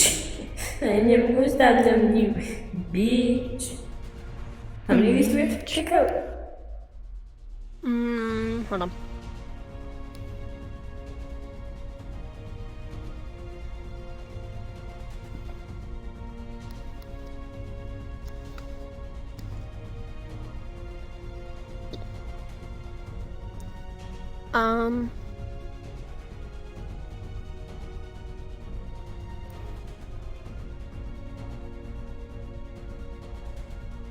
Maybe I'll take 6.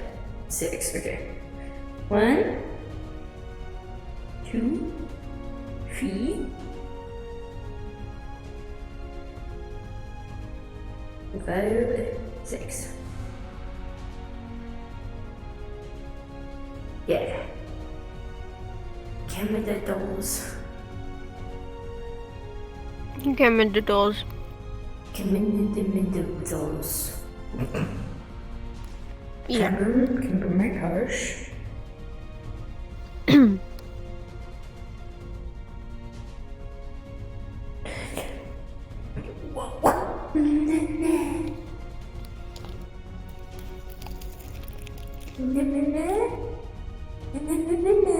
Yeah.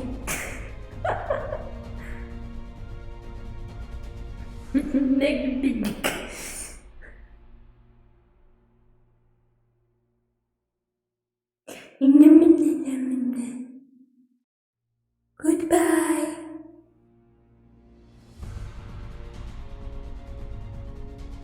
Okay.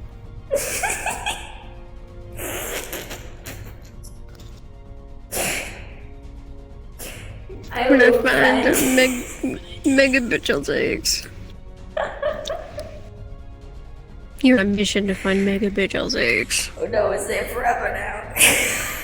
Yep. That's gonna work. Maybe why did I do this? I thought it would disappear as soon as I fucking.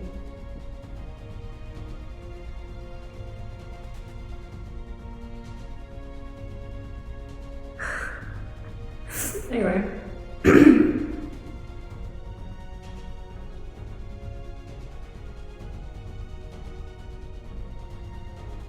Okay. So, as you are standing in this hallway, you hear Alzaix call out to you again. And this time, it is no longer far away, but it's very clear. You can hear it all around you. And he pauses for a moment, and he goes, I don't know where you are right now, but if you get to where I am, you need to be very careful who you come into contact with. Why?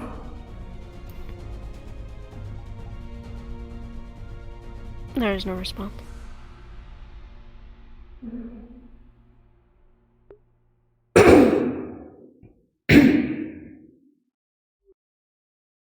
She looks up to Nix.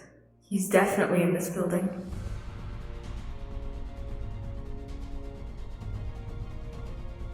How do you know for sure? He said to be careful when he gets to him. To be careful with who we get in contact with.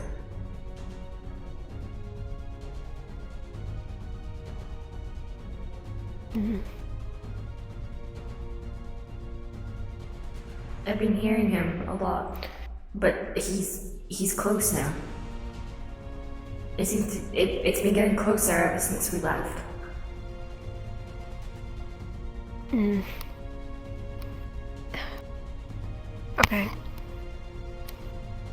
Well then, let's keep going. Mm.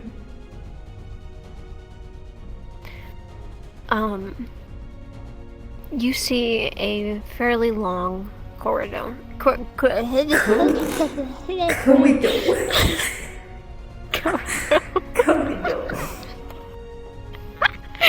see a fairly long corridor. It just my fucking tongue just stopped working. Corridor.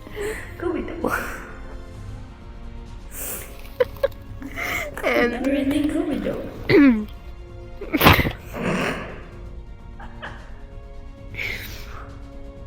it seems to go down, and there are a few doors on either side of this corridor.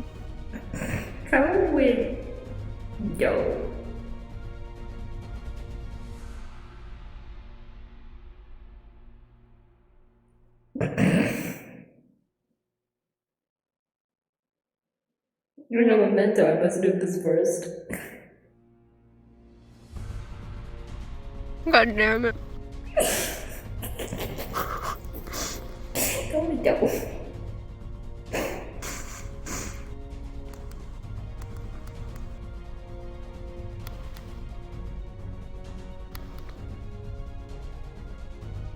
I'm telling every one of your misdeeds. No. I will switch. Oh, no. 1 month, please.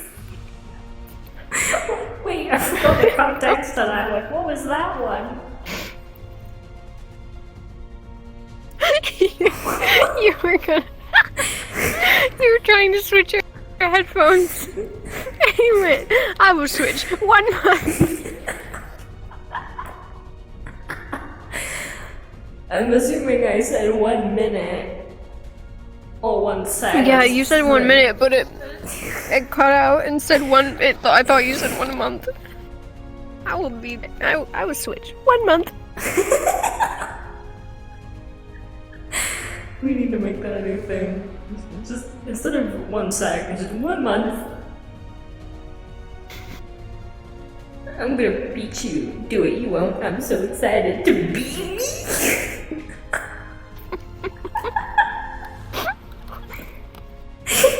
You're cutting on again. Penis. I heard that bold. See, this is why I love quoting us, because looking back on our bullshit is like fucking amazing. I'm pretty sure we just speak our own language. We do, 100%.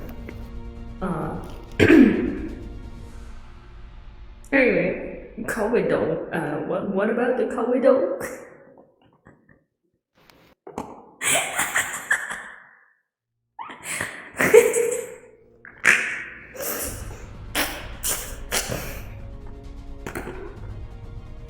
God damn it. What is this about the Kawido? Okay, so on either side, there are a few doors. And it seems like this corridor, corridor, seems to dip downward. And at the end, you see two opened up pathways. One leads all the way down and to the right. The other, however, instead of it looking like a turn, it is just an open space in the wall. So there's two places that are just open, and then all of these doors.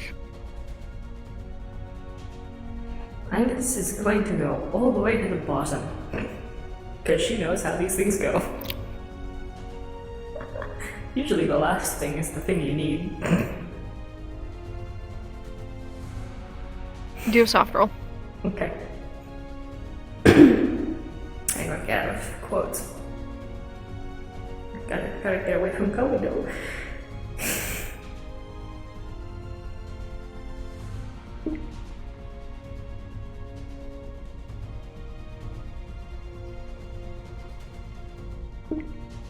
Six.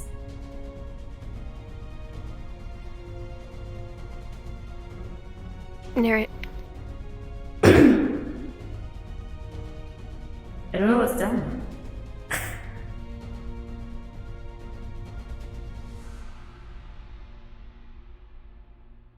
Man, she walks all the way down there and there's a dancing clown who just kind of stares at her and gives a little cute wave.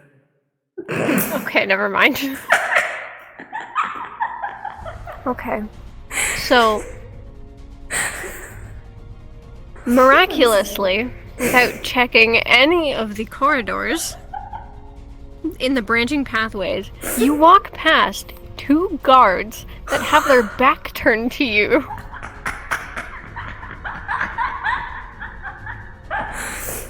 Amazing. They were armed.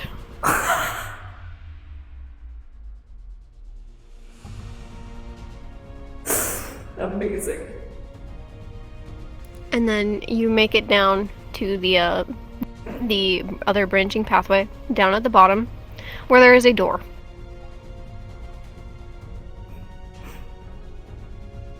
It is locked. Okay.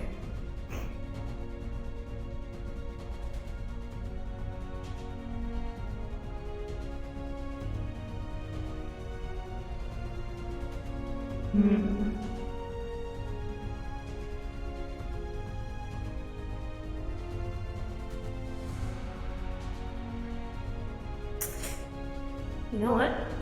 Linus is going to sit down and close her eyes. And Nightlight is going to poke his head through the door to see what's on the other side. You see another hallway. He's going to continue down the hallway.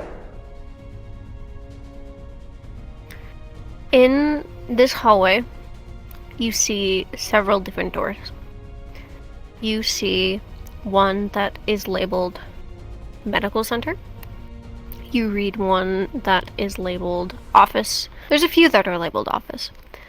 And you see one that is labeled Computer Room. Okay. He goes into the computer room. Do you look around? Just as he is about to poke his head in, you can't hear from him, can you? Mm-mm.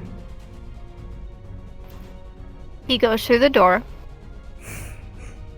and there is someone inside. Roll a soft roll.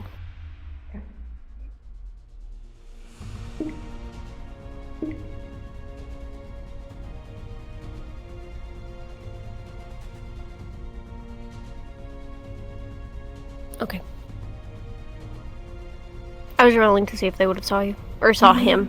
Okay.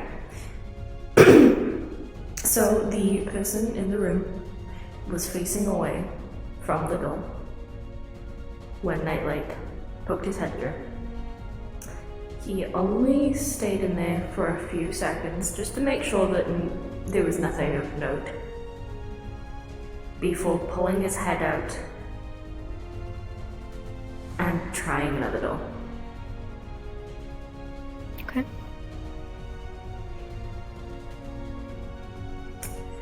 This time he goes to the medical door and pokes his head in ever so slightly. Okay. So this time, you see two people. One seems to be in a black lab coat, and the other is laid out on a table that appears to be scanning them. This person is in a gray jumpsuit.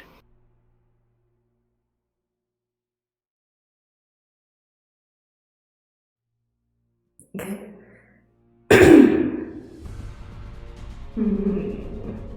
Are we able to see their face? Or is it just a random person?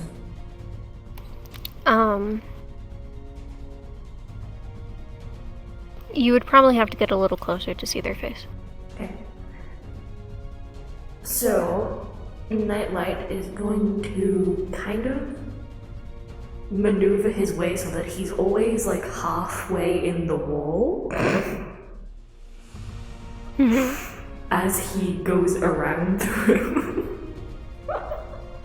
he's just halfway in a fucking wall. Like, so anyone on the other side of the wall is gonna see him, but then also he's not completely exposed on the other side as well. He's like he's peeking through either side. I know what you mean. He's peeking. Do a soft roll. Okay. Got his butt out. Over the wall. This guy's a little alley couche. Hello, roll him. Hello? Can I roll please? Can I roll please? I broke the bot. Bro? The bot might be down. No. Oh yeah, he's offline. He just went offline. Yep. Okay, well, wait a second. I'm surprised we don't have two bots for rolling. I know we only need one, but then obviously when we get into these situations where it's like, man, bots fucked. It's so rare that it ever happens, though. True. We could have bot wars. See which bot rolls better than the other one. It's random. Shh. Shh. How dare you make me purr?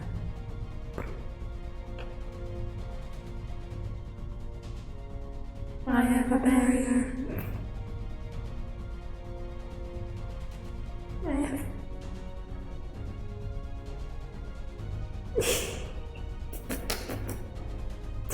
Get it? What the fuck? No. I want to see Nyx with this. I want to see Nyx with this with this mask.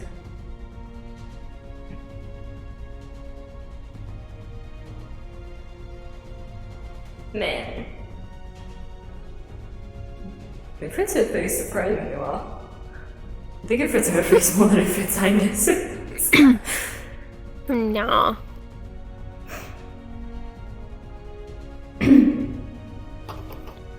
Actually, No? if there might be a website.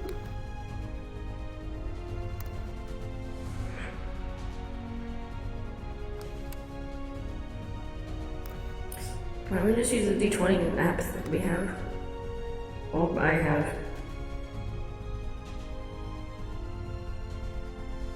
Or I can just. Wait, what are we doing? 5d6? Yeah. Yeah. Hey, Google. Hey.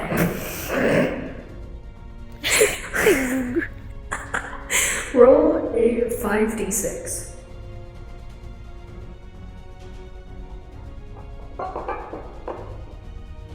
You rolled 5, 6, 6, 6, and 3 for a total of 26. Okay.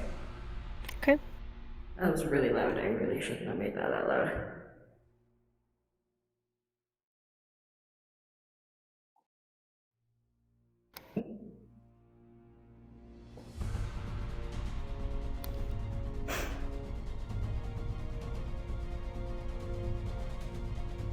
Can't believe 666. I am the devil. Okay. I only rolled 2 6s, so you can narrate. Okay. I do have the person, if you want to look at their face. But if you want to narrate for anything else, then you can. Yeah. Show me their face. Show me their fucking mug. Okay. Show me their bitch cry.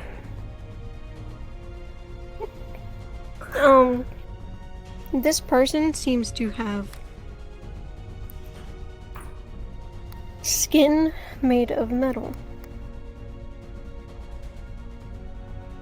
Their eyes have gone completely black. They look like screens.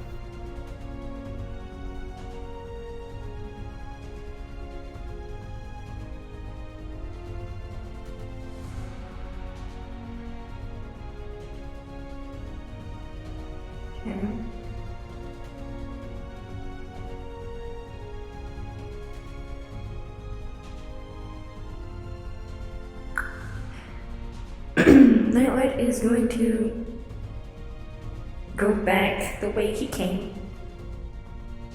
Okay. And look through another door. Which door? What were the other doors? They were offices. Okay, let's go look through like the first office. There's no one inside. Second office. There's no one inside. How many offices are there? 3. Third office. Roll a d5. Or, 65. 66. That one. Wait, no, 5d6. Let's roll a soft roll. Yeah, rolls off roll. Okay, I failed. Okay.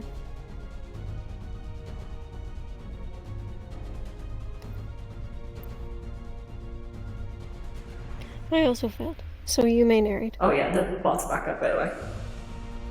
Oh, it is? Okay. So I get to narrate? Okay. Yep. What am I feeling for? Getting seen? Yep. Okay. So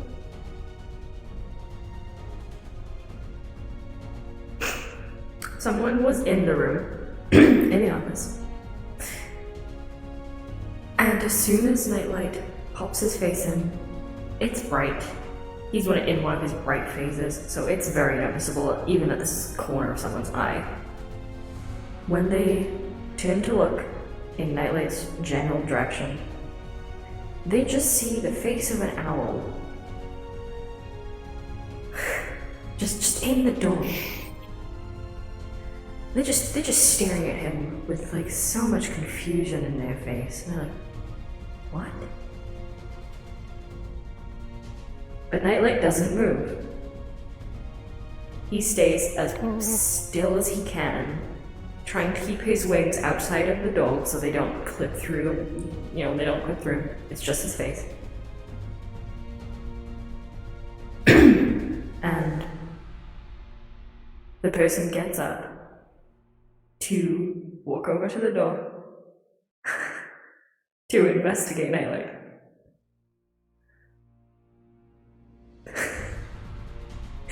When they try to poke at his face, he does not explode. Oh no. Oh. Instead, they just feel nothing. It's just, they just phase straight through him. Nightlight stays completely still. Okay. As the individual walks back, they just stand there, they're just staring. Like, when the fuck did we get this?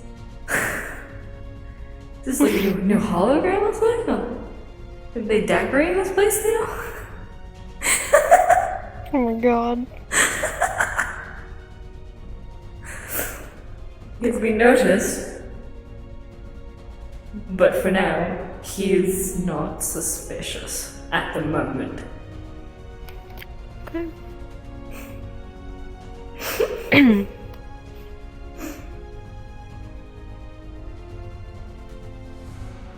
Right. So as soon as that happens, can you hear things around you? No. Not as Nightlight, as you. No. All of her senses are just gone when she's in the state. The only Okay. thing she can do is see through nightlight. That's the only thing she can do. Alright. As you're doing that, the two guards from before in the other corridor begin to walk out of the corridor. Nyx takes note of this and is frantically trying to get Indus to stop. She is shaking her.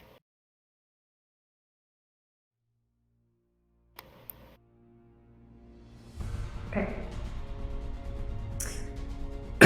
So, being shaken forces one of Indus's eyelids to open slightly, which breaks the connection. Brings all of her senses back, and she can now feel the tugging of her mother. And she looks up as like confused. It's like, what? What? Guards.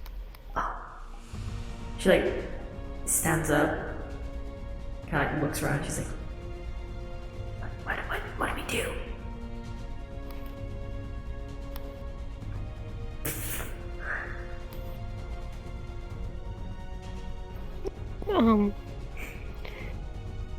So these guards round the corner and see you two.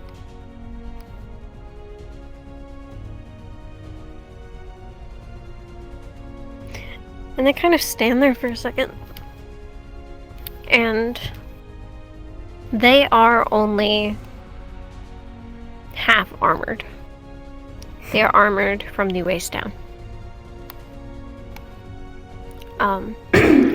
And it looks like they were having just a friendly chat before they notice you and completely stop dead in their tracks. And immediately reach for their gun. And they pull it up to point it at both of you.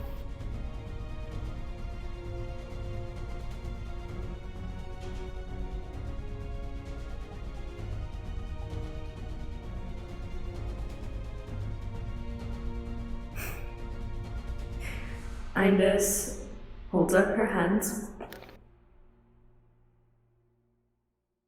Okay. And she kind of Nyx is just gonna kind of look at her and just like,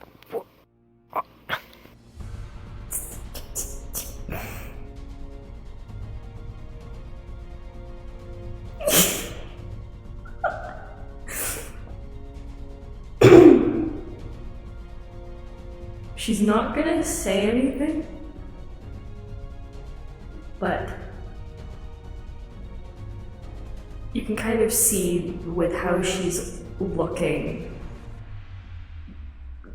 between the two gods, and just you could just kind of tell from her silence that she's thinking about something. There's an idea planned. There's an idea, but it's not done yet. It's not done yet. She's buying time. okay.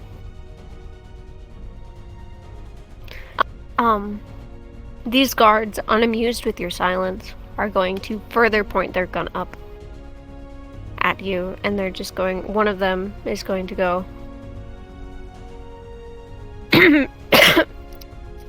not that. Good, bro! You coughed her up. Man, you guys, you really run through your loops. You're sick.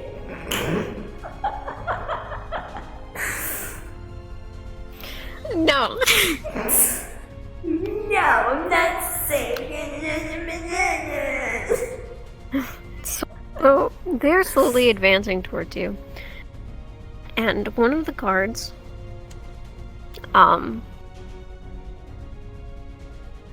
they each have a gun aimed at one of you, and this guard that is about to start speaking currently has their gun aimed at you.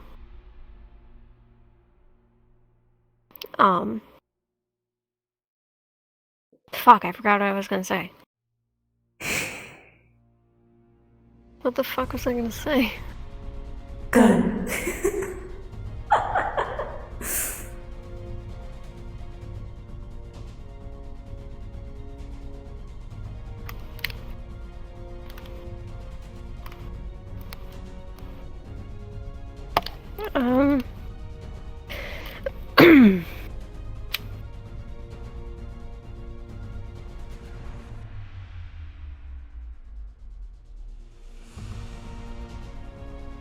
Give me a second. I fucking forgot what I coughed.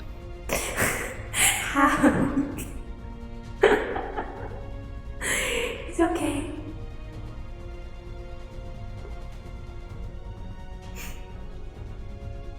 Time to just look at chat.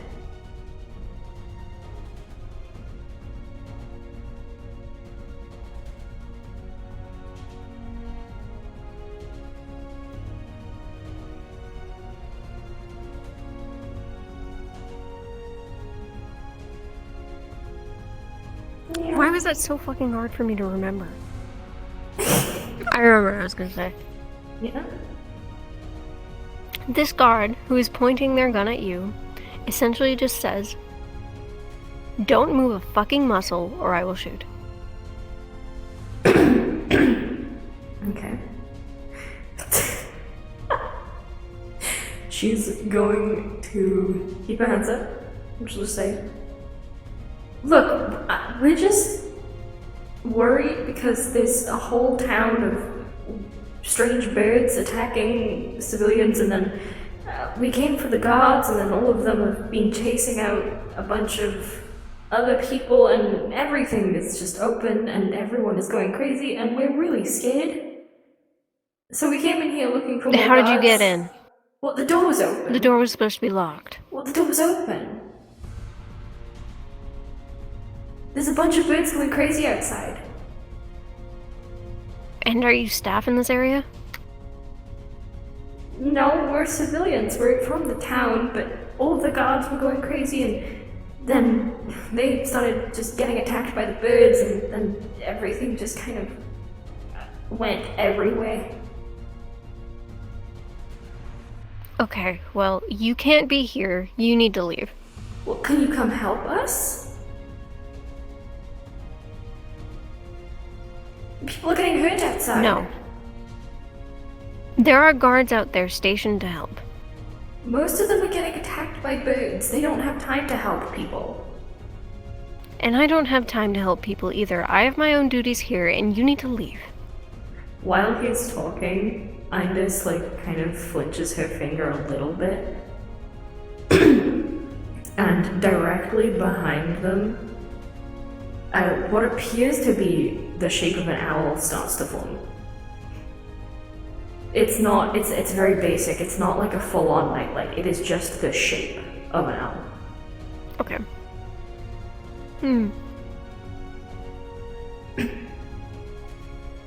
There's one behind you.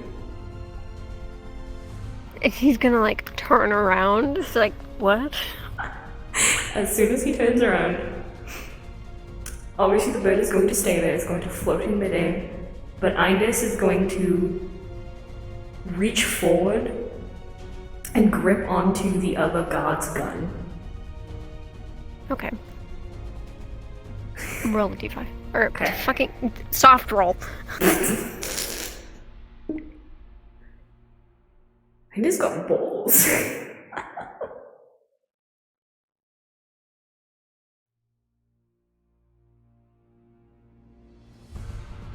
Narrate.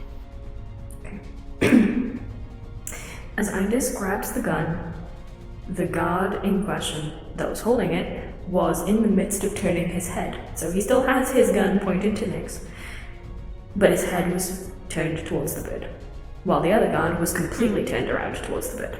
This meant that when Indus grabbed the gun, he shot at the floor. So he missed both of them from the direction that Indus was grabbing the gun. She ripped it from his hand and instantly aimed it at him. So when the opposing guard turned around, she is now aiming this gun at his coworker. Ah. Okay. So now, this guard, he now re-aims his gun at you as you have your gun pointed at his coworker. Nyx summons her weapon and is now ready for a fight.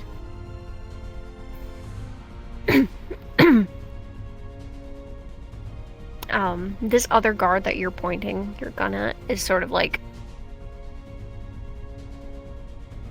he doesn't know what to do. He's like taking a few steps back.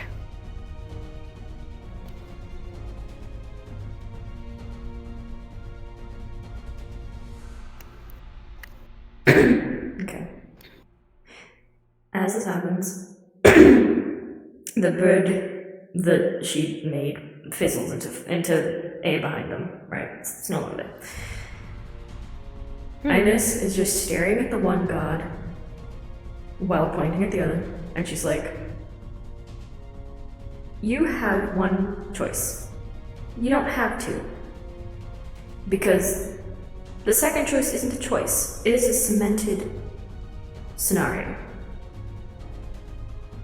If you choose to walk away, right now, leave, you get to live. If you choose to attack me or my mother, the other will kill you, and you will die.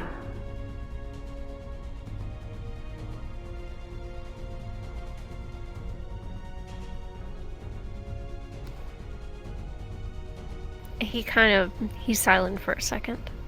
And his coworker is just too frozen to kind of say anything. Like, his focus is on the gun that's in your hands. And he takes the gun and he slowly starts to point it downward. And he kind of like straightens out his posture. He's not like, he doesn't look like he's about to aim this gun again.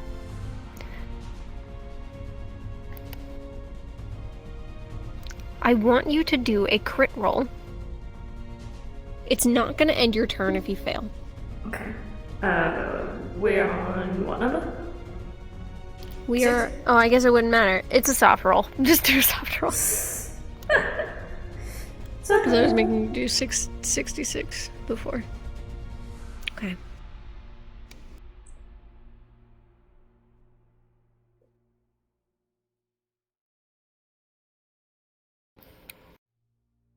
Alright. So, I'm gonna let you narrate this, but I'm gonna let you know now that he's not gonna back down.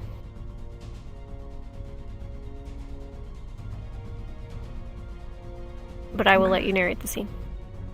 Okay.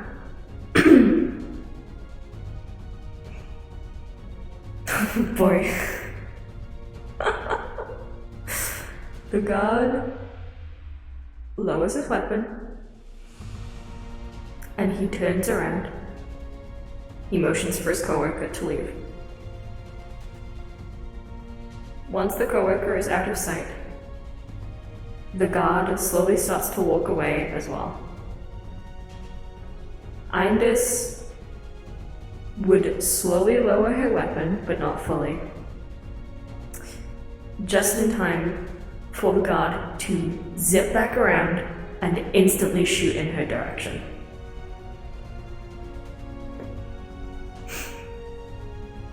Okay. Luckily, because of the fast movement, he is off just enough to graze where she would typically have had an ear.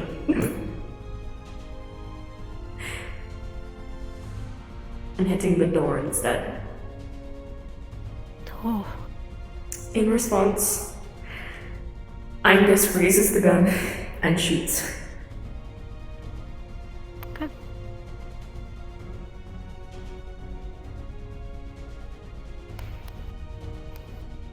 Okay. So this guard falls to the ground with a hole now in his chest.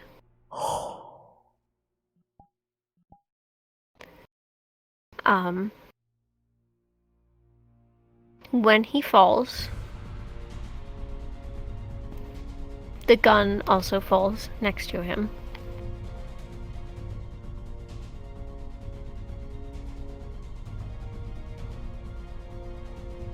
Okay.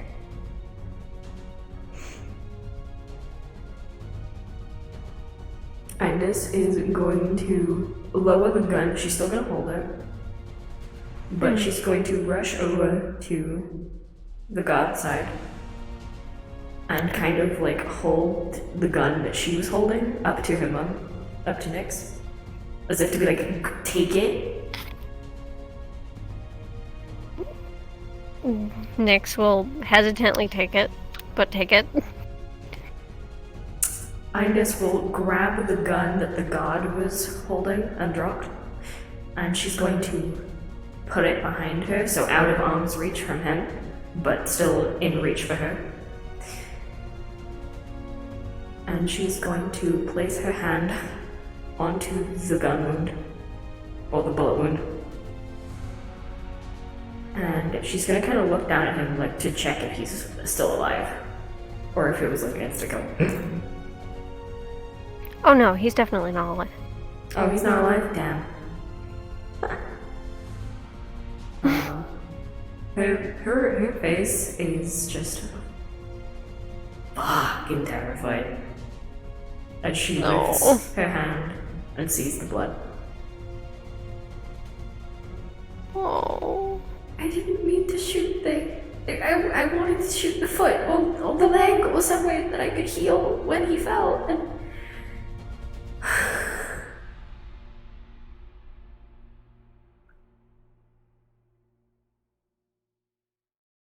Nyx is immediately going to kind of try to pull her away from him. she's going to...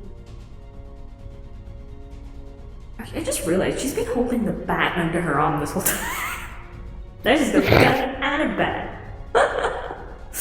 Don't worry, she saved one for Alzakis. Alzakis. She's going to pick up the gun while standing back up. Okay. And kind of like try and shake it off. So, another thing, I should have mentioned this before, but when you knelt down to him, you would have noticed something red. Almost like a card sticking out of his pocket. Oh, it's a fucking key card, isn't it? Go look. Okay. She's going, knowing how shit like this goes, and knowing that there's gonna be locked doors that they need access to, she kind of hesitates after being pulled back up. And she like shakes it off She like tries to pull away from it and puts the gun down so she can reach and grab this red item, which she's presuming is a keycard. Yep. Okay. She will then kind of slip it into this little area. Just for quick access. It's not a pocket that she has to dive into. So she's just gonna like slip it in there. It could fall out, but she's hoping it doesn't. Okay. And then she's gonna pick up the gun. Pick it up at the gun. Okay. And knowing that the door behind them is fucking useless, she's going to try and walk to the other... to another nearest door. There are no more doors down this hallway. Okay, they're gonna go back up then.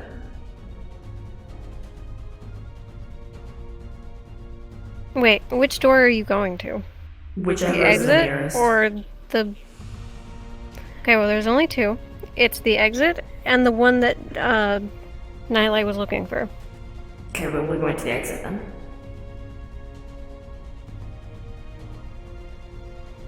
You're gonna leave? Wait. I thought you said there was nothing else down there. There was just the med bay, the computer room, and then the 3 offices. No, I said it was another corridor with another door at the end.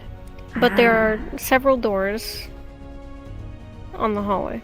I see. Okay. So she's going to turn to the door and open it with the key card.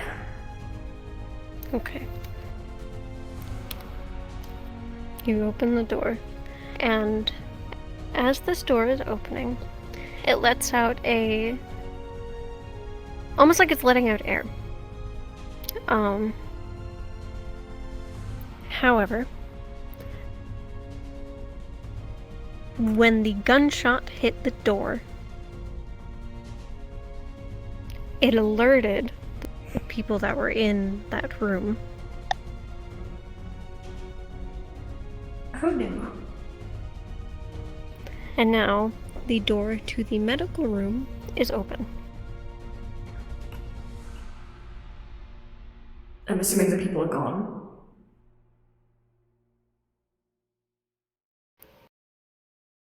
No. Oh. Okay. Ines walks in. She's still holding this gun. And she kind of adjusts it between hands to slip the key card back. Holds up the gun and starts walking. You know what? She's gonna walk into the med bay. Okay. She knows 2 people are in there. You walk into the med bay. The person on the table is still there, but it seems as though the blackness in her eyes is gone and is replaced with white sclera and blue irises. Now, the person in the black lab coat is in the opposing corner of the room.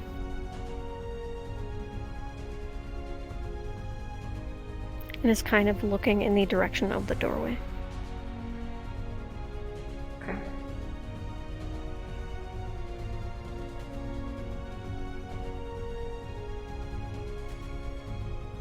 Agnes looks over to the guy cowering in the corner, and she motions to the person in the jumpsuit, and she just simply asks, "Are they okay?"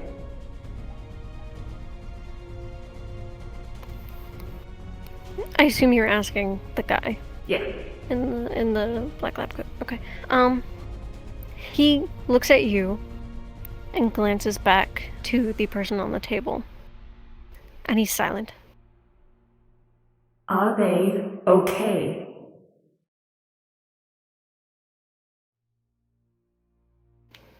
He's still silent.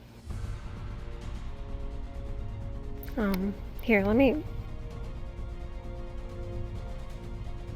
You got Show you pee? what this guy looks like. You got pee? Yeah, I have a pic. You got pee?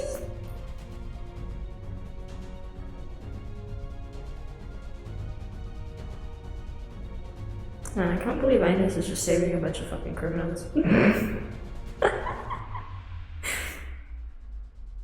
Poor baby has no idea.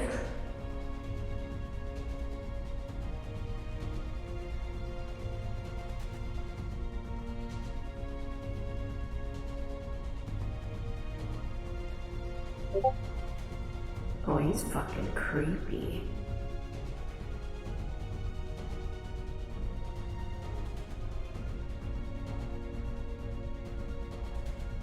He's fucking creepy, dude. He's spooky. I'm gonna kill him. No, I'm kidding. Maybe.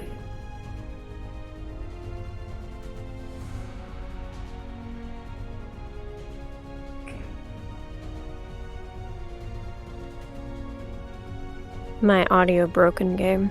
Oh no! I'm just gonna talk in your double maker. Oh wait, can you hear me though in game? I can hear you in game. My mic is broken. Ah. I'm having mic bug. So is it cool if I just talk in here? I don't feel like restarting this again. Yeah, no worries. Okay. So when you see this guy and he kind of has a hand up. Like, he's not like full cowering, but he's kind of like, stay back. And he sort of like leans over and like reaches for something on the table beside him. You can't entirely see what it is though. I just hold up the gun to him. And she's like, don't move. He freezes. Hands up. She doesn't know what's on throwing. Just hands up. He kind of very slowly kind of puts his hands up. And he just kind of stood there. He doesn't look like he has a weapon on hand. Not on them, maybe in that corner. I guess we'll see. She's going to motion for Nyx to stay by the door. Okay. And then kind of motion for the man to move slightly away from the direction he was reaching. So he's currently in a corner. Yeah, he can So move the other way. he comes, there's a table between him and the other corner. So he walks out and sort of shuffles over to the opposing corner, which is next to the person on the table. Okay. And this is going to check what he was reaching for. There's nothing there. He took it. She's going to look back at him. What did you grab? He kind of like looks around the room, back at the girl, back at Indes, and he's like, he sort of like reaches for his sleeve, making it very evident that he's like trying to show her, and he slips out like another card. It appears to be an ID card.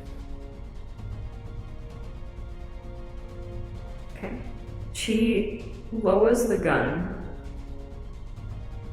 and kind of just places it. No, you know, she walks over to Nyx and kind of just puts the gun next to Nyx.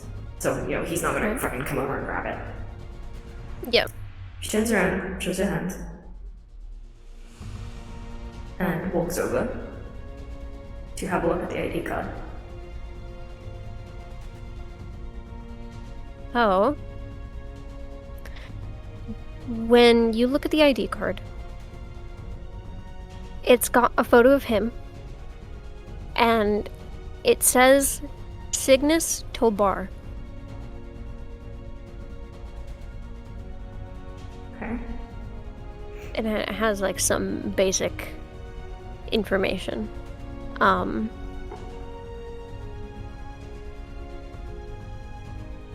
Nothing on it seems to be of importance.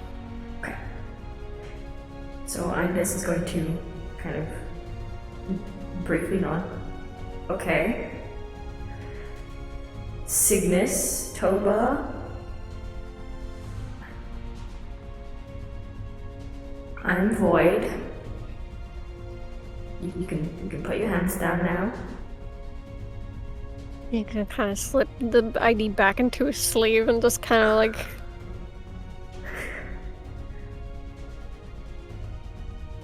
I just want to know if they're okay. They don't look okay. He is going to glance back to the person on the table again. And back at her. But he doesn't say anything. Can you speak?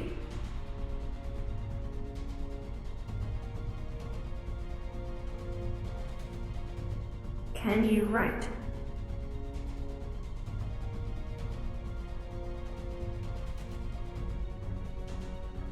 Okay. She looks around to see if there's anything that they can possibly write with. So... there's nothing currently visible. However, there are several, like, drawers that, seem to be unlocked. Like, there's no lock on them.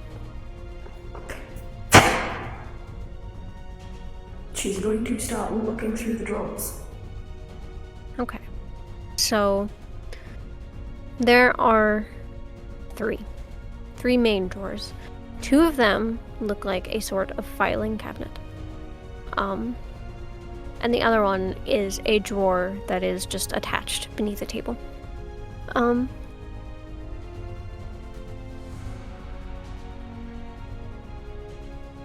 Do you look through all of them?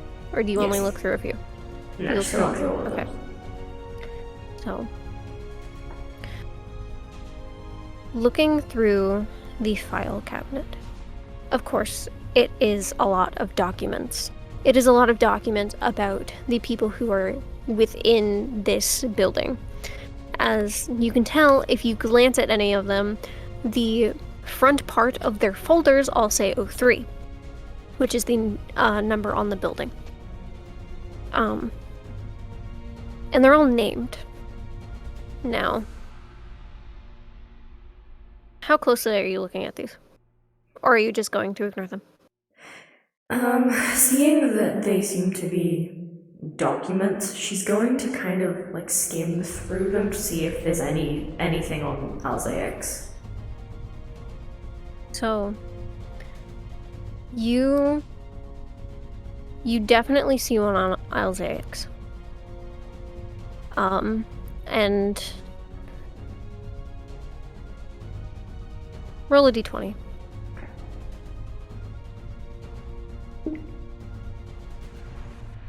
That's a D10. There we go. Damn, you're on a roll with these. Yeah! So, these seem to go in order of alphabeticals for last names. Now, when... We're going to this thing. Oh, I love you. Good night. Sorry, Dad. Night, Dad. When... Good night. I love you. When you look at his, it says Alzaix Ederu. Adaru. Ederu. Enderu. Ederu. Spell it. What did I spell? Ederu. Oh, Cygnus. So, whoops. No, yeah. I thought you spelled it different.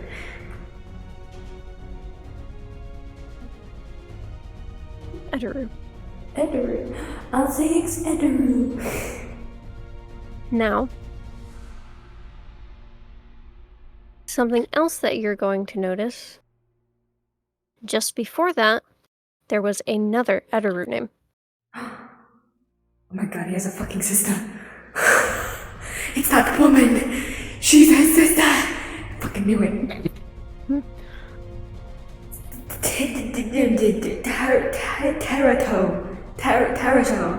Tereshao. Tereshao Edaru! Oh my fucking god. Now we can't leave without her, what the fuck?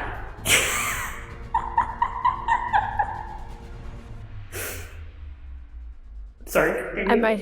I'm about to hit you with another plot twist, so don't worry. So you look over at Alzaix's information. Do you want to open his folder? Okay. So I'm gonna send this to you. But I will also read it if you want me to. Yes, it's good for strain. It's kind of a lot. So I will try to read off the important things.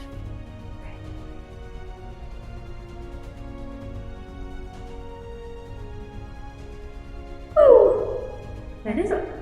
So, essentially what this is saying, it has his basic information, his age of detainment, which is currently 185, his race, the place of birth, which is currently where you are, which is Norix in the Eridani star system.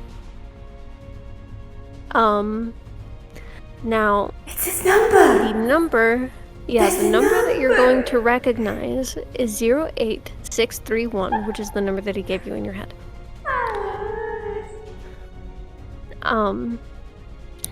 Now, it starts listing the reason for detainment, which I will read so that stream doesn't have to look at this.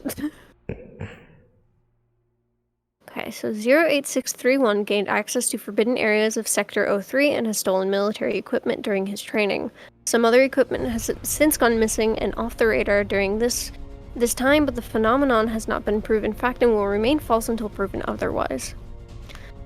08631 will remain in captivity until the device can be removed from his thoracic cavity, or a workaround may be provided. I'm just gonna say Alzaix because Alzaix is sentenced to life. And then we have a bunch of updates. SSN Empress has not been recovered since the event transpired. Weaponry 1 has not been recovered, and Holotech Halo has not been recovered.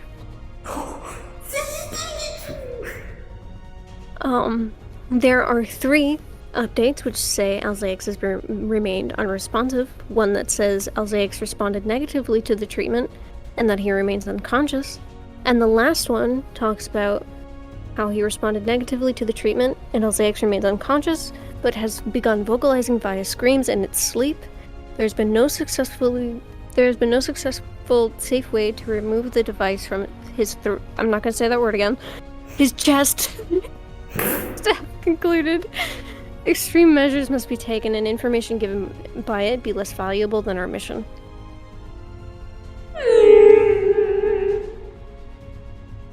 Lots of information, I'm so sorry. So that's what you see in his document.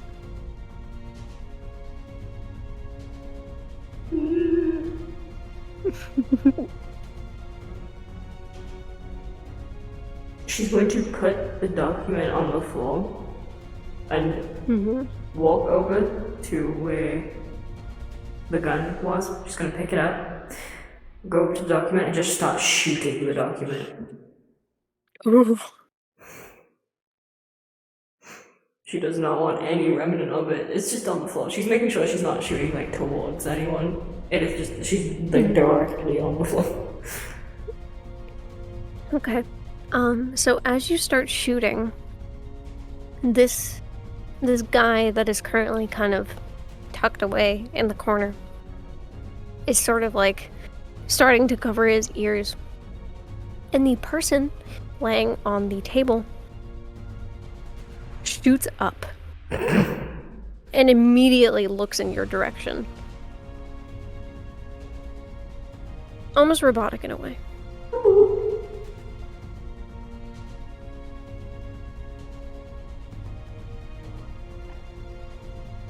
Okay. Once Angus is satisfied shooting up the document, she's gonna walk back and put the gun back down.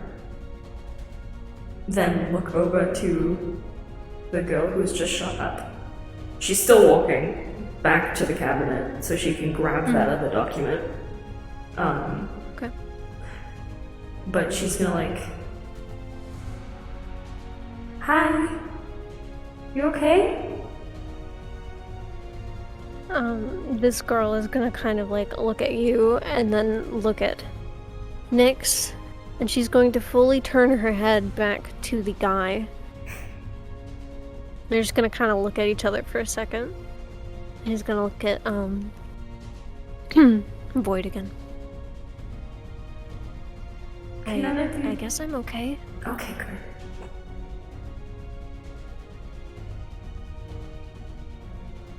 Okay. Well,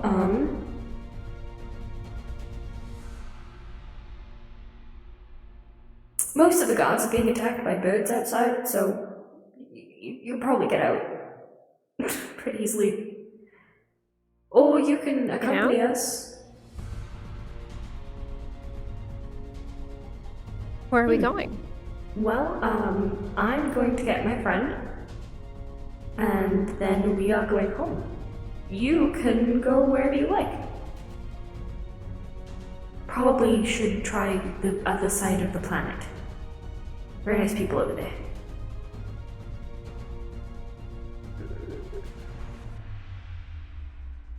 She just looks totally confused. And she's kind of like looking at you, but she's like glancing back to the guy. Do you know him? Is he mean to you? Is this like a... No. No?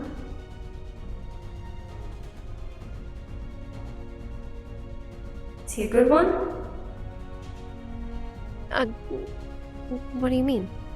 What? Does he hurt you? I feel fine. Okay. Has he done anything bad to you or anyone you know? No. Okay. She like points to the guy. She's like, innocent until proven guilty. Lucky day.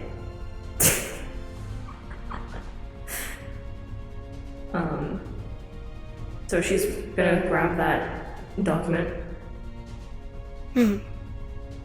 and look to this girl. She's gonna be like, okay, well, you can either try leaving, both of you, or we are gonna keep going to look for my friend. And you're welcome to join us. We probably need help.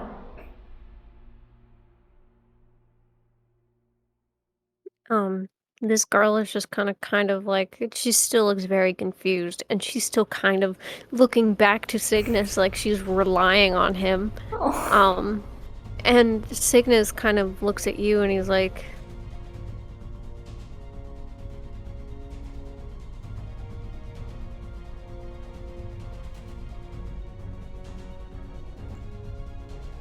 Those are very easy to understand. Hand gestures.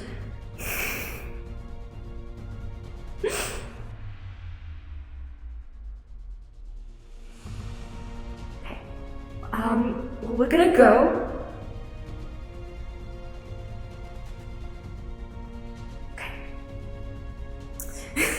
She turns around, goes back to the door. She kind of like tries to fucking tuck the document into one of the pockets. She's trying to shove it in there. And then she pauses. She's gonna take the bat from under her arm and like offer it to the girl. Or the person, you know. Okay. The girl is going to take it, but hesitantly, and just kind of like hold it and just be like, You hit people with it if they try to hurt you.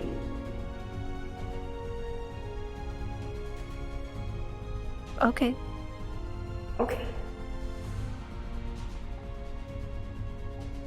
So she will then pick the gun up and motion to Ma'am that they should head out. Ma'am.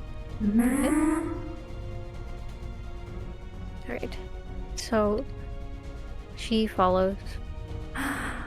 Friend. Beer in hand. Oh, Mom. No, Mom follows. She stays behind. No. Both of them do. Friend. No, friend. Friend. Goodbye, friend. Anyways, those sometimes. Most of the time. Almost all the time. Anyway. No. Let us continue.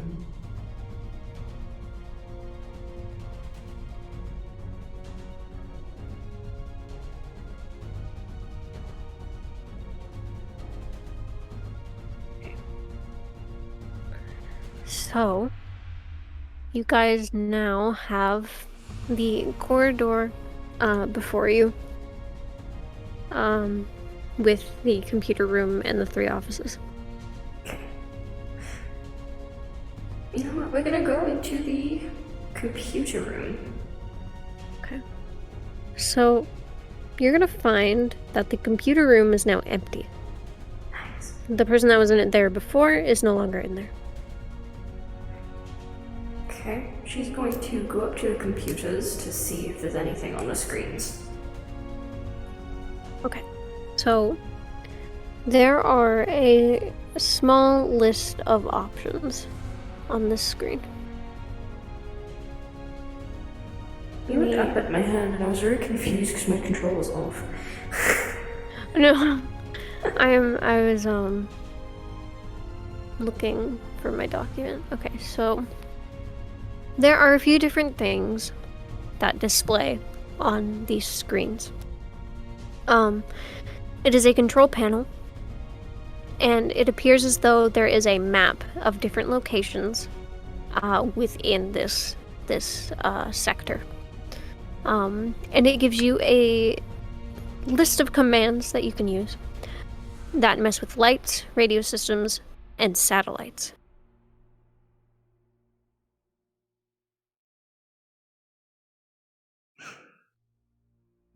You know what? Let's see the satellite one. Okay. So, when you open up the satellite system, you have the option to send out a signal or to turn them off.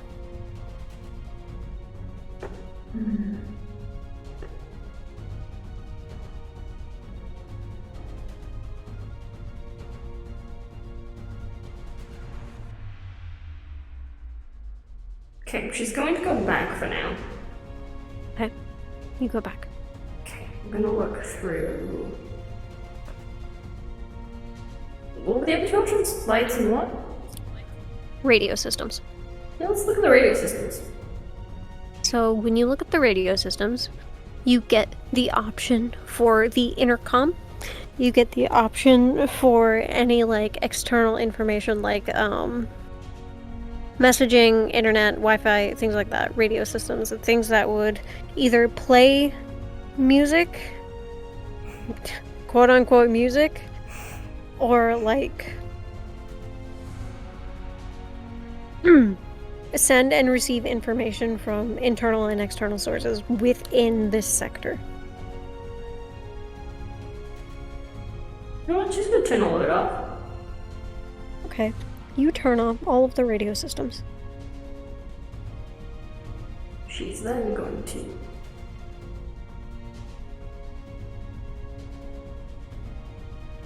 It's just the lights, right? Like all the electricity and stuff is still gonna be going. It's just the lights. Yeah, it's just lights. Okay, I'm just gonna go into the light stuff. Is it just to turn them on and off? Yeah. Yeah, it should turn them off. Alright. So, you're standing in this room, and all of a sudden, it goes pitch black except for the computer screen lights. So we freak out everyone in the building. So, she then returns to the radio system. Not radio system, satellite system. And you know what? She's gonna send out a message. Okay. 21 from this planet. Fuck you. And then she's gonna turn them all off. Oh boy. Okay.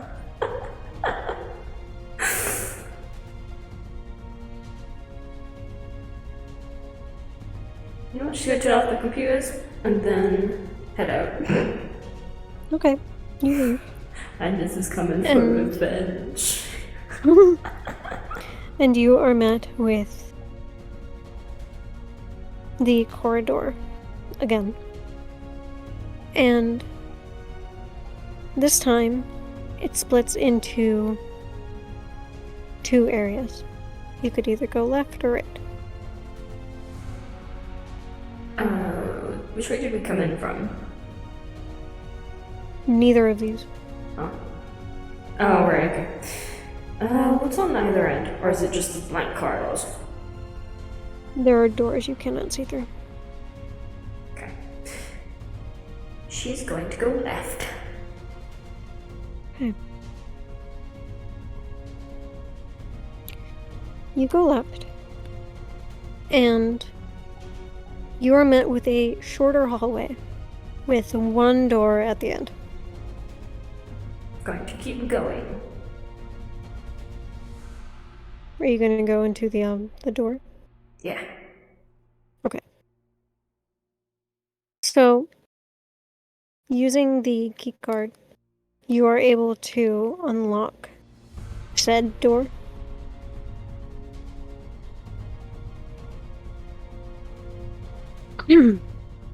And when you make it inside, there is another set of doors. However, these ones have windows. And looking inside, you see a bunch of people freaking out. Some of them appear to be guards, some of them appear to be in the black lab coats. But this area seems to lead into an area that functions as a barracks or prison cells, as you can see by the walls of the hallway, are lined with these bars, these barred cells.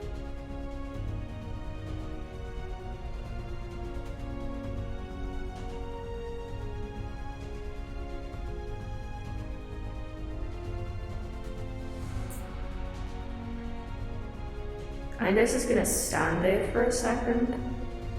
And she's gonna look up at Nix. Can you try and get everyone free while I look the other way?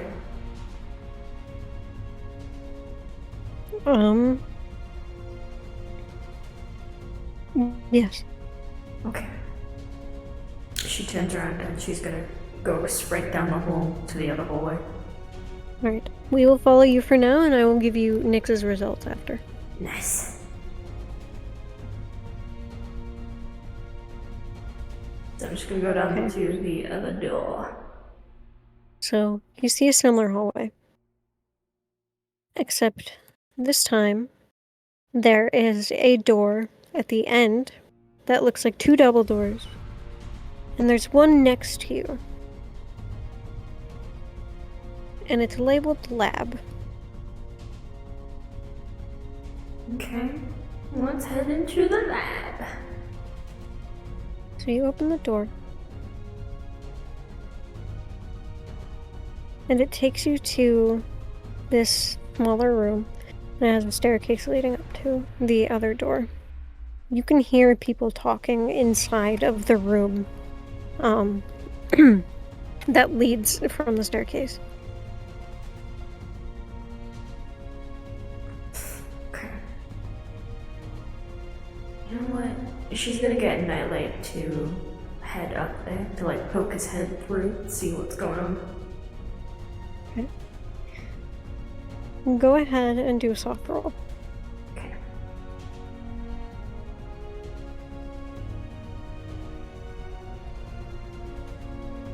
He's my eyes in the sky and also in the doors.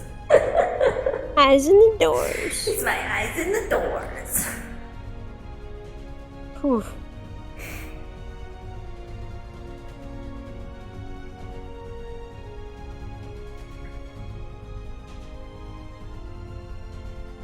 Okay. So I was rolling to see if you would be able to see anything. But there are just too many things blocking your sight. If you want to narrate what you see is happening, then you can. Nah, that's fine. But that is up to you. Okay. So you look inside, but there's too many things blocking your view to actually see what's happening when he pokes his head through. Okay. He is going to go further in, but he's going to try and stay on the floor. Okay. So this room is kind of shaped like an L. When you look on the wall on the left, there is a large screen. In front of you, there are several other small screens, and these containers filled with this sort of blue electricity. And the wall that was obscuring your vision from anything happening in there has these sort of, I wouldn't call them tables, but they are definitely like shaped like tables. They are black and they are in the corners. Okay. He's going to...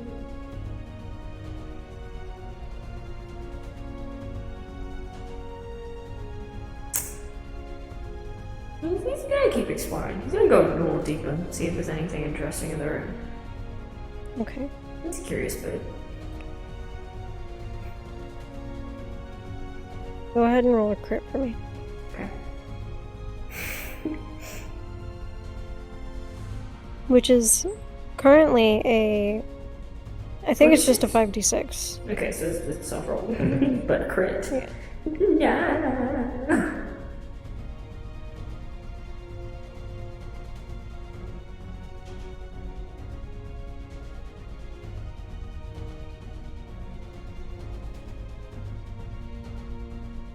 I probably don't even need to roll against you at this point because I already know what's going to happen. It's at this point in the mission where a lot of things are pre-planned because this is a very specific thing. Fine. Right.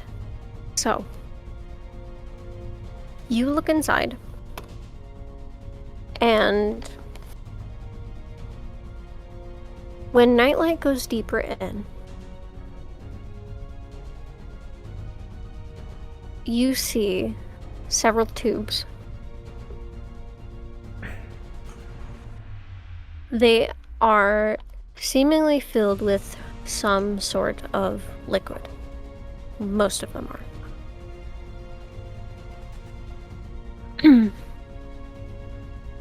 This room has a few people in it. Many of them wear the black lab coats that you saw from before. And a lot of them sit on the computers. If you're looking at the big screen, you can see some sort of clock-shaped device displayed on it.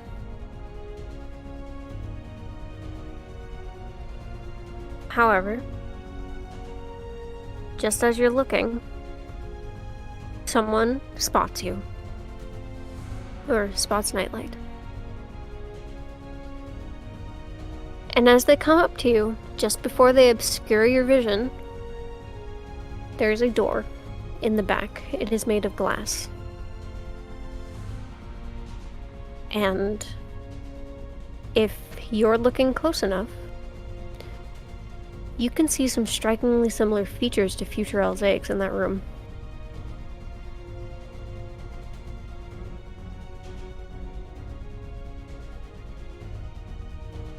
When the individuals get close to Nightlight, instinctively, he explodes right in their faces.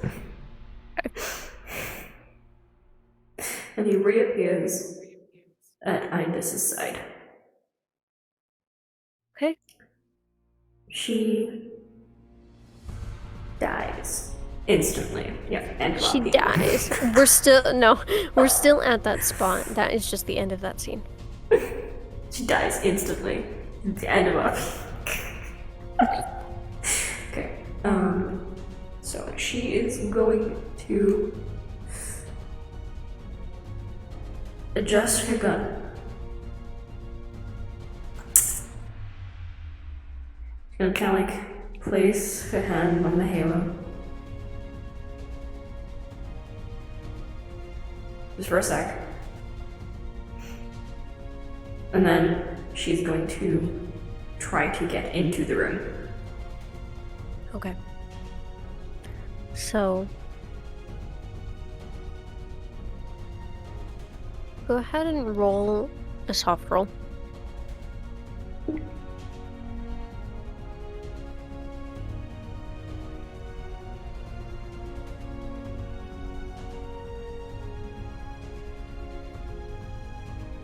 Okay. You may narrate. Okay.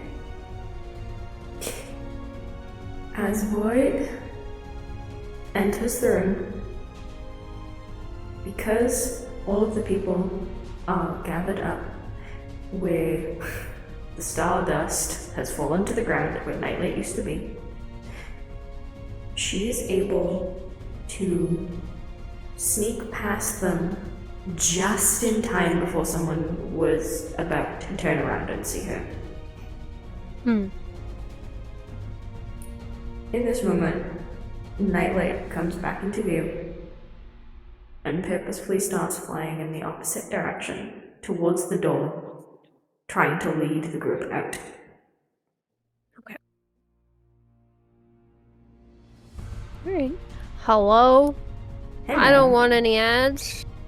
I'm Hey, listening to my do you want to be free from the ads? Stop.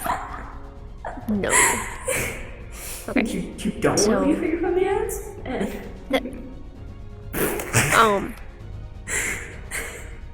Now, these guards end up chasing Nightlight out. And now that you are back in your own body, instead of looking through the eyes of the bird, you hear Alzaix. You can hear him shouting. And it's not just in your head. You hear him shouting from the room in front of you.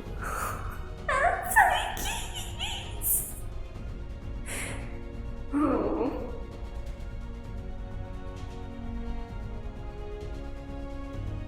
So is it just the gods that left, or is it all of them?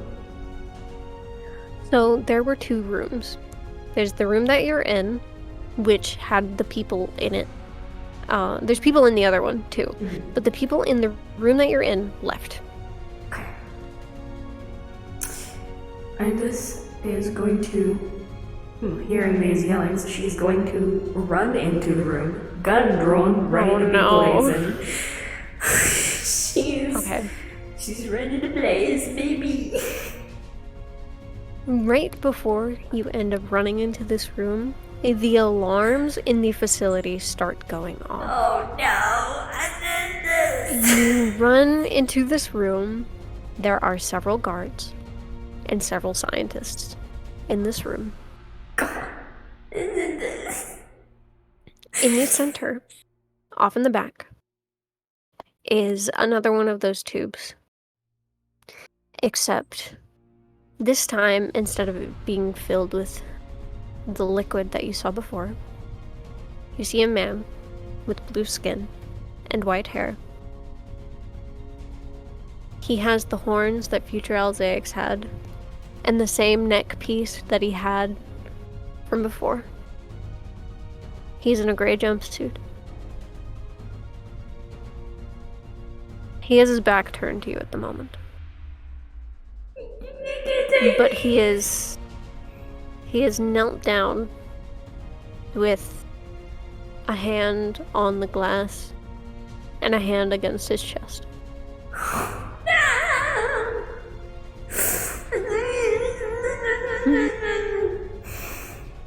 Several of the guards point their guns at you. And the scientists start freaking out, going to the nearest computer that they can find, so that they may lock the door behind you.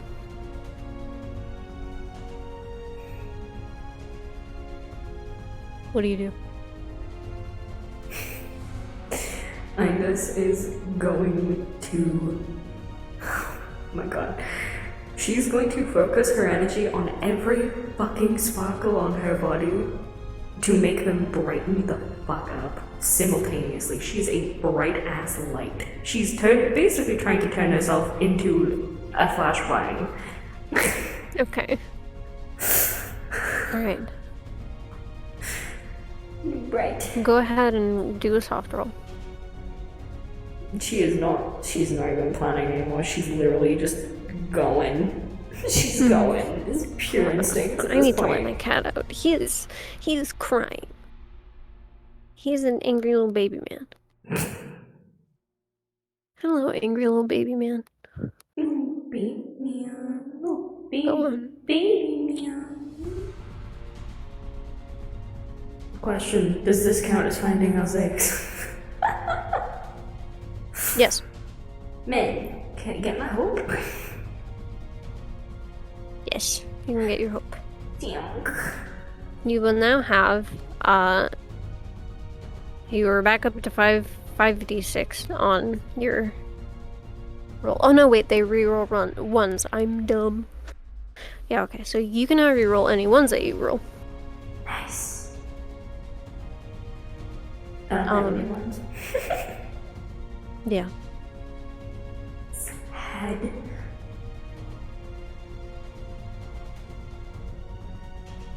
Oh wait, I'm dumb. That I would have been narrating that anyway. Okay. So, as you brighten up, everyone attempts to shield their eyes. However, because they can't see, one was already in the middle of firing their gun at you. They miss the vital points. However, you are shot in the tail. Oh, ow, goodbye, tail.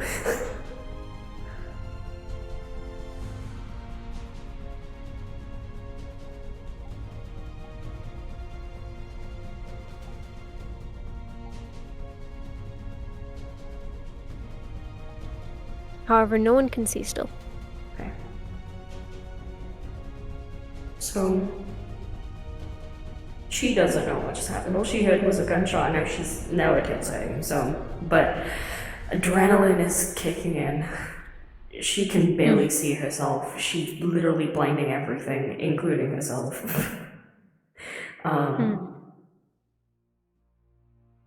But she is pushing through the room, trying to feel around. Will you burn this real quick? Yeah. Thank you. Scared equals full.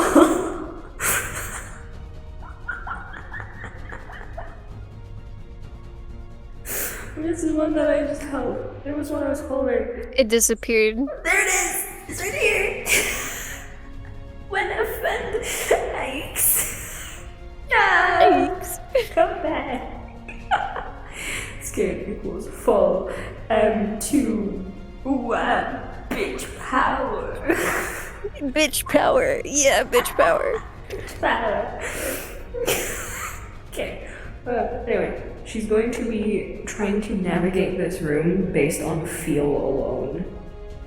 And Okay. Well, here are the senses basically, just everything except sight.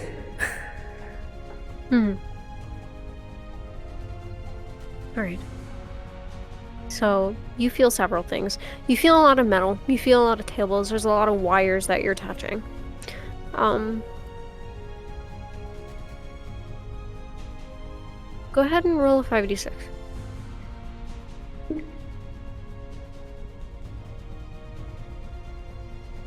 Can I reroll the one? You may reroll the one.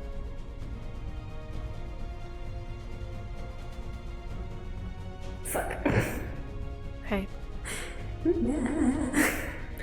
So, at the current, with the blinding light, you absolutely cannot find your way towards anything that would be useful in this situation. You have completely missed Alzaics. And you have even accidentally bumped into a few people in the process. However, because of how aimless they are with their gun, they can't fire. They don't want to shoot a coworker. Nice. Everyone's blind and so am I. But now no one can shoot.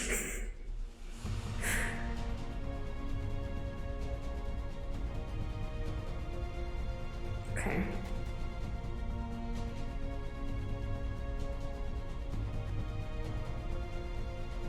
You know what? She's gonna try and find a wall. She's gonna kind of like just... Okay. So, which direction are you going? Forward. Forward. Okay, so you immediately find a wall. Nice. Okay. She's going to have one hand against the wall, the other hand kind of out, as she's going to try and feel around for one of these tubes. What is anything, really? Okay. So, there was only one tube, Ah, and it's the one that he's in. she's going to feel for something. She's going to feel around and feel like, help. Yeah. Do a 5d6 again. Okay.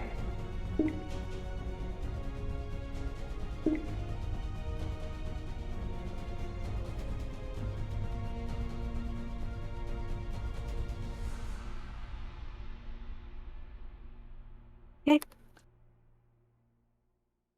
What do you feel? Okay. By some miracle, after a few more moments of scanning her hand across the wall and having her other arm completely outstretched, she feels a cold surface. Running her fingers down, she can recognize it as glass. She's found the tube. Alright.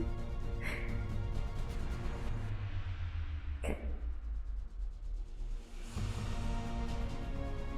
You're still blinding yourself and everyone else.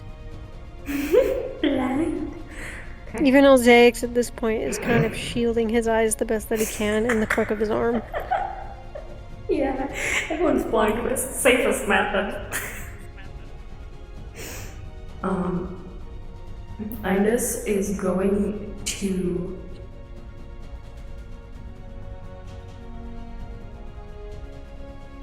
take out the screwdriver from her jacket,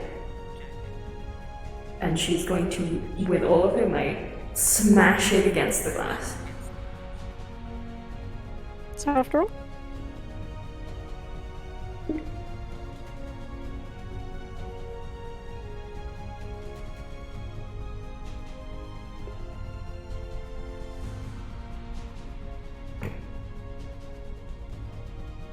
okay. So you are able to drive your screwdriver into the glass of this tube. Even despite the glass's thickness, you can successfully pull it out, and using the hole that you've already made, you jam it back in one more time, and you can hear it begin to crack. You do this again and again before hearing the glass shatter.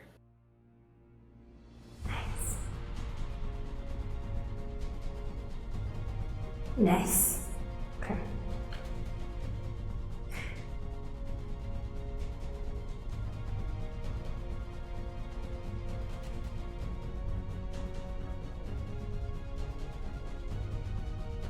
Indus will grab Alzaics. Or she'll reach out, trying to grab onto him. Mm-hmm. When she feels him, because obviously he's just in the tube, you know, he's got. She's going to gently try and tug him towards her. Mm.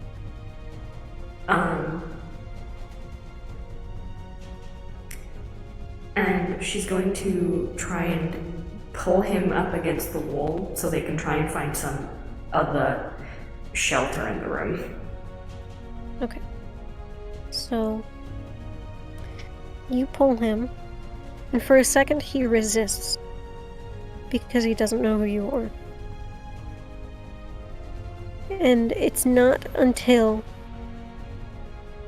he realizes that struggling in this situation isn't going to do anything.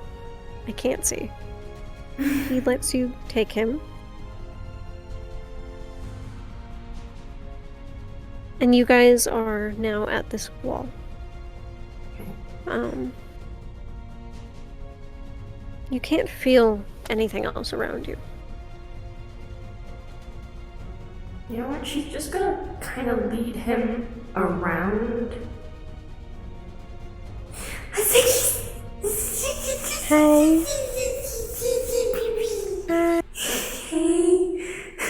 Get his Shrek vibes. It's just because it's fucking dark. What's this? Wait, what have we done? They burn it off? No. It's just my texture isn't at full resolution. Oh. That's kind of... okay. It's more optimized that way. Looks like he's just got a massive fucking... okay, anyway. She's going to try and lead him around the room. Basically, they're gonna go the long way around to try and get back to the door. Okay. So... do a soft roll. Okay. Shit. Can't read my mind. You can. You also have a card that you can burn.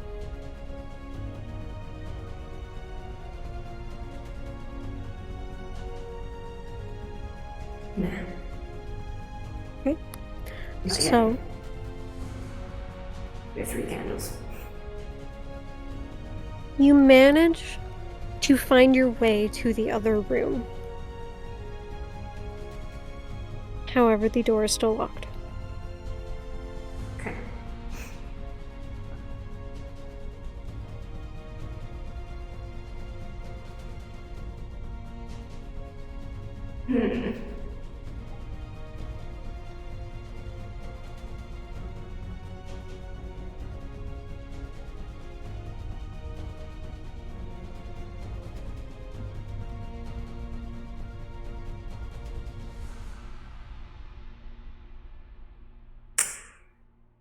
She's going to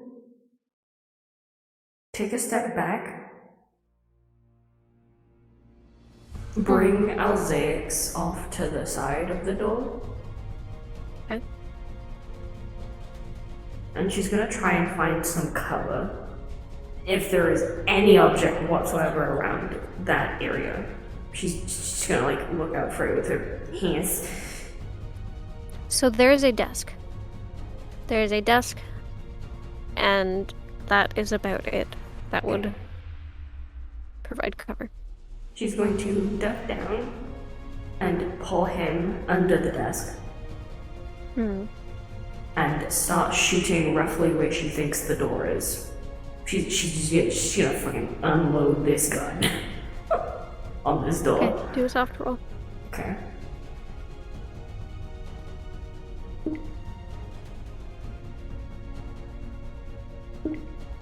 Man, I got 20. Got that 20. Alright, you can narrate. Okay. Focusing her shots on the door, roughly in the same area, takes a while, but eventually there is enough energy and heat through this door to melt a hole roughly big enough for them to squeeze through one by one. But it's going to be a tight squeeze. It's going to be a real tight squeeze. Plus, they're probably going to get burned in the process because it hasn't cooled down yet.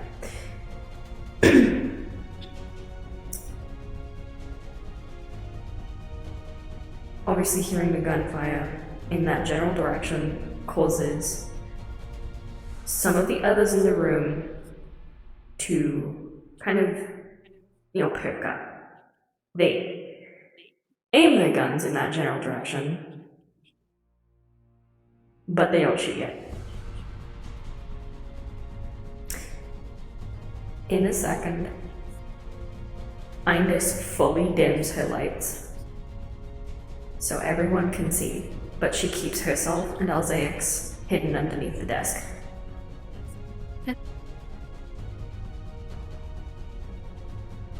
Alright, so with all of that, the guards finally get a chance to look around.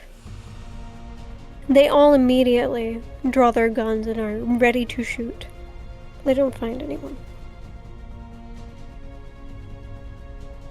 The scientists are just as confused, and you can hear footsteps coming from down the hallway.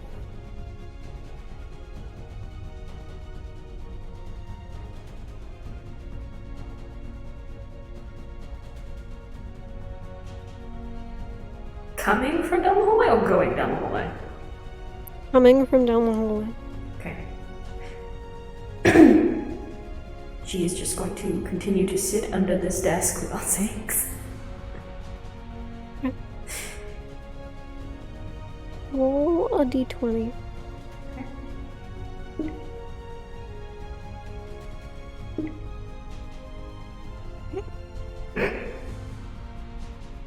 Damn! I get another good one. You got another good one. Yeah. So, from under this desk, you can't really see much. But if you look down, the smell of blood is evident. Oh.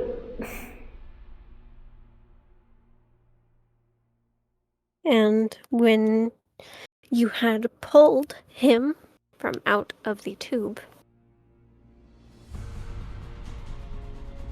his hand and his chest is currently stained with blood.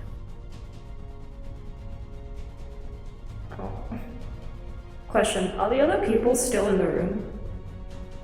The other people are still in the room. Okay. And the footsteps coming from down the hallway are getting closer and closer. Man, I really thought that seeing that hole big enough for them to escape through, plus the light going away, I thought that would make them think that they'd escaped. Oh, I didn't know that's what you were trying to do. Yeah. I didn't know that. I just was trying to make it look like they had escaped, so that they would run out of the room to go chasing after them. Okay, well, knowing that, then it appears as though some of these people are gone. Some of the people in the room are gone, but some have remained, and that is a handful of guards and a few scientists. Okay. Well, Indus is going to kind of sit there, but as soon as she smells the blood, she's going to look down at Alzaix. She's going to stay quiet, but you can see she's visibly, worried.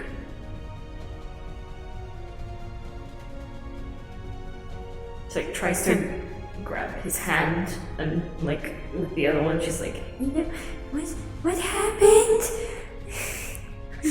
So, if you're looking, you can see blood is leaking through the mechanisms of the device in his chest.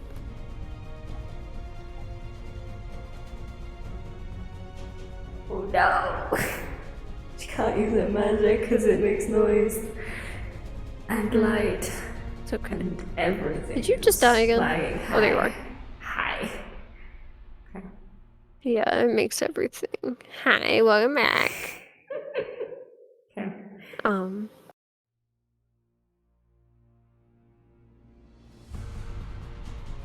Did you want to do anything, or or what? I don't want to interrupt you.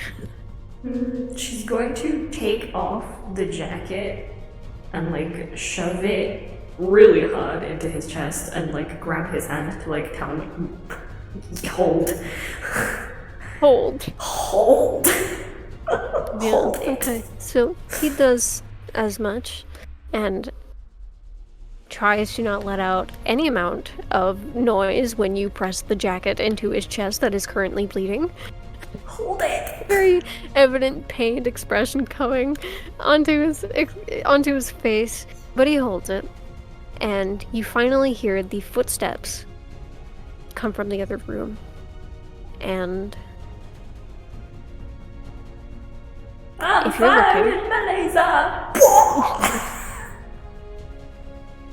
if you're looking, you see a bunch of people and Nyx. I'm gonna show you what each of these people look like. Oh my god, did Mom go save a bunch of people? Are they gonna help us? They gonna help us escape? I have a ton of photos for you. Oh my god, I'm not gonna be able to show all of them on stream. That is okay.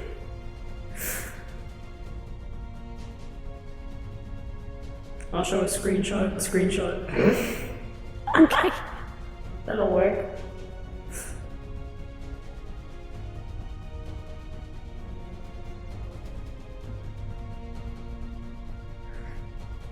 Boy, so many people. So many people. Yeah, there's a lot of people. How many people? A lot. How many? It's not A descriptive. lot. It's not fucking descriptive, K-Guy. There's a That lot of many. people. Oh my god, William's hot.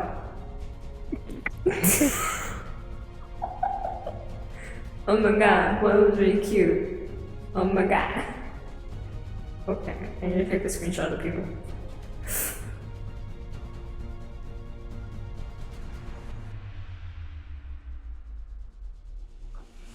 Please. Okay, please. Thank you.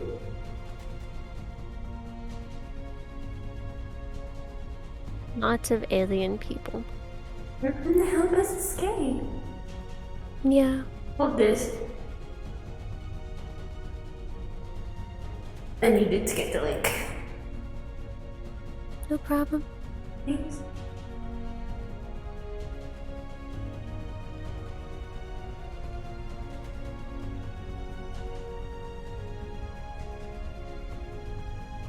Oh, fucking lot of people. Yeah. I have to make it a little smaller.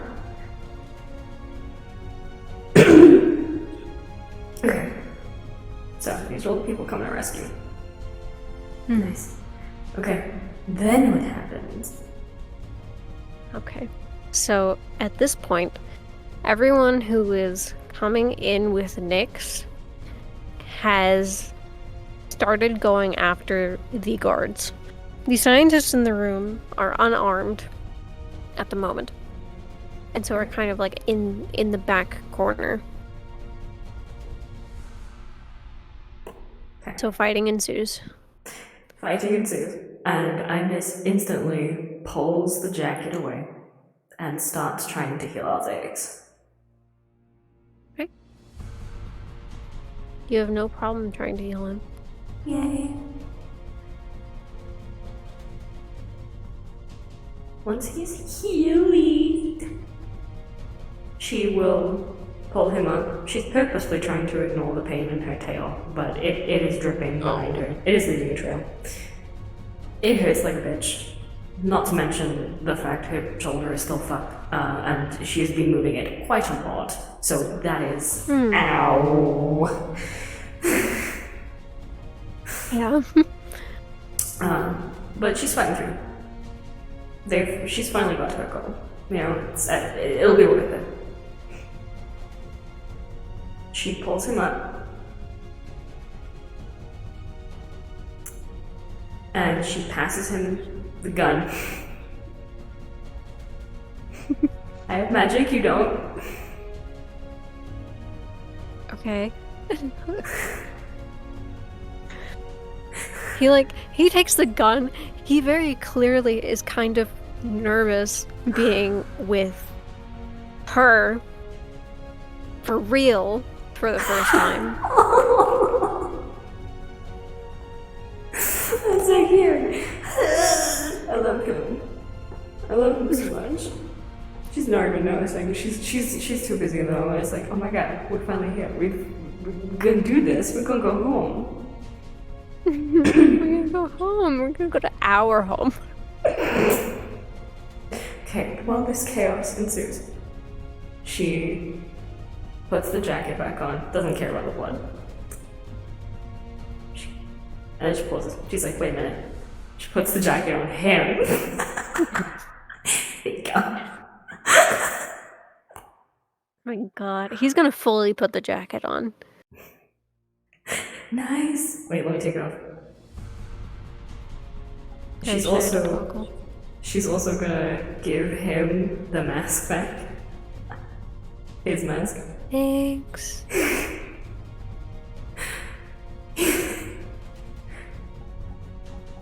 There's the outside. I have the mask now. Mamsk. Mask. No, listen, she's gonna be cute by it. She's gonna be like, that's my outside. Stop. No, he is gonna shake his head briefly and then take the gun and just he's got it ready. She's going to start heading to the door. Nightlight is there. He is now accompanying. He's flying at the door. He's like, hello. Hello. Here, let me. There you go. Whoa. Hello. Hello. I'm in the night. Oh god, he's about to see all the chaos that's happening outside. Oh no. It's fine. Okay. Indus tries to signal to Nyx while they're running to the door, to be like, come in, come in, come in, come in. So, she comes over after essentially throwing some. Oh, hello? Hello? What the heck? Did I die or did you die? I think I died. You exist again, it's fine. What did you hear last? Throw. Yeah, she comes and joins them after she essentially throws someone against the wall. Mama Nyx. Mama Nyx strong.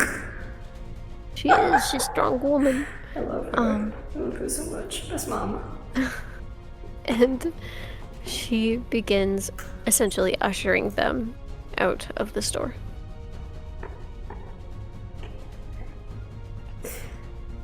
Nightlight's following behind. Indus is sprinting. Kind of just. She's got one hand on Alzaix as they're running. So it's like, she's not letting go. This is mine. But she doesn't want to try and grab his hand because obviously he's holding the gun, and if he needs to point it, he needs the hand. So they're going, trying to run back the same way that they came in. Okay. So you see a few guards. They look like the ones that came from the room. And they're heading up back in the direction of that room. So they're running at you and you're running at them. They kind of stop upon seeing you and are going to start to fire.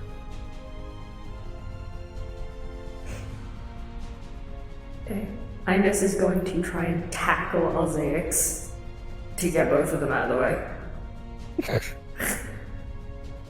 Okay, do a soft roll.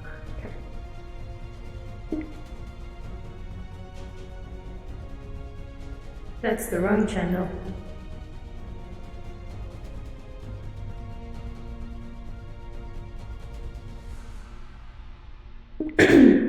Question. Hmm. Am I only allowed to reroll one thing? Yeah, you burn it and then No, there no, is not for another the card. I was just pointing in general. Sorry. Like, Oh, yeah, you can only reroll one thing. so I couldn't reroll the one, and then if it's still shit, I can't use this. No. Oh, well, no. Yeah, so you can use your thing, and then if it doesn't work, you can burn your card. I thought you meant, like, you can't, like, keep rolling. Time to reroll my one. I'm gonna burn my card. Okay. Time to use my full mega bitch power. Mega bitch. I hate it. You're that mega bitch. Full mega bitch power. Okay. Yum.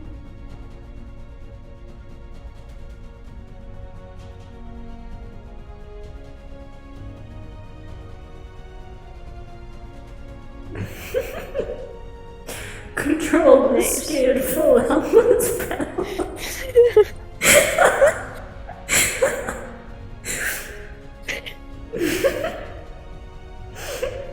Scared full helpless. Scared equals full control the power helpless.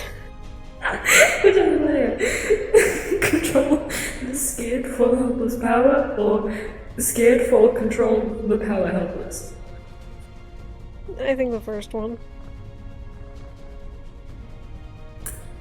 Control the scared full helpless power. Nice. Get rid of it, I say. Okay. So, reroll. Can I reroll my ones? You may reroll your ones. Okay, 2d6.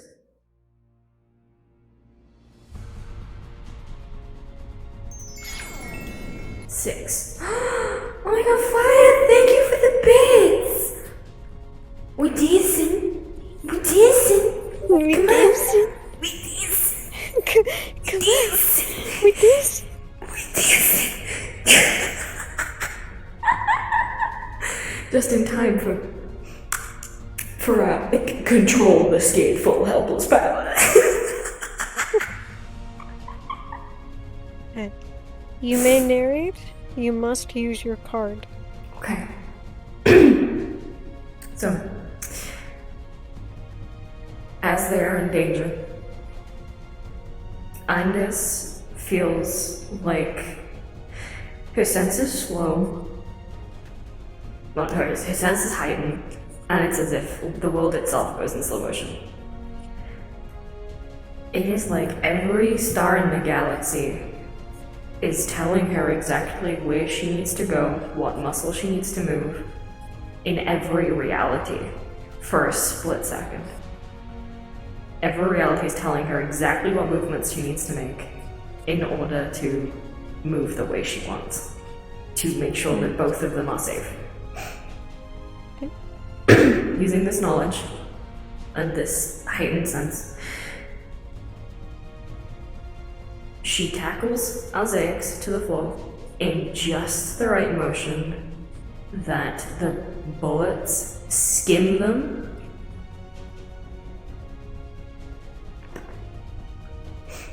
and she is also given enough room. She has also given them enough room for Alzeix to shoot back should he try. Oh, and he will certainly try.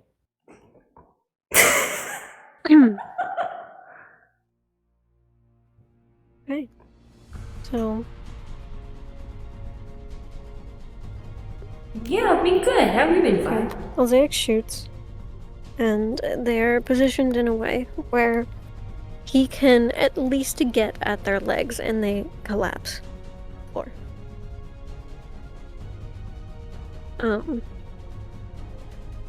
As soon as these guards are on the floor, he is going to try to scooch out from underneath Indus, who had tackled him, and pull her to her feet. while Nyx sort of makes sure the other two don't get up and sort of pushes them in a direction where they are too far to reach the other two. Nice. Before meeting back up with them. Nice.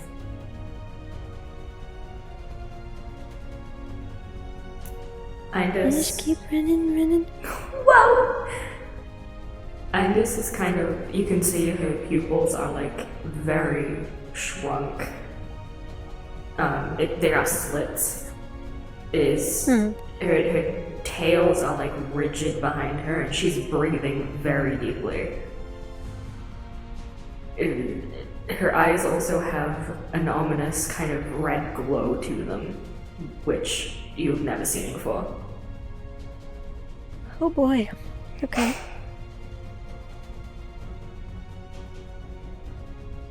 Mosaics is gonna kind of like...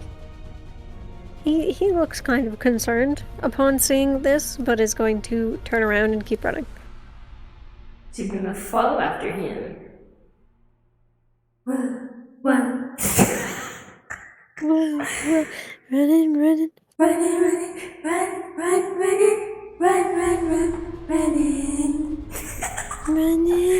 Running. Okay.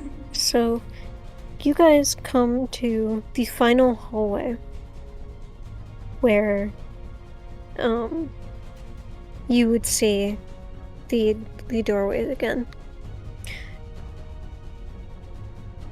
You see the guy, you see Cygnus on the floor, bleeding. He's unresponsive when you run past him. Oh.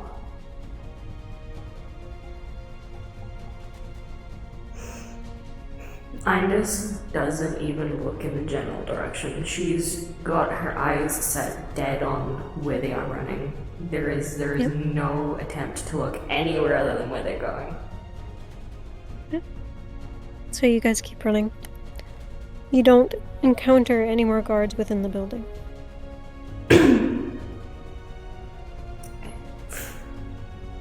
Once they head outside, you can see the glow in Indus's eyes start to fade. Her body relaxes. Well, at least to its original, oh my god, what the fuck is happening? I need to not die state. Yeah.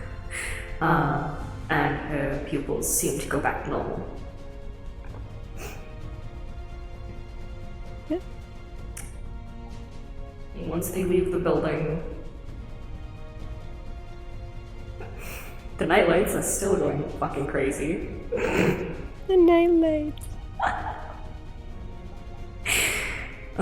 But she kind of doesn't make a comment on it. She just like looks back to make sure that Nyx has followed them out. Yep, she has. She is flying out currently. Nice. And okay. She looks back to Alzex. I know we really should be going home, but we promised we would give something back.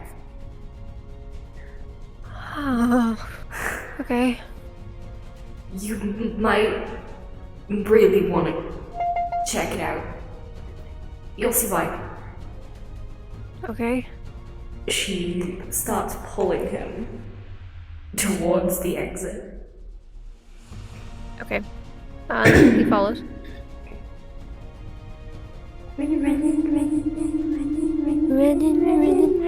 So, I imagine they're now like at they're at the city again, right? Yeah.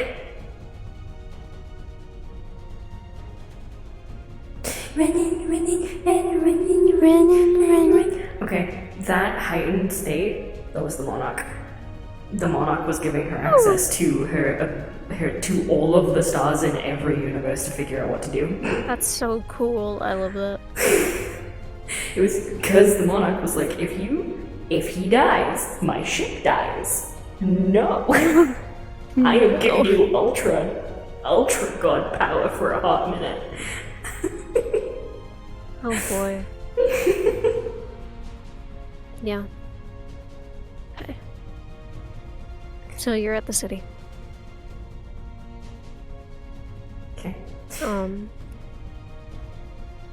There are various people running around frantic still, as the birds are kind of like still attacking them.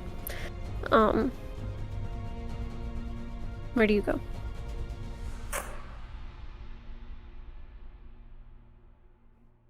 We go back to the sewer. Okay. Back to the people. Great. You have no problem getting through there. The things that were down there are very preoccupied with the sounds coming from above them that they don't know where to go. And they're just kind of stationary. Oh, poor things. While they're going through the sewer, Indus kind of looks back at Elzex and she's like, "Hey, there's a file in your pocket. You might want to look In my at pocket? it." Yes. Okay. I put it there earlier. You might want to look at it while we go, while we're moving. Okay, I'll try to, I'll follow. And he starts looking at this document.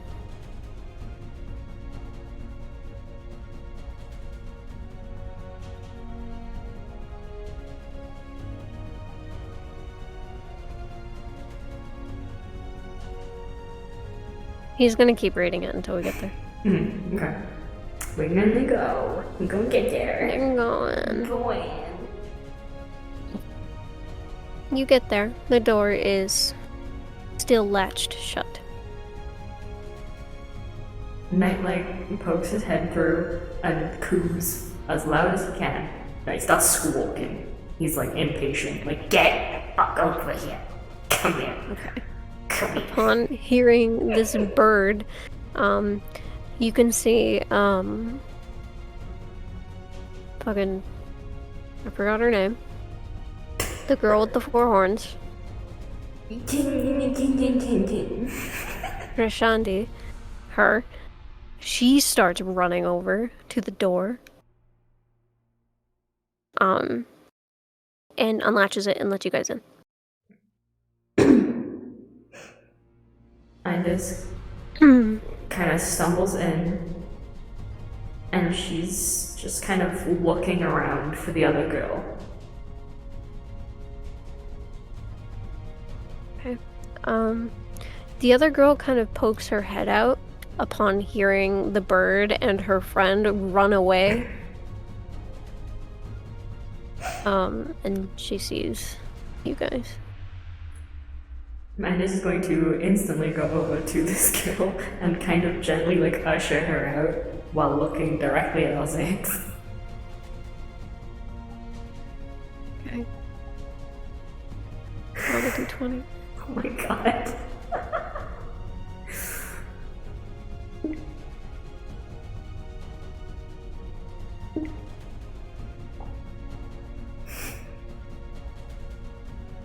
Did I get a good one or a bad one?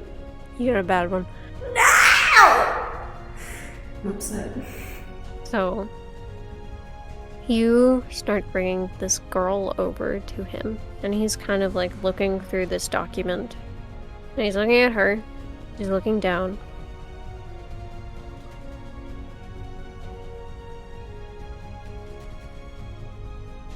And he sort of is stuck on the last name before he closes the document.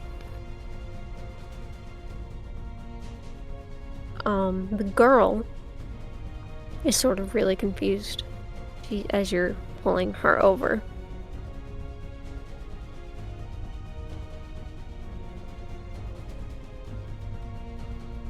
And she kind of looks at you and looks at him, and she's like,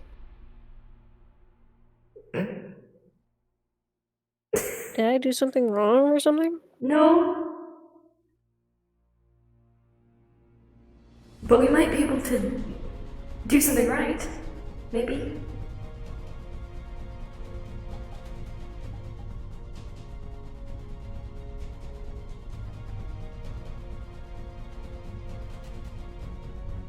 She's still kind of confused, looking between you and her friend and him. You both have the same last name. Are you not related? I mean, you look very similar. I mean, I'm reading it here, but Alzeix. I realize that I'm playing literally everyone else. I need to specify. I'm so sorry. Alzeix. Alzeix. Oh, it's okay. He kind of shows the girl this document, and she takes it. And she looks at him and she's like, I'm getting a weird sense of deja vu.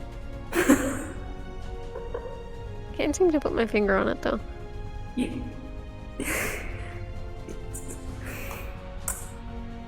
I just reaches up and like takes the mask off Alzeix.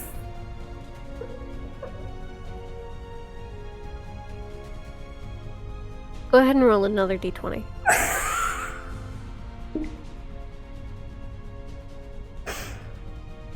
20.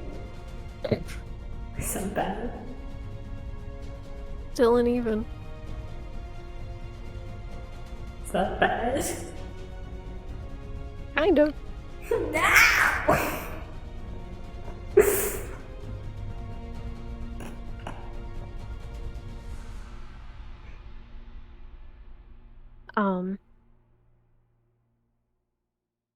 Yeah, they're just kind of sat in silence.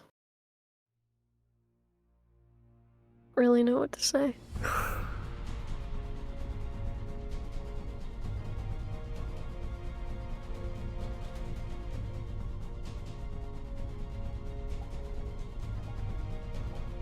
Agnes is gonna like wait for a sec to see if they figure it out. And she's like, oh my gosh, do I need to bring a mirror? Do I need to find the mirror to show you two the resemblance between each other? Is this something that I need to do? I mean, it's a little weird, but I don't... You have the same last name and a resemblance. You're clearly related. I mean, we could be. If you're not, I genuinely am going to be confused.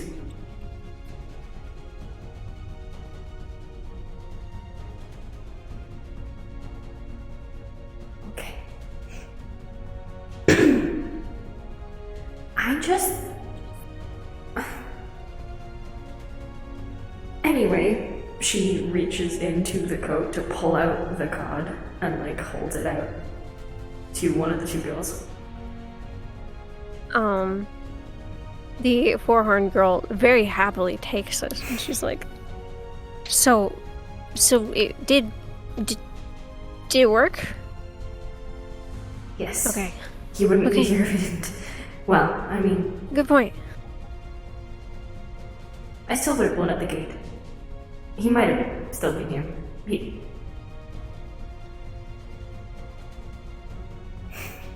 You were gonna blow up the gate? I needed to get to you. No, I'm sorry, that was the girl. I needed to get to him.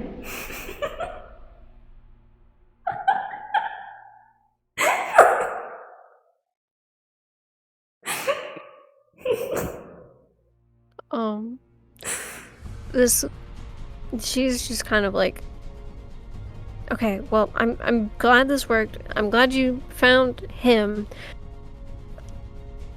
You should leave. I need to blow up the place first. You need to blow up the place? Can you at least avoid the city? Yes. Okay, fine. Yeah, go for it. Okay.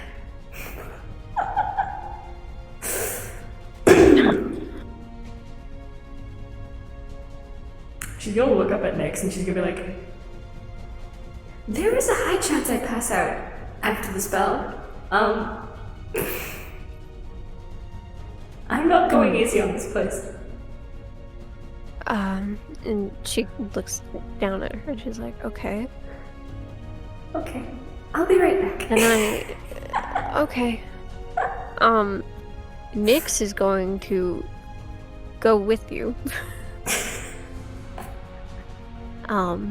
However, Alzax is gonna kind of just look at Nightlight and look at them and look at Nightlight. He's gonna be like, where do I go?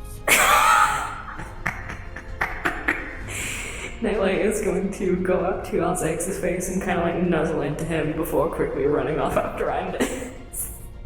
Oh, he's gonna run after them too. Well, I guess there's no reason to go back. Nope. Okay. Well, Andis is going to kind of try and get back up. Okay. You have no problem doing that? Cool. All of the nightlights from the inner area, you know, they now come back to the main city. But they appear to be trying to keep a path clear for them to pass through without having to worry about anyone. Okay.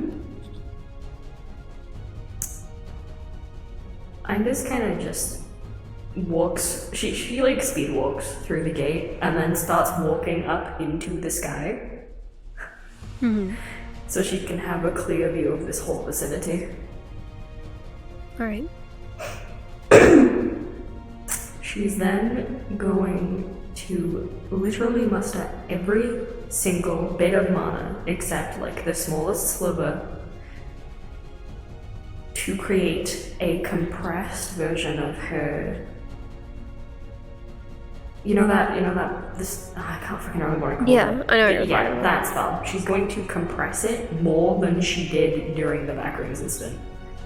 She's literally going to compress it as far as she physically can. Like, her palms are almost touching. And it looks like there's just a pancake of light between her fingers. Like, between her hands. It's the forbidden pancake. It's a forbidden pancake. She tries to kind of like angle her hand so that it's facing away from the town and only at this facility. Specifically making sure that most of it goes towards the place that Alzax was held in. Alright. And she releases.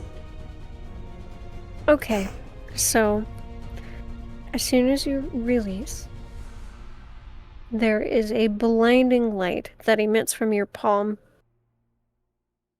and then to the ground beneath you. The entire place is lit up in starlight. And debris goes everywhere. Anyone inside of those buildings is dead. Any equipment inside of those buildings are gone. And the buildings themselves are basically rubble.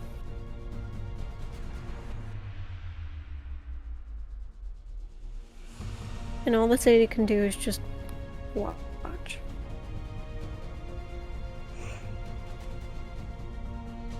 I'm gonna roll a d20 for myself, because I want to know if she's gonna pass out.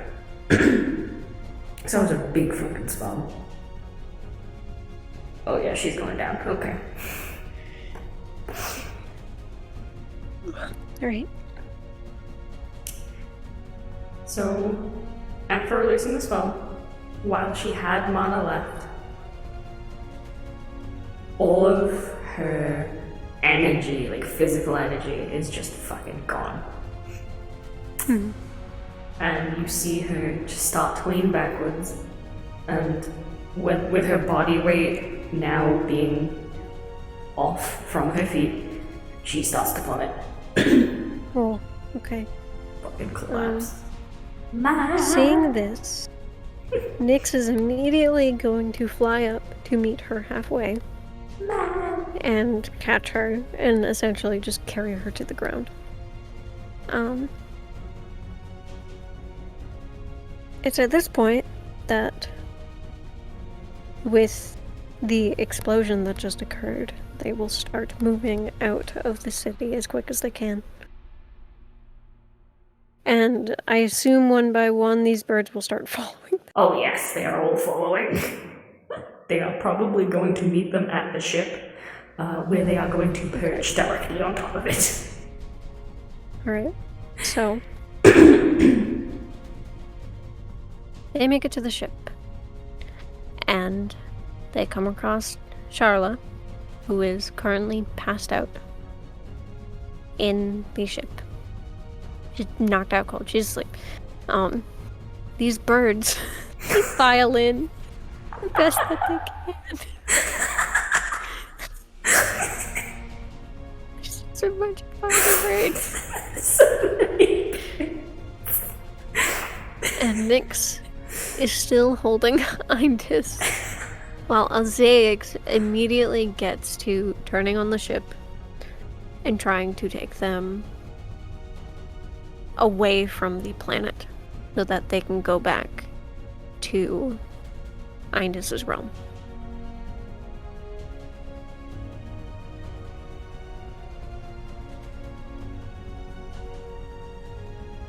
This is where you want it to end.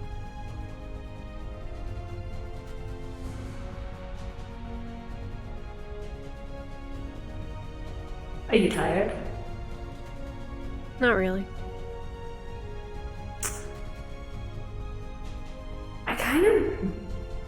I want to keep going. I know, damn. I know, damn. I know, damn too much. We'll do a little bit of a time skip to when she is awake. They are out in space.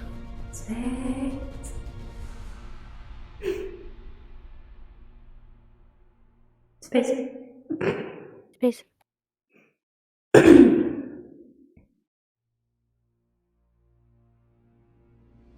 At this point, all of the nightlights are so tired from their chaos that they have all bundled into like their own Nightlight puddle. nightlight puddle. They've all bundled into like this little nest that they've made of themselves. Mm-hmm. And you just see Nightlight himself just sat on top of the puddle. Like the dominant Nightlight. I am the big nightlight. I am inevitable. I'm the nightlight that makes all of the rules.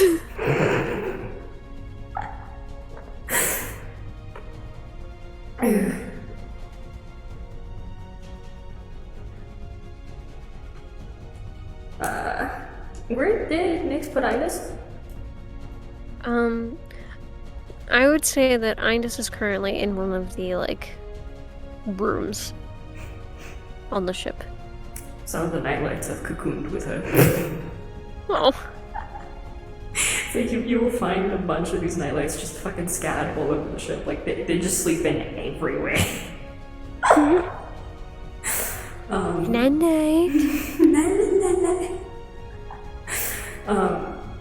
She will eventually wake up. All of her sparkles are gone. All the stars all over her are gone. The glow of, like, the galaxy glow that you can see on the wall, it's gone. All of her body markings are dull. And she's tired. She's a little pale.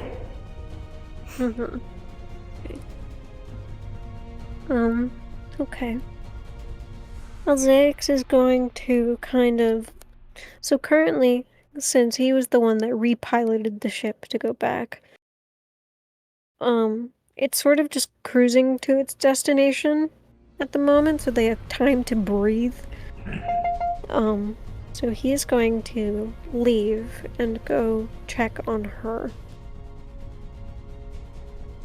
You could peek his head in. You'll see Indus has taken off her mask. It's on the side. Mm-hmm. She's pulled her hair out of the ponytail. And she's lying there, just kind of like stroking one of the nightlights on her stomach.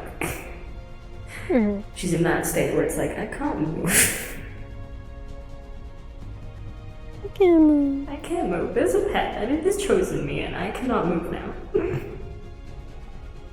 My pet has chosen me. Come here, Kida. Kida! I know her. Hopefully, Nia will choose me when we bring her home today. Nia! Nia! Your puppy I'm excited for Nia. I'm so excited for it too. I'm gonna send so many fucking puppy pictures to you. Puppy. You're gonna wake up to like a bajillion puppy pics. Oh, I believe it. So is she awake? Yeah, she's awake because she's like patting this bed. Okay. So he's gonna he pokes his head in and he's gonna kind of tap on the wall next to him a little bit to kind of let her know that he's there. She's gonna look over and just be like, Can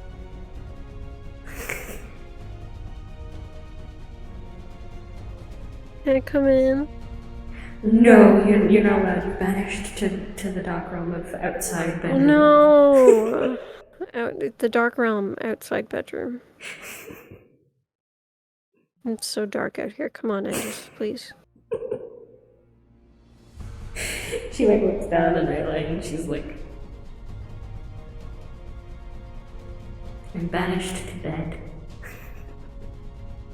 Does that mean that I can come in? Okay. Okay. And he'll start to walk in. He will kind of sit down on the floor next to the bed. Thank you. Oh, I'm sorry. You see you paying a fucking candle. Good candle. Get the candle. Here. Good candle. That looks so bad.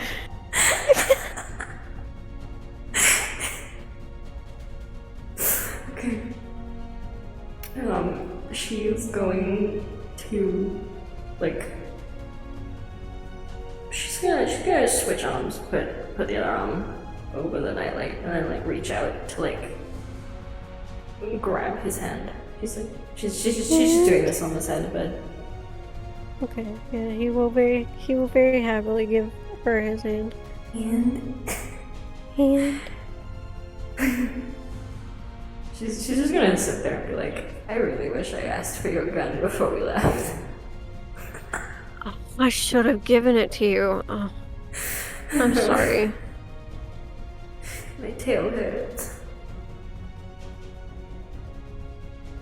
Did you get it checked out? No, I got shot and then I came to find you. Well, no, I was in the room Well, and then my tail got shot and then I grabbed you and then we left. Well, did you get it fixed before you passed out? I wanted to only. Kindest. I needed my magic. I needed to blow it up. Okay. Well, you currently have half a tail. And I would like. Stay. And he tries to let go of her hand. And is going to go look around for the med kit that Charla was using on you earlier. Before coming back with it.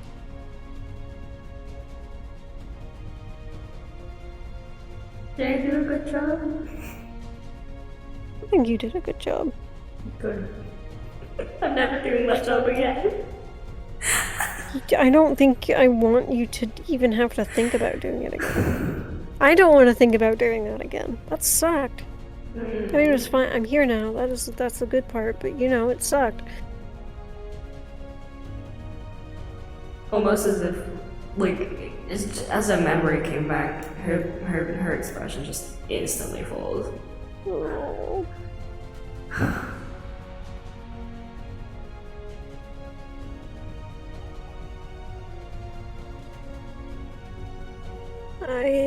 Let me help you first. No. Let me help you. Okay. He's gonna scoot a little closer. So is the tail visible? Yeah, she has like the tails around her legs. Okay, he is going to get close enough to where she can, like, potentially grab his arm. Oh, she's grabbing and yanking. Oh my god. You're gonna make me do this with one hand? You almost had no hand. I almost had no hand.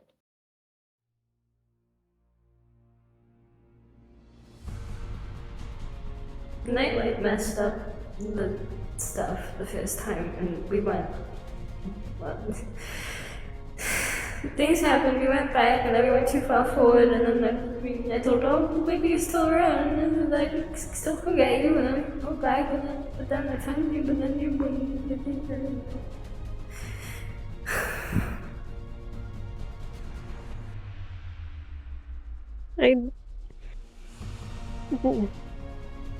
He's gonna kind of, like, look around for a second, back of the tail. Oh my fucking god, my tears don't turn on. I'm so upset. No, they don't. Wait, you can... No! My tears! Are they named something different? I don't know. They shouldn't be. They're always named tears. They probably just messed up the animation. It's fine. Oh well, she's tearing up. Okay.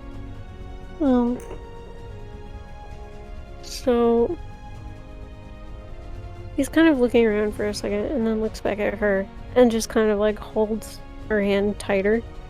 And then he's going to attempt to open the med kit with his one hand and help her tail the best that he can, which is kind of just, like, disinfecting and bandaging and whatnot, cleaning it.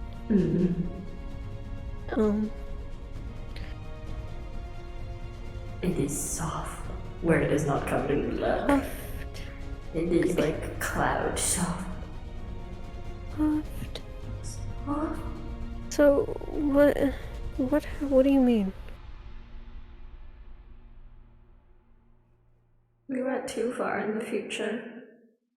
And I thought maybe it'd still be there and maybe it would be okay if we just went to look. And then everything was... There was... People were fighting. And someone almost died. And then I found your neck piece. And there was a trail. And I followed it. And it was stuck.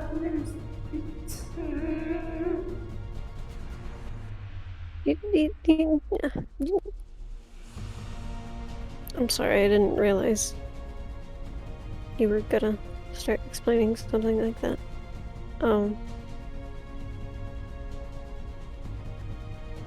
And I think you just changed the future.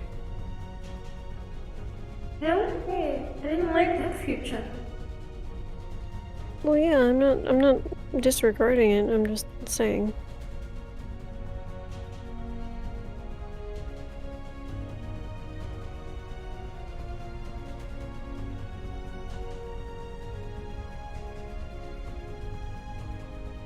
It was supposed to be a, well, that's not happening. Kind of mentioned, not the other thing.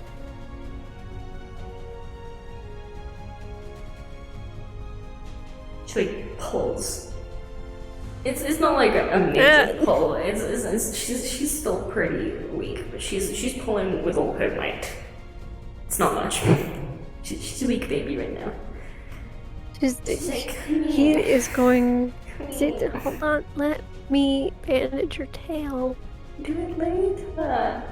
No, it's gonna get infected. Oh my god. I don't care. Oh my god. I don't think I care about infections. I can just grow a new tail. Yeah, you don't care about infections, but I care about Indis, so I'm gonna help Indis, okay? You care about Indis, come hug me. He's going to look at her and back at the tail and slowly start continuing. You don't care about me. I just said I did. That's why I'm trying to help you. No, I said if you care about me, then you would hug me, and you didn't hug me. You don't He's care gonna keep- about me. And keep bandaging. You don't You're care gonna keep about going. me.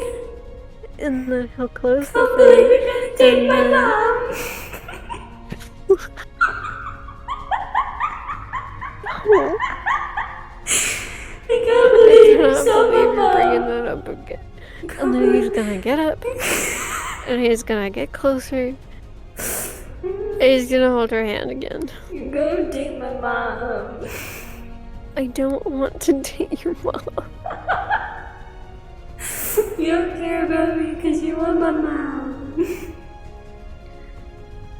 Wow. What is it with you in saying that?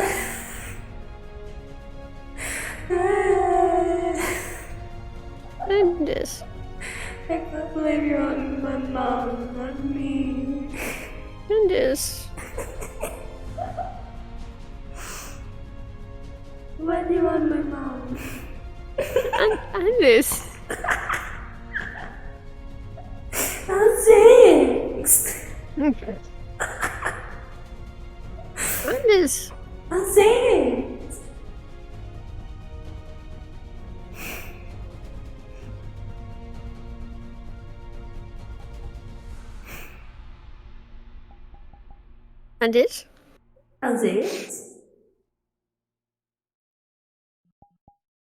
I specifically said Endindus.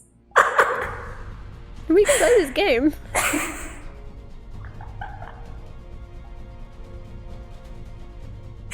Yes, we can.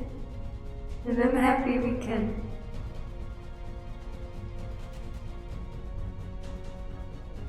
That was cute.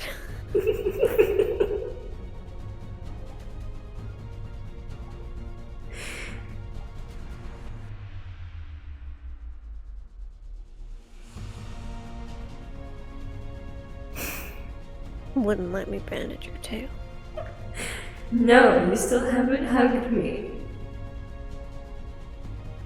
With that, he's going to kind of sit up on his knees and attempt to hug her. Considering she's still laying down on the bed, right? Yep. She is going to... She's gonna like gently move the nightlight off her lap to the side and like try and pull him onto the bed. He's gonna kind of, for a second, he's in like this super awkward position where she's trying to pull him onto the bed. And so he's just gonna kind of like slowly start getting closer and he's like, oh, hold on. And he finally stands up and goes to the free side of the bed to lay next to her.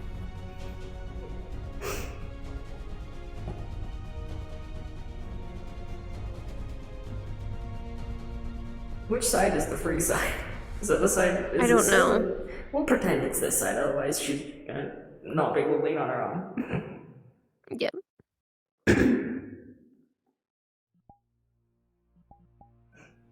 Goodbye, controller.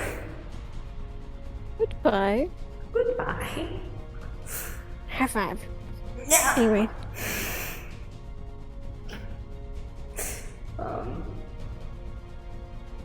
I'm gonna plug them in actually. Because they're about to die.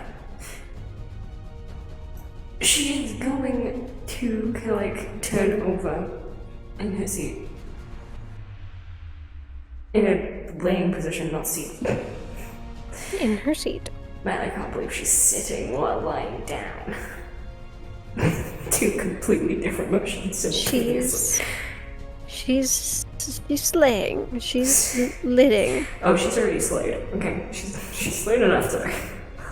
Yeah. She's going to look over at him. And she's gonna stare at him like that. She's gonna be like, hi. Hi.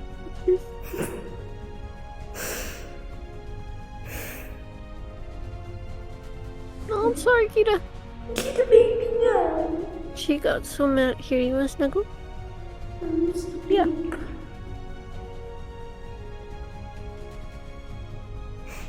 Baby. Oh, that really hurts. Please move your paw. Please move your paw.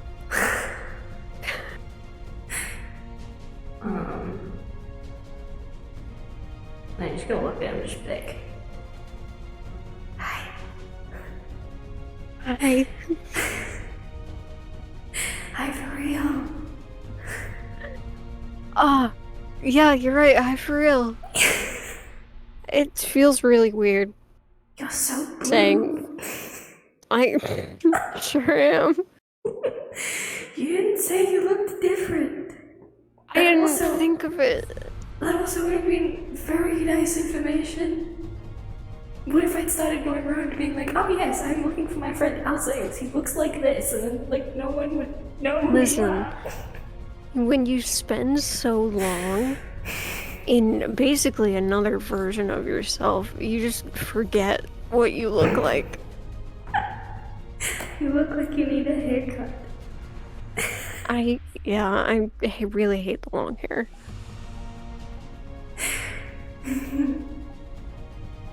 Definitely need a haircut. I would rather be bald. Okay, well, I don't think you need to go to that extreme. Well, no, but if I had the option between being bald and having really long hair, I'd be bald. But then it would take so much less time to cut your hair compared to needing to regrow your hair. No, it's okay. We'll just get thrown back into that weird place in the cafe and then my hair will grow like 7 inches. Yeah, and then we'll probably get stuck there for who knows how long and miss a lot of our life again. Yeah, what was it, like 7 years? I think it was 7 years. What? You have no reason to deny me now. He's gonna kind of sit up and prop himself up by his elbow. Uh-huh. You gonna say yes? I don't know. Will I say yes? Will you say yes to becoming a god, or will you say no for absolutely no reason? I wonder. One option is looking very nice compared to the other. Yes. Okay. So I don't actually know how to do it. I'm assuming you know, since you were the one who turned it down.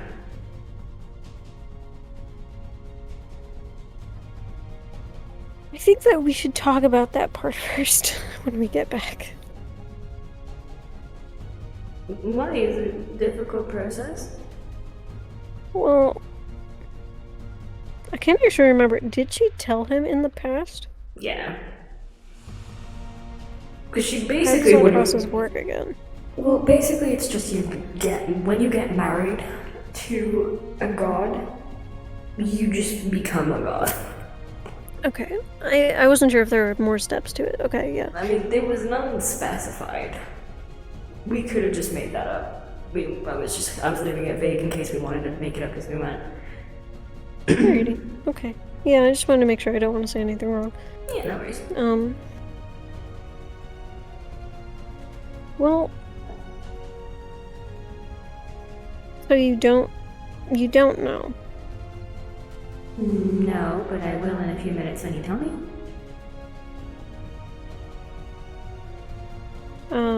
So, the god thing is marriage.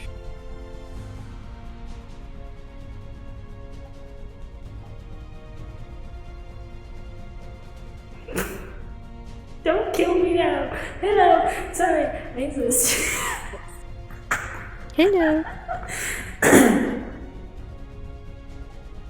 I don't know if you can see in this light, but she's blushing full on. No, I can't. Okay, well, she's full on blushing.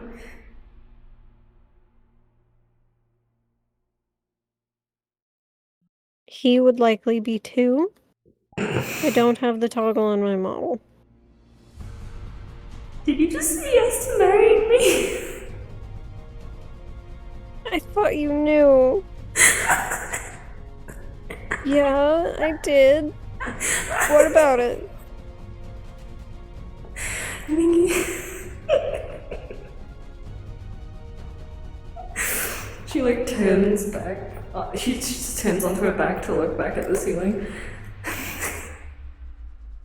You might want to walk out there and get my mother's approval first. Can we do it when we okay, hold on. Can I do it when we get to the realm at least? I am very comfortable. I am also very comfortable. Okay.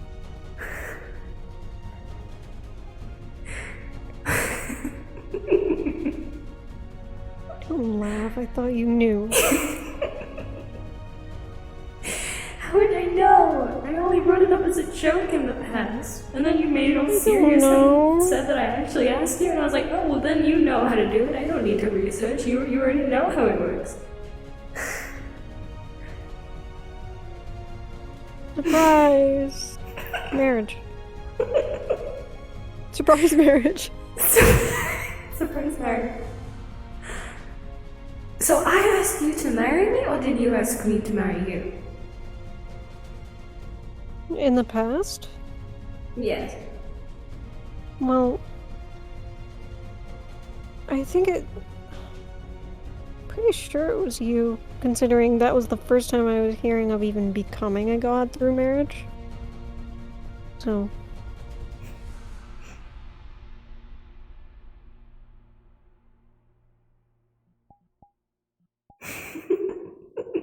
Don't laugh at me. So what was it this time? Because technically I didn't ask to marry. I just said if you wanted to become a god. Well, then I guess that makes it my turn then. But I need your mom's approval first.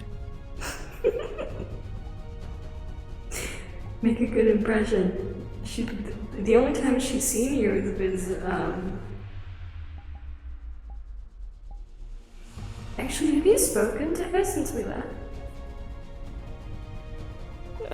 We had a very brief chat, but it was mostly a, hey, are you okay? And stuff like that. It wasn't really much.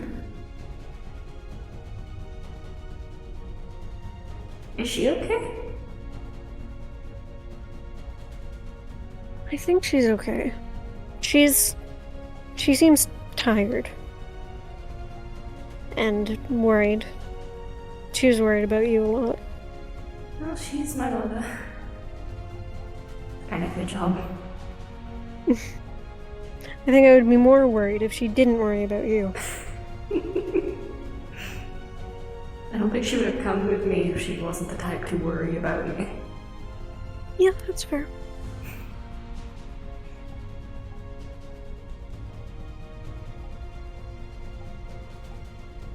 Can we take a very, very long break from time travel? Yes. Okay. Let's just stay in the present for a little while. I think we both need it.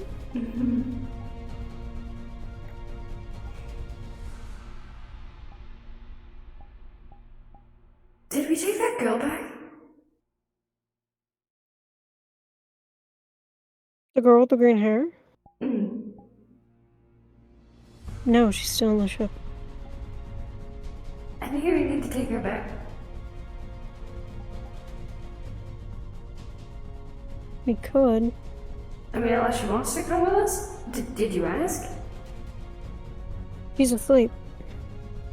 You might want to wake her up and ask her if she wants to come with us, or if she wants to go home.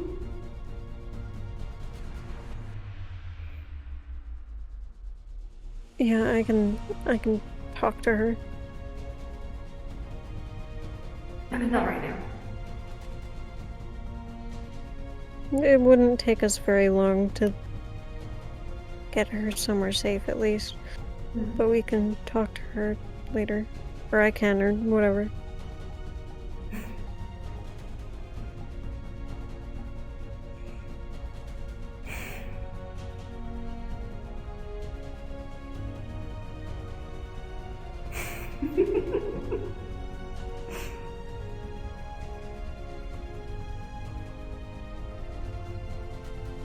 What? Today was not a day I would have ever imagined.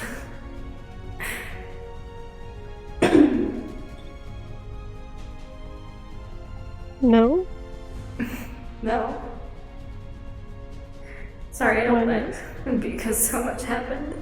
Do you know that Nightlight had to shove himself into sewage water to distract some weird creatures? And then he slammed himself onto a guard's head?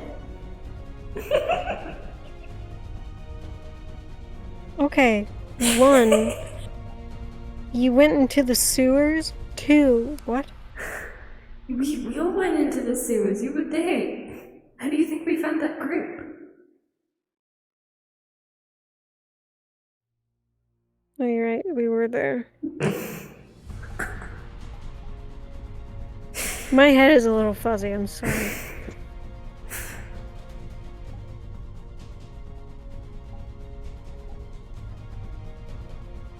I drove a car. You drove a car? I drove a car. I cannot believe you drove a car. I don't think I've ever seen you drive anything. I mean, I've seen you... What drove the ship?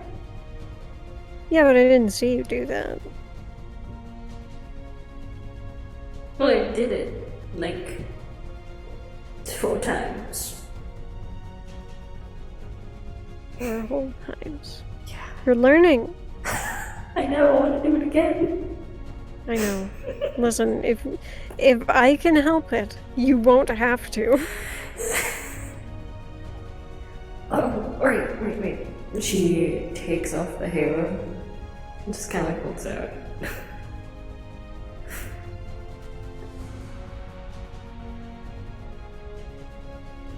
He's going to very hesitantly take the halo.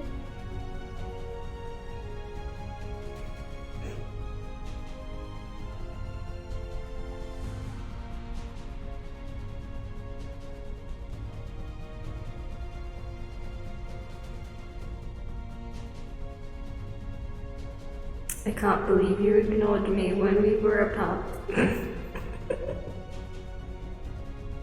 What do you mean? I asked you a question and you didn't respond. I didn't hear it.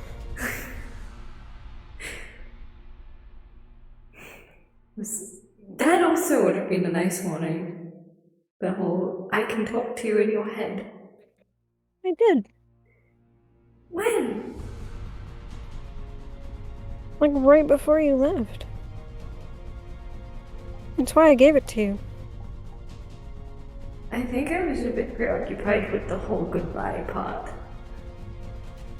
Oh, is she? It's okay. It was not... It was a little difficult when they kept doing their bullshit. Oh.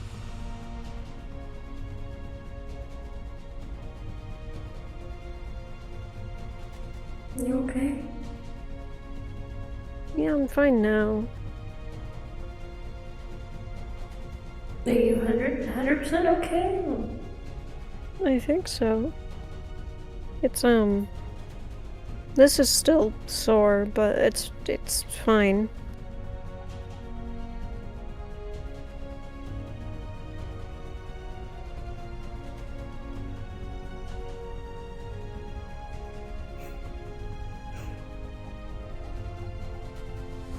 You kind of remind me of your demonic counterpart with those horns. Just give me like, I don't know, give me, what does he look like? Oh, he's the most handsome man I've ever seen. Oh, he looks like me? Whoa. Pretty cool. No, I look just like him. The second.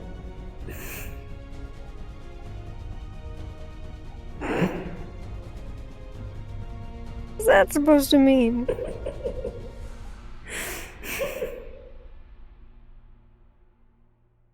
I'm kidding. Okay. Or am I?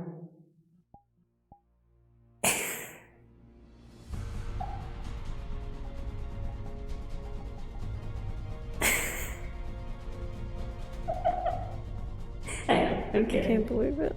Okay.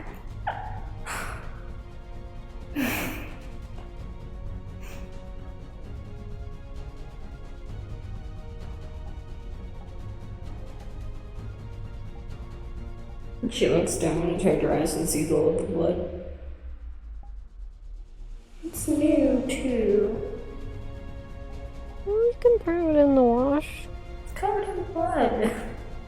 Yeah, It's not even mine. We could probably clean it out, though, right? It's a white dress. I mean, Yeah, it's a white dress. yeah, we could like bleach it.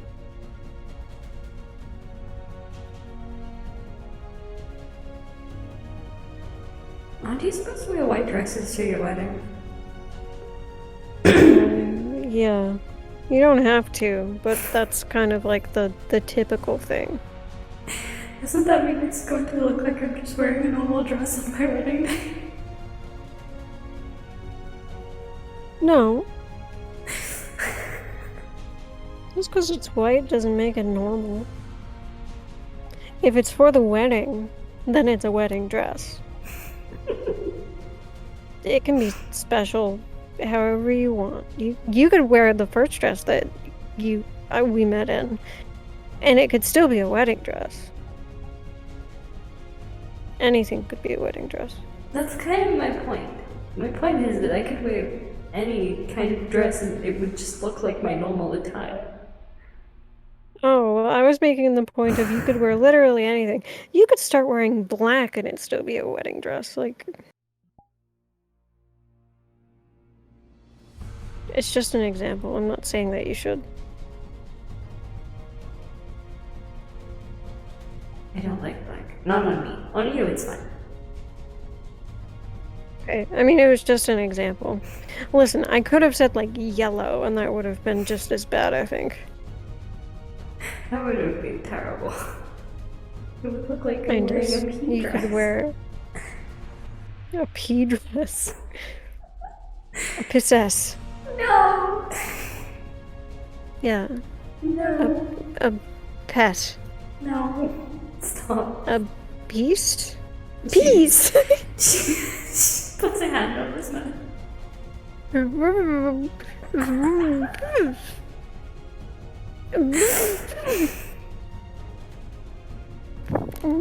I have to throw you overboard?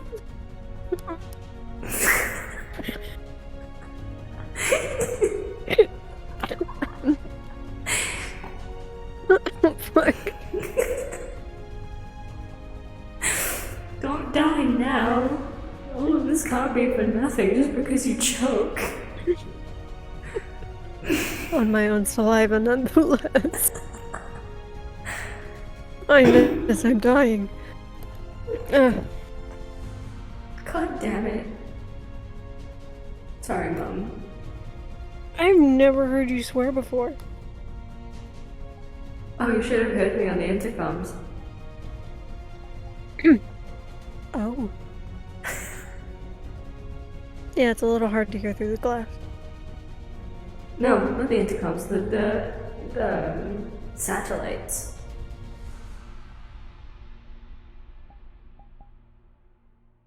I told them to fuck off. Oh, fun. I'm sure they liked that.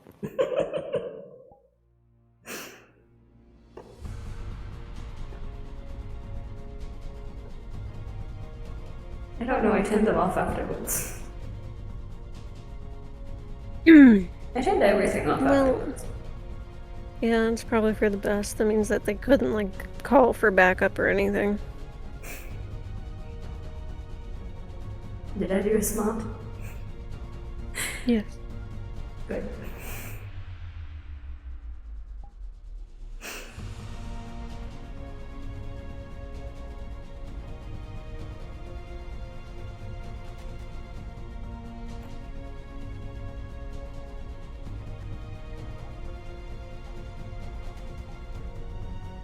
It's very hard going through stuff like that without you around.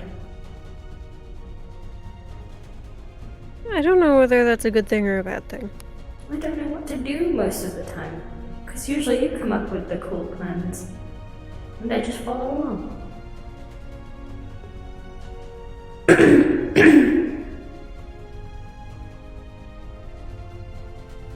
Well, now you can't say that anymore, because you came up with the cool plans this time. At least I think they're cool. It had you in them, and they had to be cool.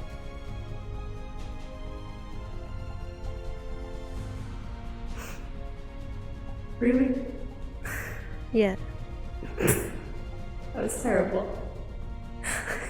No, yeah, it's fine. Don't worry about it. Let my stupid pickup lines be stupid while I'm tired. I'll make up better ones when I'm more awake. You're picking up lines? From where? Don't worry about it. I'm just. No. This is like the date conversation again. Well, then I have to know. Okay, so a pickup line is essentially something you say to someone else that is supposed to be like a really obvious hint to being like, hey, I like you. And it's essentially like a compliment to the person, You made but me they're so using happy. it My so voice that went they beep. can. I'm sorry. Continue. You're in the table. Make a joke.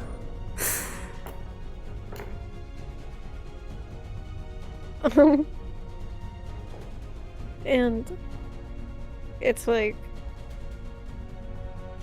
they say the nice thing to the person, but it's like also kind of like it's a backwards way of saying that they like the person. I'll have to read something to you, I guess. How many pickup lines have you said to me? I have no idea. Does that mean a lot? It could. How many pickup lines have I said?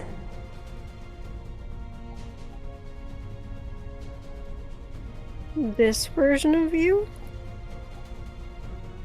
Well, now I'm curious Or about the past? Gosh, Zag, stop saying things. So this one, I think you might have said one once or twice without realizing it. But I don't know if that counts as a pickup line if you didn't know. Well, if I didn't know, then doesn't that just make it more genuine? Don't make me blush. I will make you blush. No. Yes. Stop. Yes. How do I make you blush, Mom?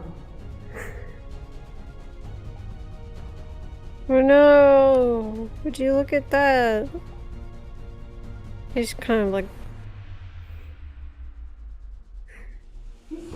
My mask! Oh no! Would you look at that?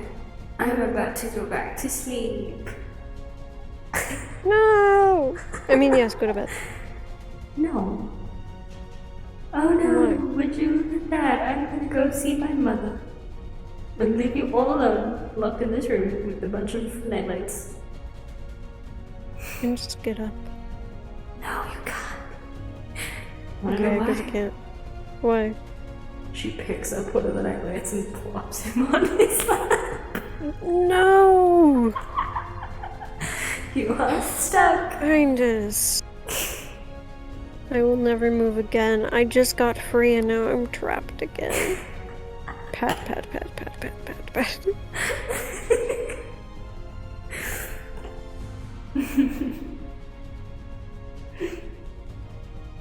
You know, my original plan was to get a whale. You were gonna get a whale? I was going to put a whale in the middle of town to serve as a distraction to get through the gate. That was that. Oh, that's incredible. The nightlights actually worked out a lot better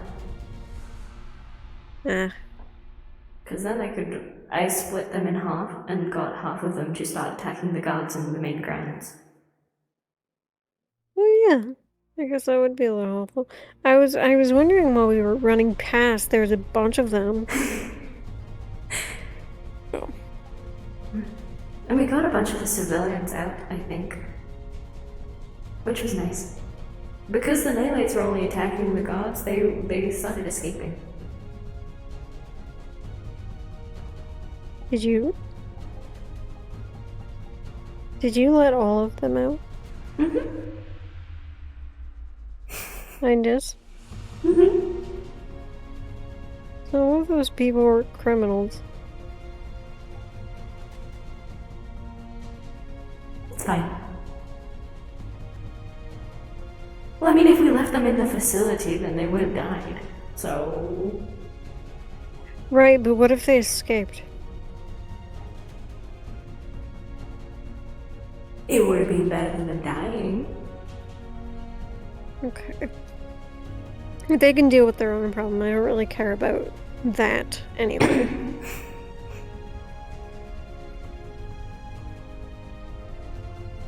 I think they'll have a lot to deal with, so they won't even think about coming after us. Well, no, Besides, I just more so... I more so meant, like, I don't really care about the city itself. Because that's just the city. You destroyed... Thank you. I mean, I don't know what was in there, but thank you. It was just some basic information, and they were saying that they wanted to take your halo, some weapon, which I'm assuming was your gun, and the Elizabeth? Empress. Empress. I don't know why I said Elizabeth. Elizabeth. See, this is both E words. Yeah. Close enough.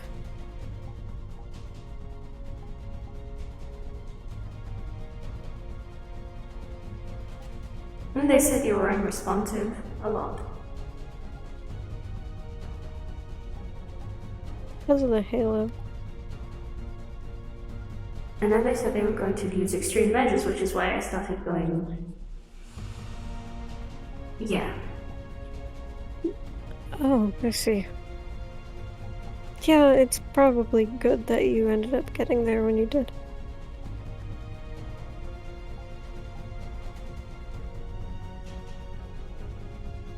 I'm sorry for blinding you. It's the least of my worries, you're fine. Just if I couldn't see either, but they made sure they didn't shoot us. Yeah, true.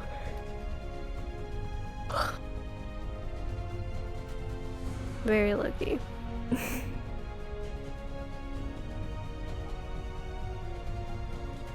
How long till we get home?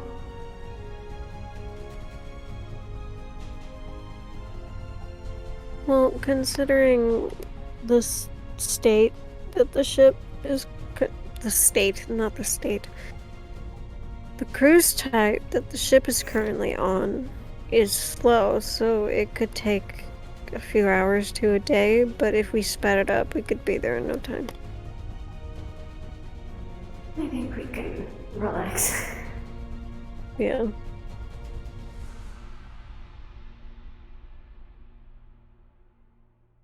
Well, we are banished to bed. She picks up another nightlight and just puts it on her lap.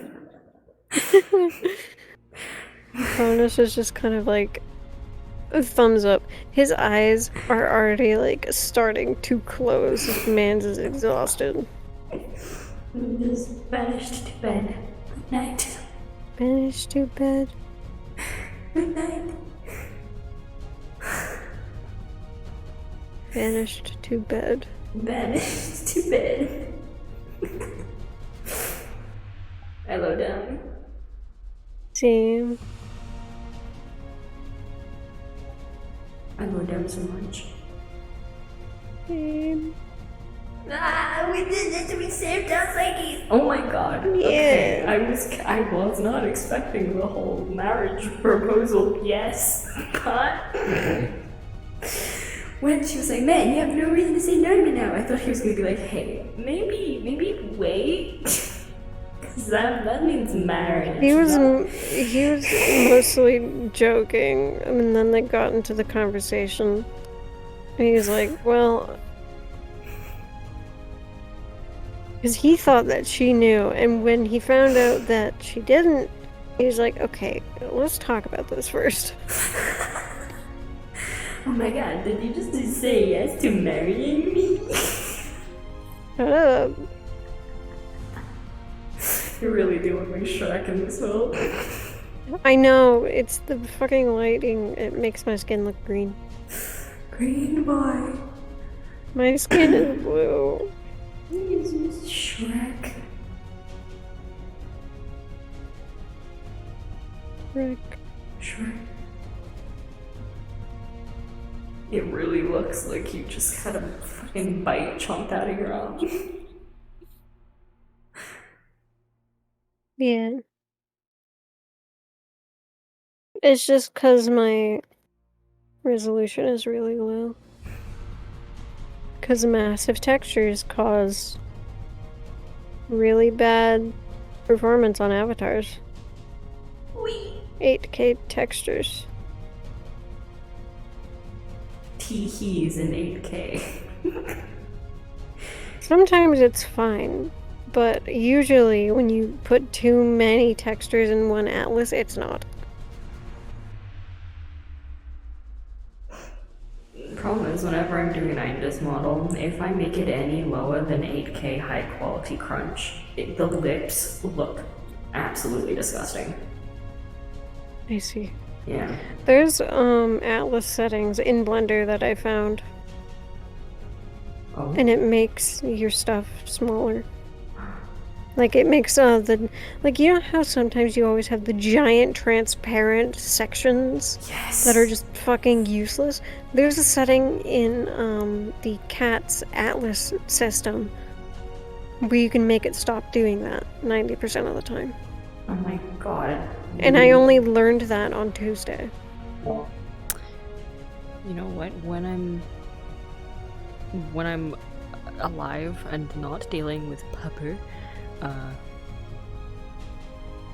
teach me. Yeah, I will. Nice. Okay. We should get out of here. You should sleep. I should sleep. Yeah, I'm gonna lay down. Good night. Thank for all of this. How? Yeah. Look. How more? Oh. I'm gonna squeeze your face off. Squeeze. Man, like I stole your face.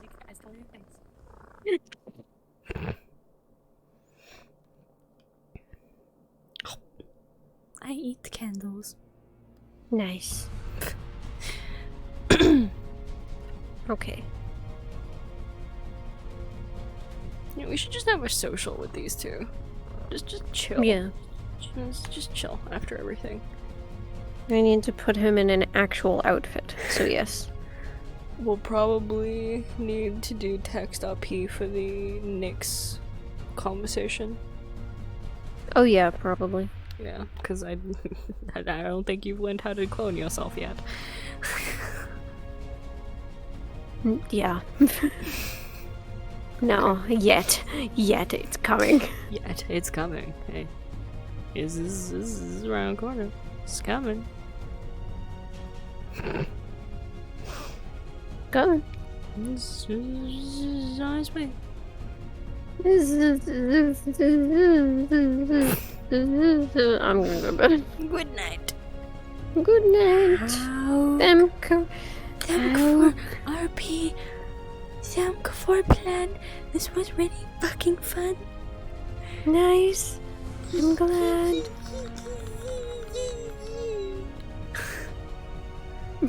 Okay, I go. Oh my god, Good you're night. not wearing your fucking shoes. No, I'm not. They weren't given shoes. Good night. Night. Good night. Hello.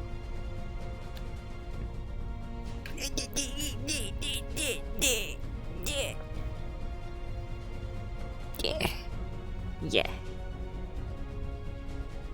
Night. Ah.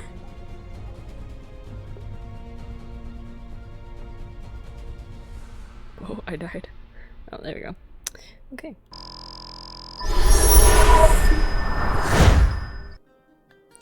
Hey guys, I hope you enjoyed.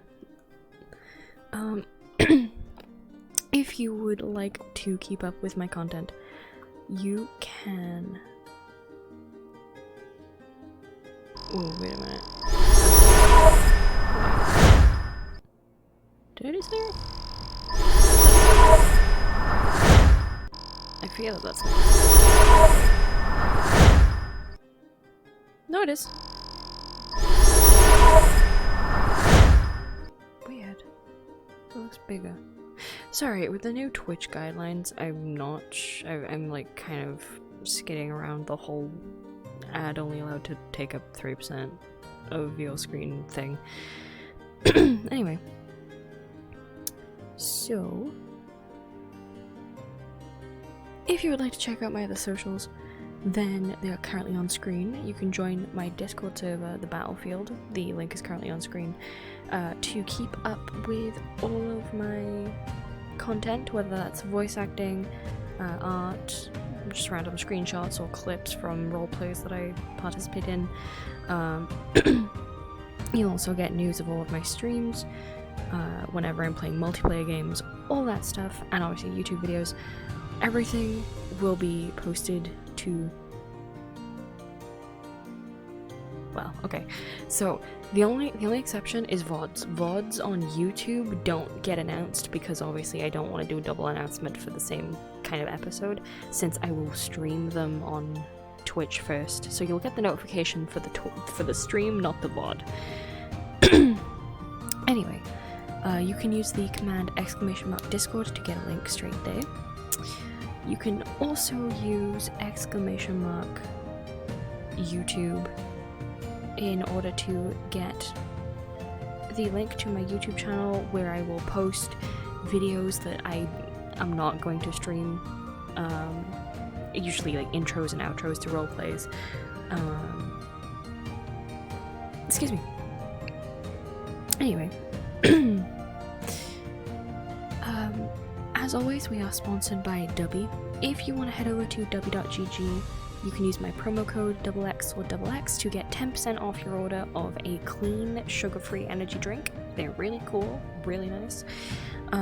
Also, customer service is absolutely gorgeous. They're really nice with their partners. Like, really nice. Like, they keep sending us emails like, hey guys, check this stuff out. And then if we just email back, they're like really quick to respond, and they're super sweet about it. You can also use the banner beneath my channel to get to just get taken over there, where you can use my promo code, or you can use !Dubby in the chat to get a link there as well. Every time you use my code, I get a little bit of a commission, they get an order, you get a discount, everyone's happy.